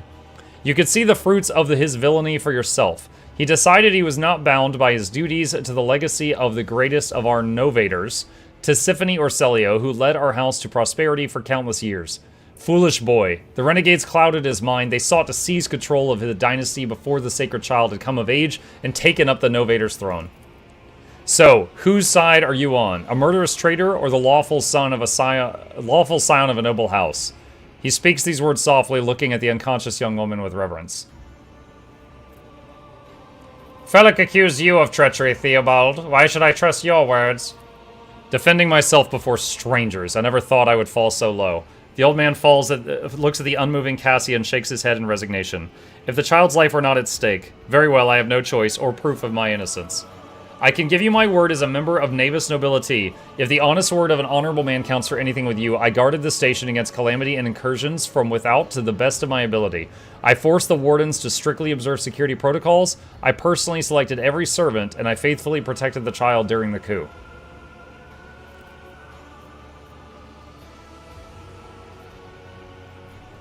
What is the curse that has taken hold of everyone in this room? Curse? You do not understand the sacred gift given to our child. When the child is sad, we all weep. When the child smiles, we all laugh giddily. If the child wants blood, the world turns crimson. The child's will is the will of the great Tisiphone, and she is the heir of House Orselio. Yeah, and they call me dangerous with my witchcraft, Adira mutters under her breath. What service do you ask of me? Hope glimmers in the navigator's milky eyes. Save the sacred child. Take her away from this station. I fear I do not have long left. A bluish rivulet trickles down the old man's chin, and he wipes the mutated blood brusquely away with his sleeve.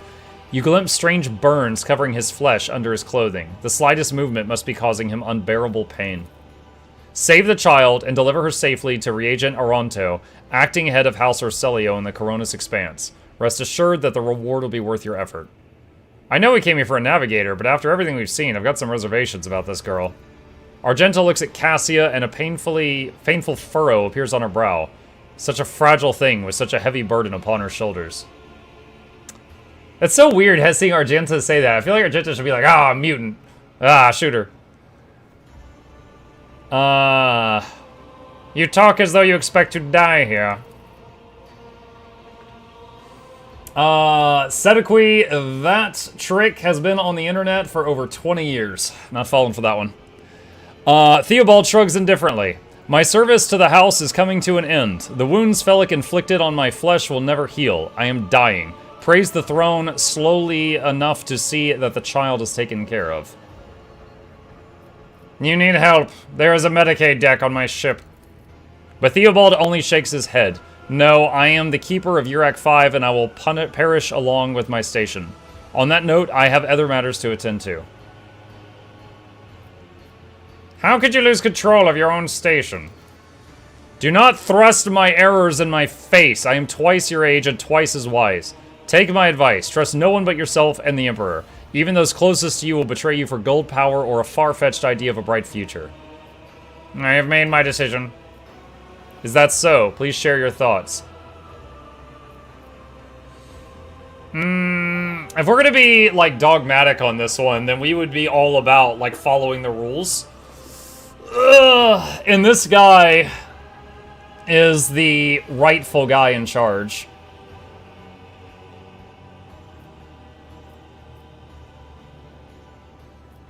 Great game, but not enough voice acting. I agree.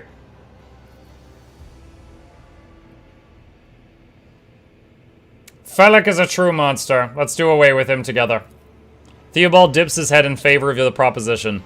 Allies are always welcome, even temporary ones. I will revive the child. Do not be alarmed. The power of House Orselio's heir will help us destroy our enemies and shield us from Felix Navigator forces.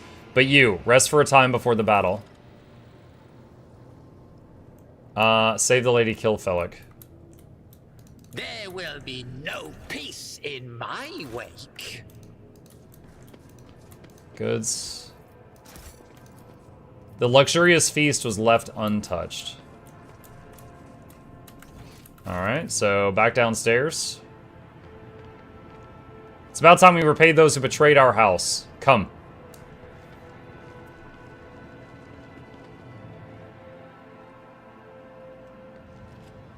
Rogue traitor, you treasonous worm. I knew I should have killed you. I don't like your tone. That is enough, boy. You betrayed the child, our house, and Tisiphone herself. Surrender. I am the savior of our house, and I am prepared to pay the ultimate price. Kill them.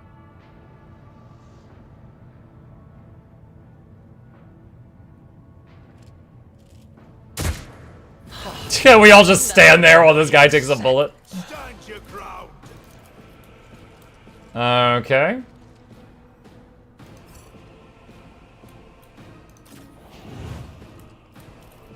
Let's see, Abelard, you could start over here.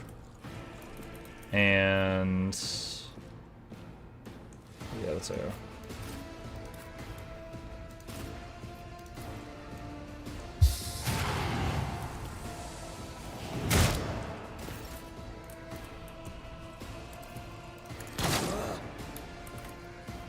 I'll each strike is a prayer.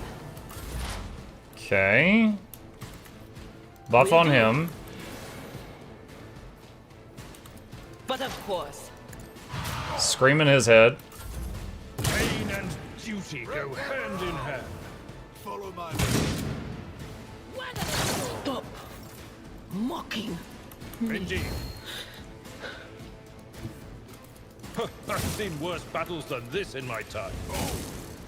Okay, those two with the chainsaw. Alright, Muck's turn. A new note in discordant melody. Let's see. Step aside. The navigator is... Cassie opened her eye over there. Anything else? Will do. Follow my lead. Weapon at the ready. What kind of carriage is Muck playing? The new Arbites. The guys that get the robot dogs. And I'm playing as a warrior, so he's gonna be a frontline fighter. Moving out. I'm a bolter. No. These ruby flashes are choking me. Ah, behold the wrath of madness. Doubt none can escape the Emperor's judgment.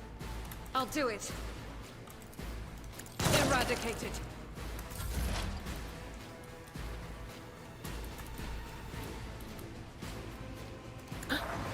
Off Abelard. Was that you? Or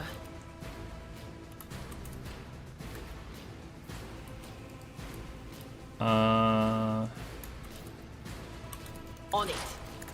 Very well. I got him. Break their morale. Medicaid guy. At your beck and call. Follow my lead. Move there and then charge. And then hit him. Emperor, give me strength. Alright.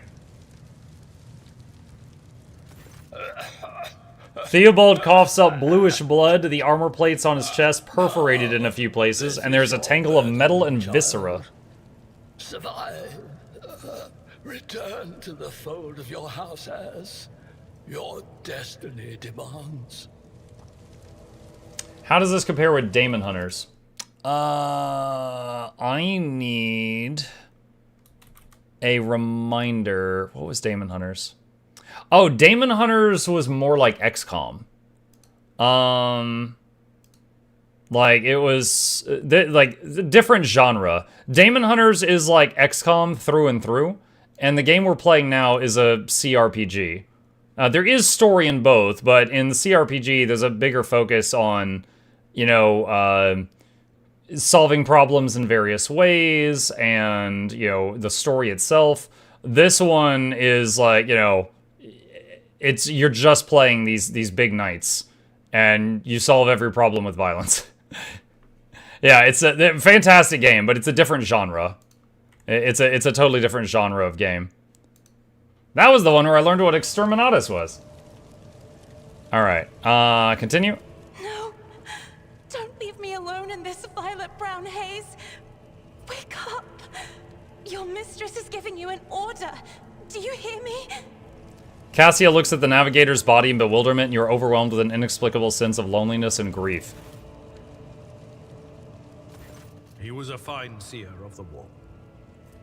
He fought for his mistress until the end. Yeah, no. Enough's enough. I've had my fill of waterworks, thank you. Forgive the urgency, but we should leave the station immediately. The systems are unstable and may fail at any moment. But this is my home.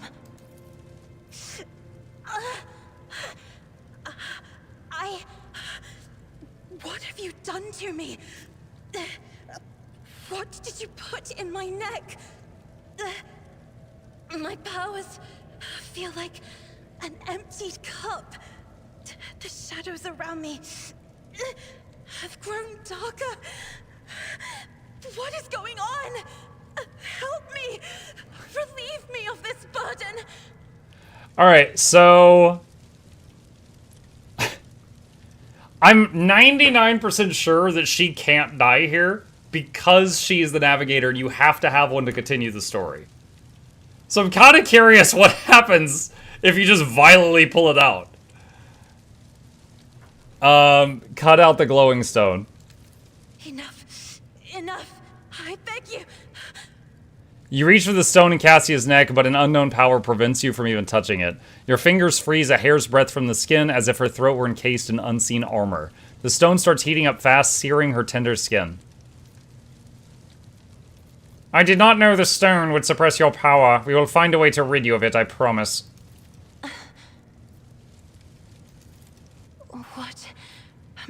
What are you going to do to me?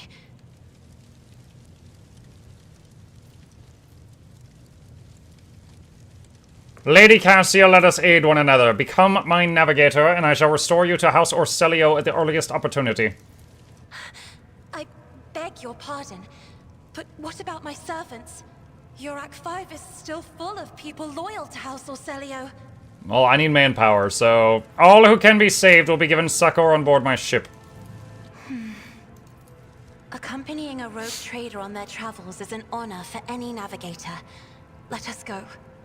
I can no longer bear the sight of the deathly pale shadows that drape the bodies of the fallen.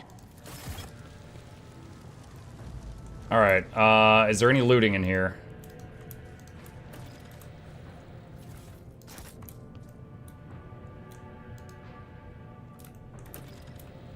I don't think I can loot that guy. What lies beyond?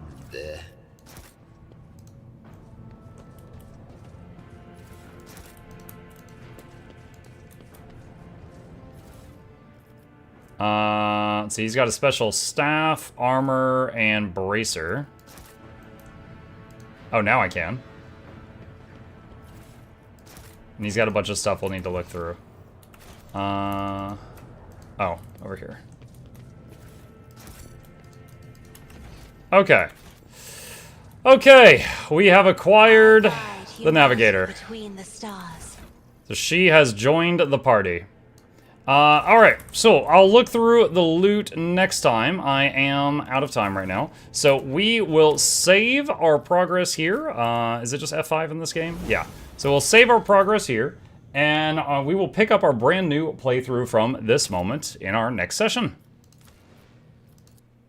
Alright, chat, with that, I am out of time for the morning stream. Thank you guys so much for being here. A couple of quick plugs if you're new to the channel. My name is Muck. I stream every evening, have for over 7 years, and every weekday morning. I'll be back later this evening. We're working on finishing up an honor mode playthrough of Baldur's Gate 3, or die trying. If you fail on honor mode, it deletes your save file. And working on the Lies of P DLC.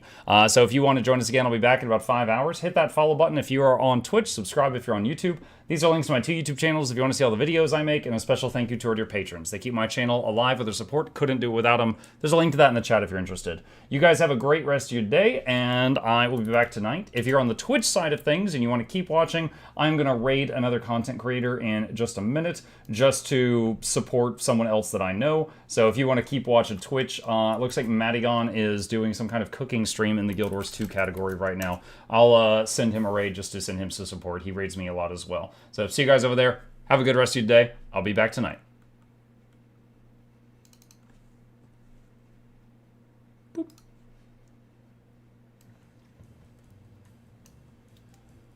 Wow, what does turtle taste like? It's